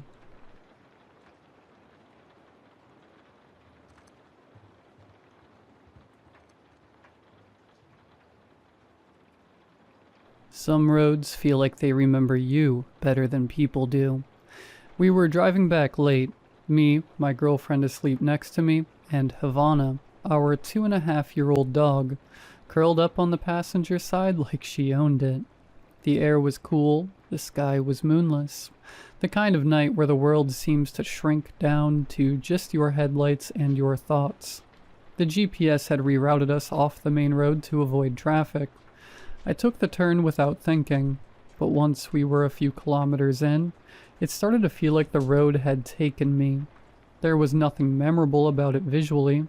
Flat, straight, just trees on either side, and the kind of quiet that gets under your skin. But something about it started pressing on a part of me I hadn't felt in a long time. A pressure behind the ribs, a heaviness that wasn't about tiredness. That's when I saw someone up ahead. A man on the side of the road, not waving, not panicked, just standing there, calm. I slowed down, and as the lights caught his face, I nearly forgot to breathe. "Marco?" He smiled. "Hey, Peter." I pulled over, gravel crunching beneath the tires.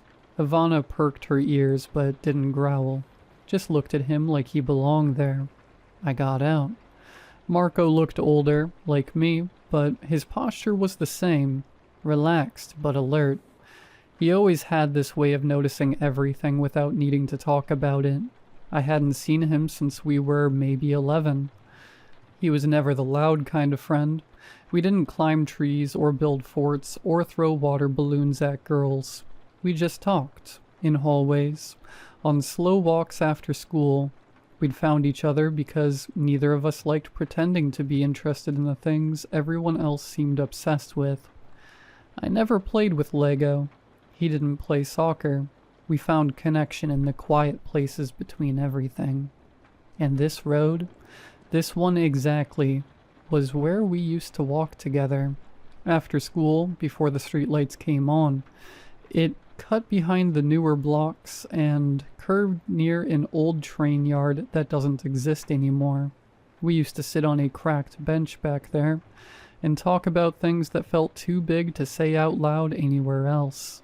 Like where we'd be in 20 years. Like whether anyone would still remember us.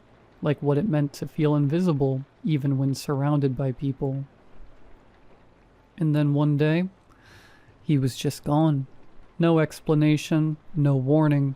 He didn't move away in the way that kids usually do, with boxes and teary goodbyes. He just disappeared. Empty seat in class. No forwarding address. I asked once, maybe twice, but no one had answers. And I didn't push. I just let him vanish. Now here he was on this road again, like no time had passed. "I never got to say goodbye," he said. His voice hadn't changed. Still soft, still grounded. He looked toward the road like it was familiar too. "I didn't even know you'd left," I said. "I know," he said, "but you remembered this road." I didn't mean to. But something in you did. You came back when you needed to. That's what this place was always for. I didn't understand what he meant. Not fully. Not yet. But he kept going. You used to talk to me when no one else did. You let me be quiet without making me feel wrong for it. You asked real questions, and when my life was going to hell, you didn't even know it, but you gave me a place to be safe. I looked away. That lump in my throat was back. You helped me carry something I didn't have words for back then. Now I'm here to return the favor. I laughed, not because it was funny, but because I didn't know what to do with the ache in my chest. I'm fine, I said automatically. No, he said gently. You're functional. He looked at me like I'd said something untrue about my own body, like he was the scaffolding inside me for what it really was. You've been unraveling slowly for a while, he said. You show up, you get the work done, you hold conversations, but inside you're bone tired, worn down by the pressure to keep it together, and no one sees it, not the way I do. I didn't answer, because he wasn't wrong. I'd been going through the motions, delivering on expectations, solving problems, nodding along in meetings, but something deeper had been leaking out of me, something I hadn't told anyone about, that feeling like the floor could give out at any second, that brittle edge just beneath the surface of every task, every social obligation, every smile. You've convinced everyone you're okay, he said. Even her. He gestured toward the car. But you're not. I felt something hot building behind my eyes. Then he glanced at the passenger seat. She knows, though, he said, nodding at Havana. She keeps you tethered every day. You think she's just a good companion, but she's more than that. She pulls you out of the fog, reminds you there's joy and safety, even in tiny moments. I looked at her through the window. She was watching me, tail tapping once, then still, like she understood every word. You've got more strength than you give yourself credit for, he said, but strength isn't the same as not needing help. I don't know what to do, I said quietly. You don't need to do anything tonight. Just feel it. Let yourself stop pretending for once. That's why I'm here. He looked back down the road, and for the first time I realized something. He didn't look like someone visiting. He looked like someone returning home. You came back now because you knew I was close to breaking. He nodded. This was our place. You were most you here. Before you learned to hide. I figured maybe if you came back, you'd remember how to come back to yourself. I took a step forward, but he was already backing away. Not vanishing, not disappearing, just walking into the dark, like someone leaving a room that wasn't theirs to stay in. I watched until I couldn't anymore. Then I got into the car. My girlfriend stared and squeezed my hand, still half asleep. Havana leaned gently against my leg with that quiet, solid love that doesn't ask questions. We drove. The road didn't feel hollow anymore, just quiet, real, steady. I don't know what Marco was. Memory, ghost, guardian. All I know is that I needed him, and somehow he knew exactly where to find me. That's the thing about the right kind of friendship. Even when time and distance tear it from the surface, something underneath remembers. A hidden map, a place. He came back to remind me I'm not alone in this. That I never really was. And that sometimes, saving someone doesn't look like a grand act. Sometimes it looks like showing up on the side of the road, right when the silence gets too loud.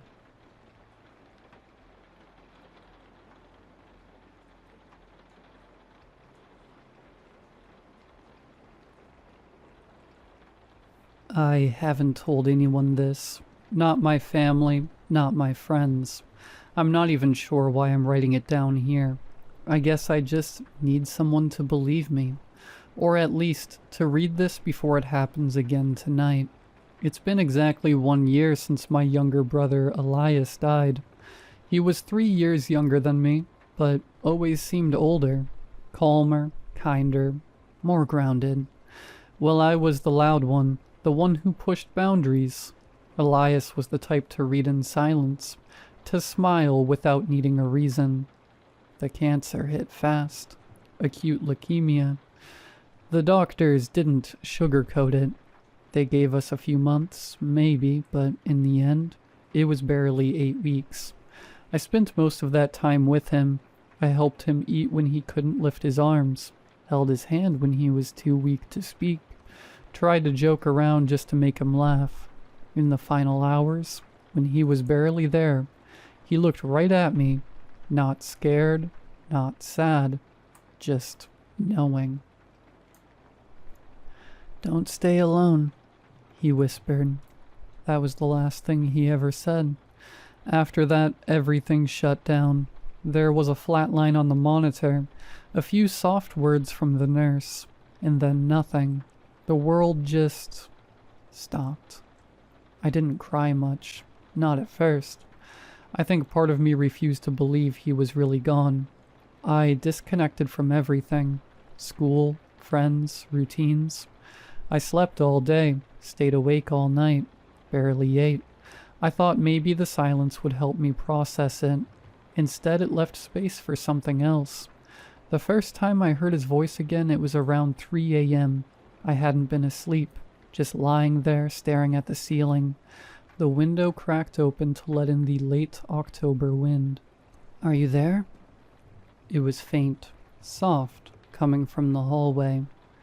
I froze not because I was afraid, but because I knew that voice. I got up, opened the door, turned on the lights. Nothing. Every door was locked, windows closed, no sound except my own heartbeat. The next night it happened again. Same time, same voice. "Are you there?" I told myself it was a trick of memory, auditory hallucinations, lack of sleep. That made sense, right? But the voice kept coming back, every night at 3 a.m. sharp, and then the footsteps started. Soft, deliberate steps across the hallway floor, stopping just outside my bedroom. Never louder than a whisper, but impossible to ignore. Eventually I started locking my door at night. I played white noise, music, anything.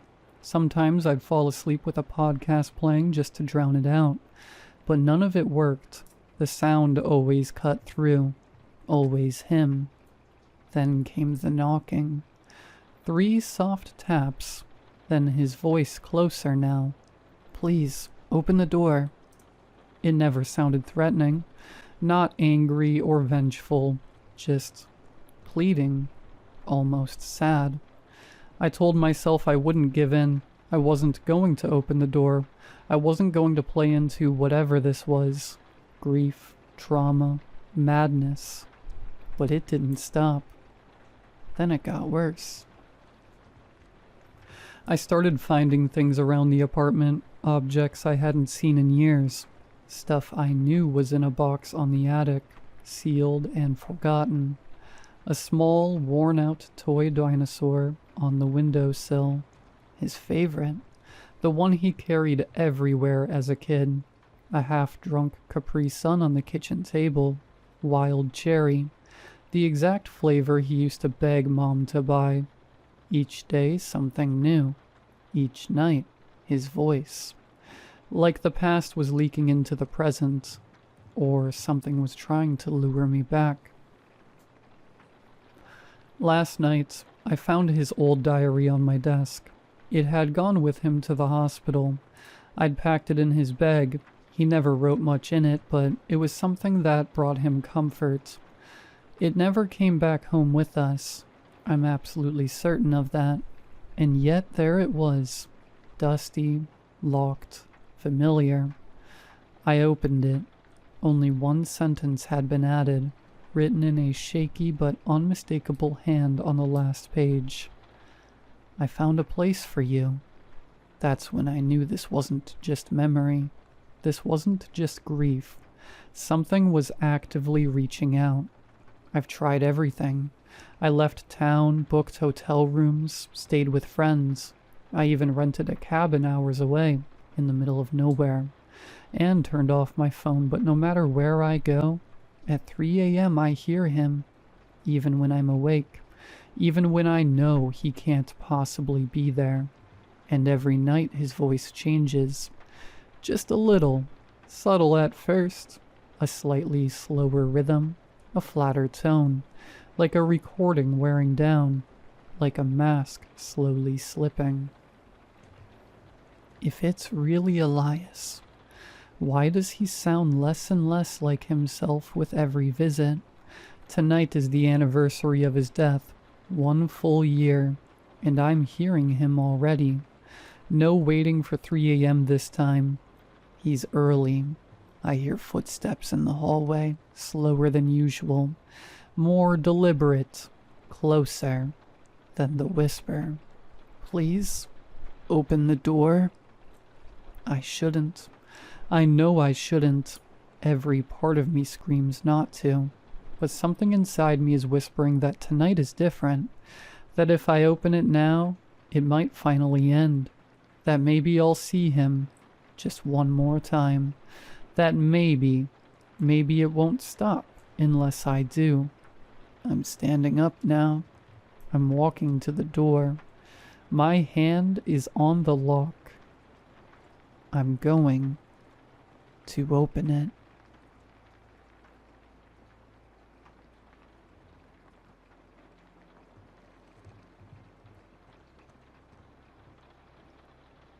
You don't need to know my name. It's not important. And I know that I'm bad at writing, but I need to get this down before you follow in my footsteps and find yourself on that dirt road, leading to that place. Once you've entered, they don't let you leave.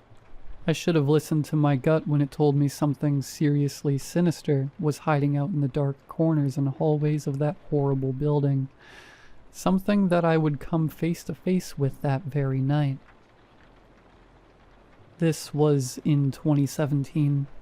My friends and I had done a lot of abandoned exploring as a group when we were still in high school. Mostly old churches, malls, and some crack houses that were usually inhabited by junkies shooting up, or homeless people needing a place to warm up for the winter. We would stock up on beers, spray cans, and whatever change we could put together between the three of us to buy some weed. It started out tame. We were just a bunch of stupid teenagers exploring old buildings, all while getting hammered and stoned in the process. We had a cheap handheld camera David got for a school film project we would use to record our adventures. Most of the footage was just our antics and vandalism we would do in these abandoned places, thinking it was the coolest thing at the time. Mark would even edit the videos during the week and post them in our group chat, and that's how we spent the rest of our summer, each abandoned place getting crazier than the last until we had seen it all in our town. One Friday night in November, David and Mark were at my place, where we would drink and smoke every weekend, thinking about the next place we would explore. We had already been everywhere in town, and it was getting repetitive. That's when we settled on the Elm Creek Health Facility, an abandoned mental asylum 45 minutes up north of town. We heard stories about kids exploring and going missing, but obviously, urban legends weren't holding us back from having a good time. David had a great-grandmother who was admitted there in the 40s because of her severe schizophrenia and manic episodes.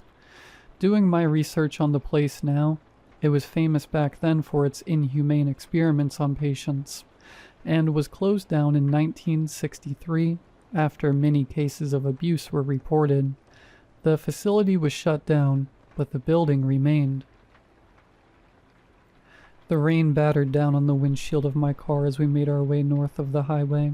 I was 4 beers deep, and to sober up, I kept the windows rolled down in the pouring rain. We exited off the highway and made our way east towards the industrial side of town, where a dirt road led to the facility. That feeling I spoke about earlier was overwhelming me. A sense of existential dread, fear, and excitement washed over me as we turned into the dirt road, only lit by my headlights. The rain was still coming down heavily, only stopping when we were enshrouded in the tall and thick trees along the dirt road. We parked when we reached the no trespassing gate. Mark handed David and me flashlights, and we set out on the path to the building on foot. We joked about not making it out alive, as a means to project what we were feeling. We were all scared, but wouldn't admit it. Mark was on camera duty and started rolling as soon as the building was in sight. The building stood high in the sky, overgrown with vines and leaves, covering the boarded-up windows. We were lighting up a joint when we first heard the voice. "You guys exploring too? There's an entrance over here. Come here and I'll show you." The voice rang out in the cold rain, emanating from somewhere outside of the building. When Mark responded to the voice and said, "Yeah, we've never been here. Where are you?" No answer. We couldn't see where the voice had come from as we were still far from the building, so we just shrugged it off as another group of explorers. And maybe we would get the chance to see them when we got inside. We approached the building and scouted the perimeter for any entrance points we could find until we found an open window behind a grate. Mark kicked the grate in, and we descended into the basement of the building. The smell was the first thing that hit us. Mold and rotten wood. The room was full of graffiti, and medical instruments and books were strewn haphazardly around the room. Smashed beer bottles and cigarette butts littered the floor and made it apparent that we were not the first or the last people to ever enter this building. We made our way out of the room and down one of the long and winding corridors, asking, "Hello, is anyone there?" To which we received no response. We brushed it off as maybe the group had left before we made it up to the building, even though we knew it wasn't possible, and we continued before Mark stopped us and said, "I heard this place has a room where they did experiments on patients. It would be sick to get on film. Let's split up, and if one of us finds it, call the others." Before I could object, he was walking down the staircase with the camera pointed at his face, talking to the audience vlog style. David was just as scared as me. But to look unbothered, he offered to take the third floor and let me explore the main floor on my own. I went room by room, shaking with nervousness and mentally documenting what I saw to tell the others later. When we were done, the feeling of being watched was enough for me to start calling out to Mark and David, to which I received no response. That was when I started running back towards the beginning of the corridor to where we had split up in the first place. That was where I saw him. Mark was standing in the corridor, back turned to me and not moving. "Mark, what? This isn't the time to joke around. I want to leave." He didn't move. A chill ran down my spine as the man turned around and revealed himself. It wasn't Mark. It was me. The man was a carbon copy of my face except for the soulless void of black in his eyes, his face twisted up into a grin. My body was frozen and I stared in horror as he mimicked me perfectly. "Are you lost, Jason?" I backed away slowly, tripping over garbage on the floor in the process. "Why are you trying to leave, Jason? They don't let you leave here, just like David's great-grandmother." I regained my footing and turned toward the staircase. I raced down the stairs towards the basement we entered, tripping and stumbling while trying to convince myself this was some sort of elaborate prank.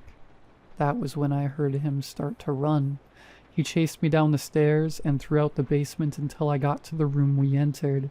I halted across the lawn, not looking back even when I heard the distant shrieking of David and Mark. Trembling with fear, I got to my car, put it in reverse, and drove to a gas station 2 miles away. When I called the cops, a search party went to the facility to find David and Mark. They are still missing to this day. Every night in my dreams, I am in that building. If you ever find yourself on that dirt road, remember this. They don't let you leave.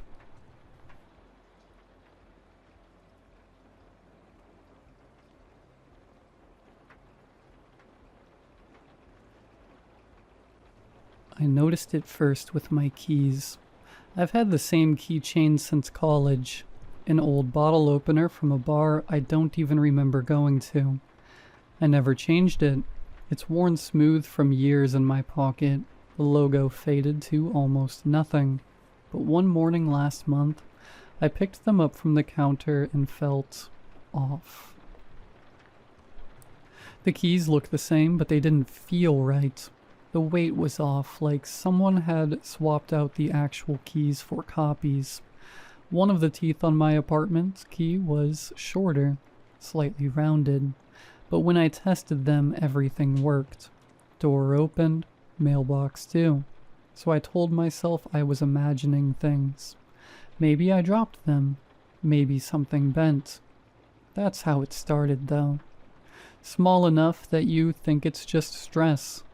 Work's been rough lately. Sleep hasn't been great, so you brush it off. Then the email came. It was a receipt for a coffee shop I don't go to, some indie spot across town. The charge hit my card around 8:42 a.m. I checked my phone's health app. At that time, I was in the shower. I remember being in the shower, but the receipt had my name, my card. Everything matched. I googled the cafe. They had a little online ordering system. You could leave a note for the barista. Mine said, "See you tomorrow." I started checking my accounts more often after that. There were more weird purchases. A small charge at a gas station I've never been to. A subscription to a language learning app.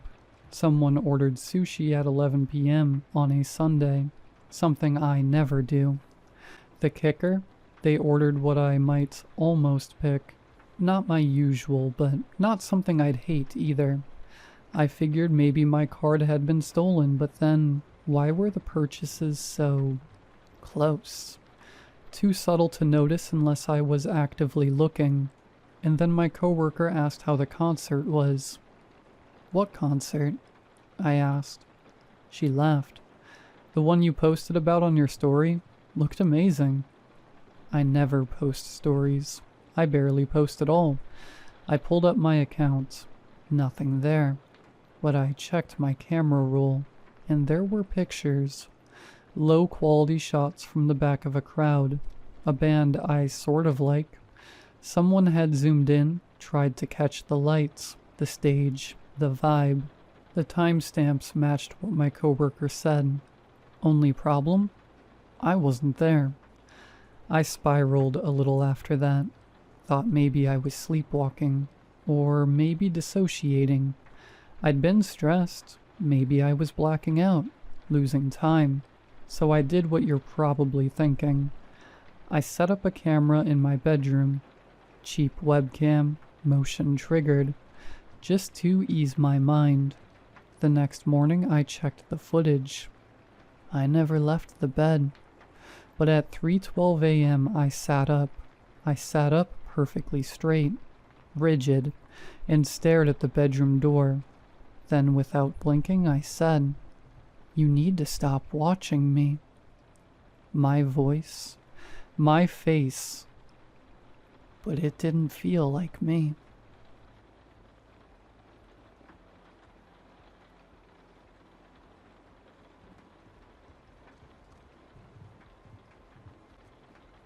I grew up in a house where pets never lasted long.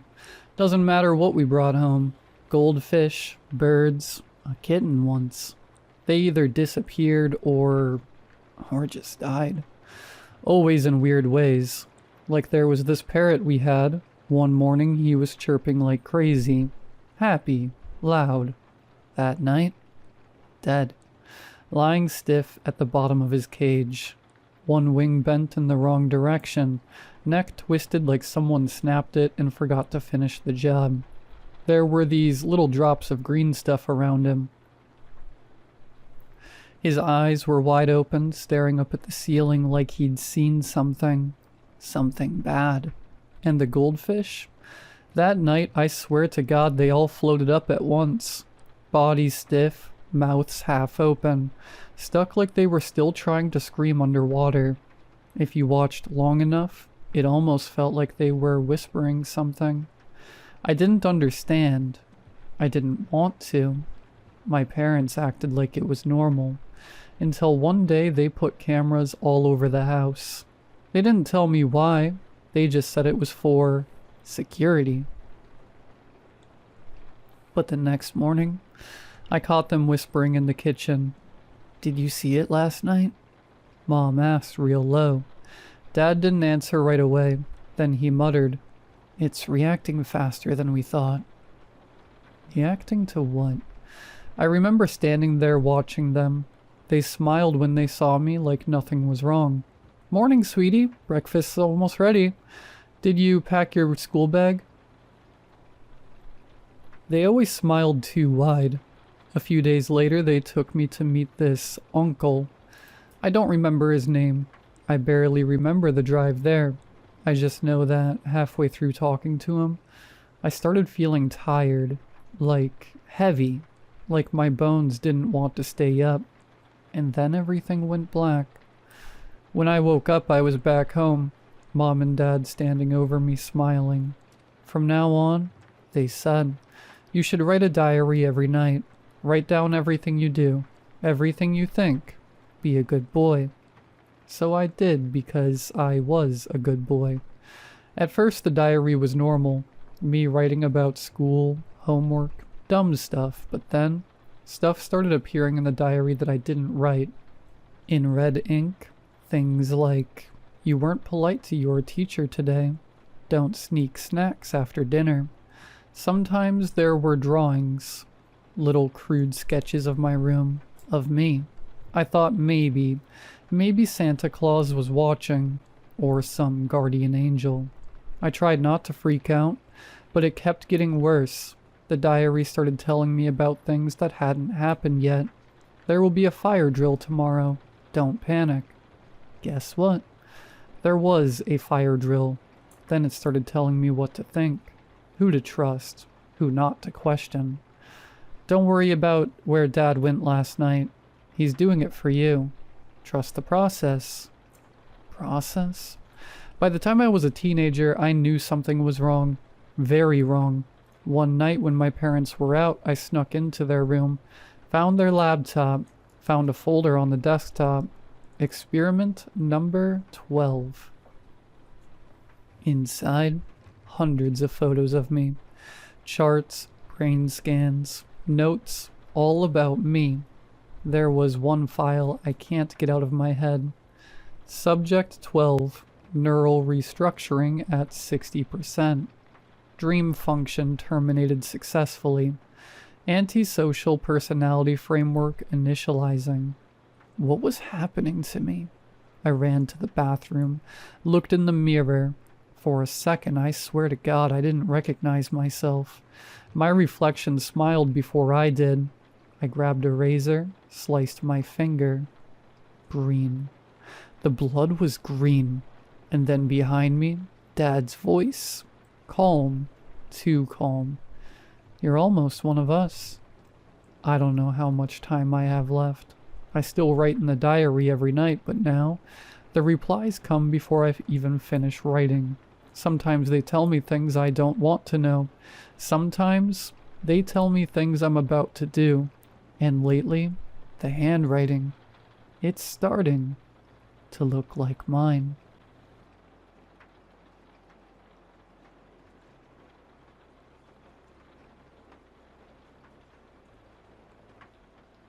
So, you know those double-sided Q-tips you use for makeup application or cleaning out your ears?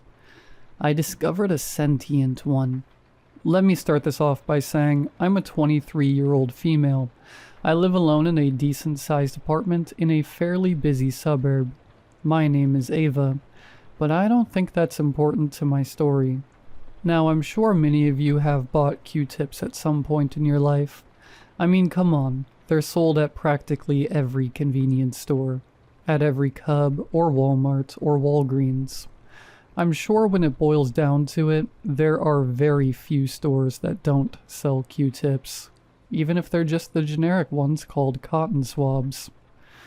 Well, my story begins a couple weeks ago, so let's start there. I was getting ready to go out and I grabbed a few Q-tips to help blend my makeup. Something about one of them felt, I don't know, off. Like there was this unsettling aura coming off of it that shouldn't be. Because it's just an inanimate object, right? I use it anyway, despite the odd feeling, like an idiot. As some eyeshadow smeared onto the cotton, the aura changed from unsettling to almost threatening. My body jolted and the Q-tip fell from my hands and onto the floor of my bedroom. I tried to put it out of my mind as I got ready, and as I'm about to leave the room, I grab it and throw it out with the others before heading out for a fun night with friends. When I get home and put my car keys on top of the cabinet by the front door, I jump. Sitting there, right beside my key dish, is a used Q-tip I didn't put there. As I take note of the makeup smudge, I realize it's the same one from earlier. I once again throw it away before heading to bed. When I wake up, slightly hungover, I see the Q-tip on my nightstand next to my cup of water. It looks like the same one, but that can't be possible, right? So now, whenever a smudged Q-tip shows up, I throw it out. But every time, it appears somewhere where I'm guaranteed to find it, to see it. On the bathroom counter, by the soap, sitting on the edge of the kitchen table, on my vanity where I get ready, and each time the Q-tip reappears, it's bigger. The growth was subtle at first, barely noticeable, but now it's around 5 feet. The plastic stick in the center is much thicker. There's far more cotton on the swabs. I can't throw it out anymore. Hell, it's kind of heavy. A couple days ago, when I woke up, it was in bed with me. Under the covers, the aura still menacing. After doing my morning business in the bathroom, I headed to the kitchen to make breakfast. As I do so, I kid you not, I feel cotton brush against my arm, but it stings, almost burns. I turned around and there, right behind me, is the Q-tip, somehow standing on its smudged swab. I looked at the arm next, but figure there's no point. Because there's no way a Q-tip could harm me, right?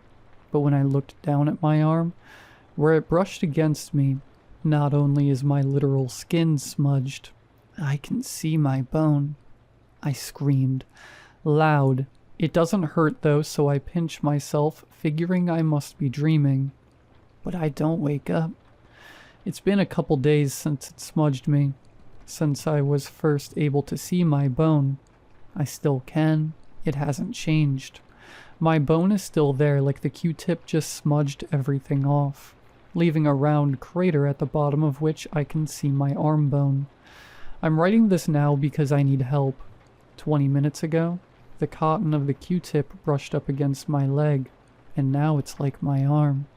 Skin that has seemingly been smeared away, just disappeared, but the bone is still there beneath the smudged away skin.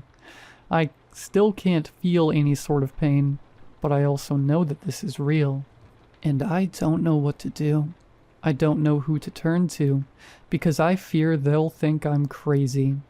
What if others can't see my smudged away skin? What if it looks normal to others, even though the skin and flesh is completely gone, and they think I'm crazy and lock me up? I think it's going to slowly smudge me away, like I used to smudge my makeup. Does anyone know what I should do? This is both a plea for help and a warning. If a Q-tip seems off to you, whatever you do, don't use it.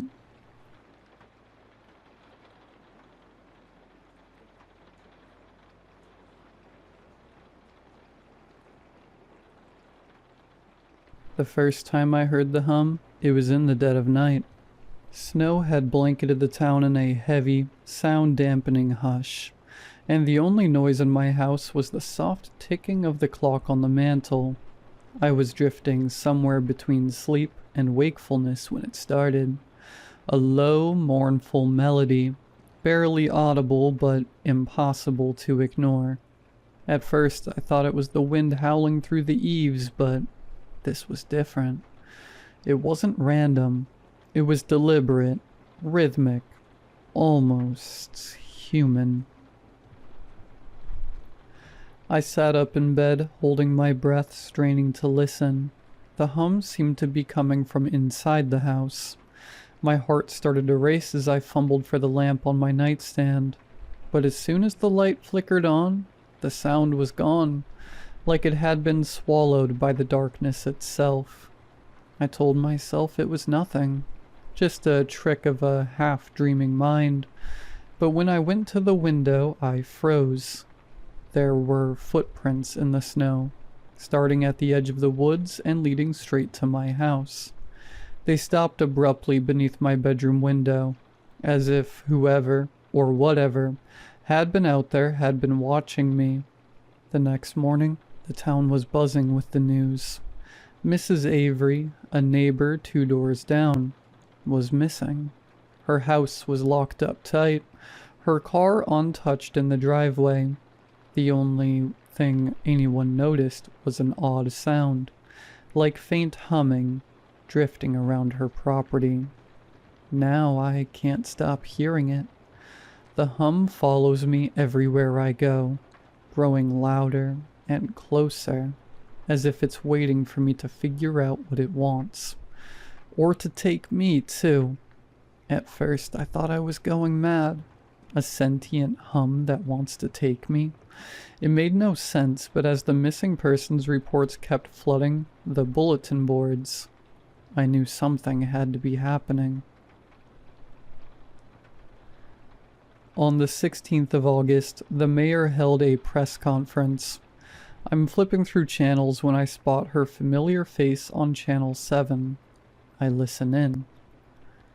"Madam Watson, what is happening with all these people?" a reporter queries.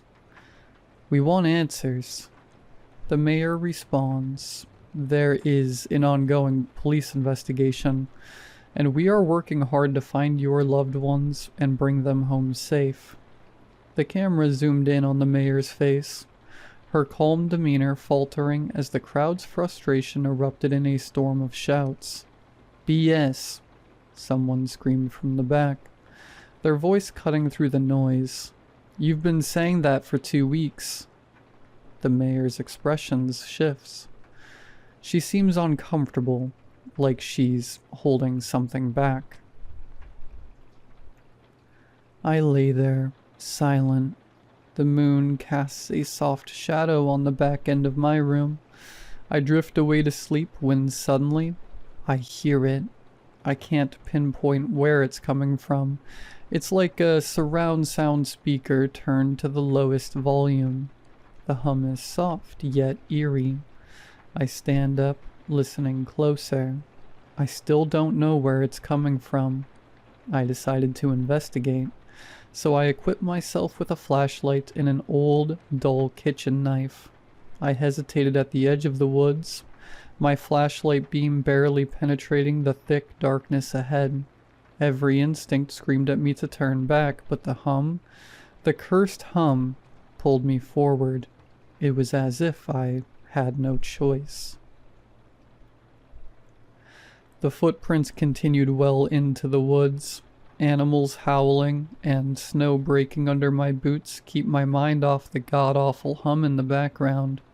Continuing, I see that the footprints veer off the trail into the denser, wilder area of the forest.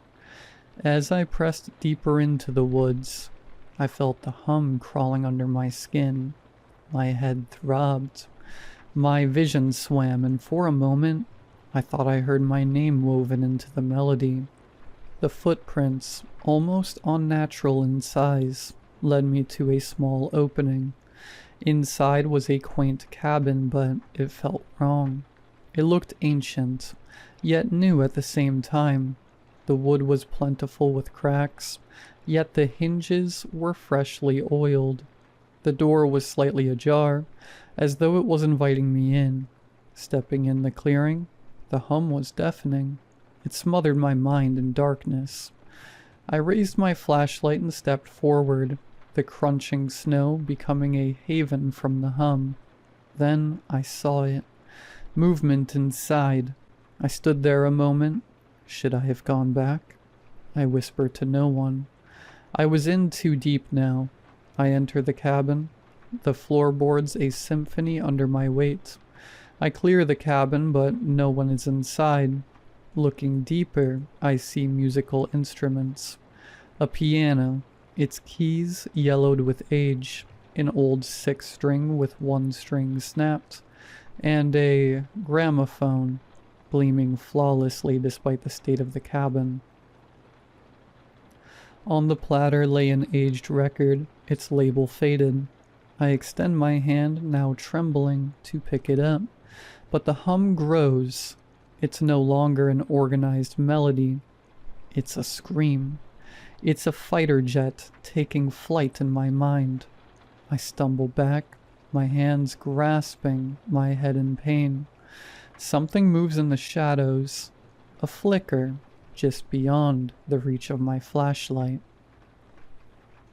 No, I muttered, my voice shaking. I turned and bolted, nearly tripping over the doorway in my haste. The hum receded as I ran, fading to a faint, almost soothing drone that nestled in the back of my mind.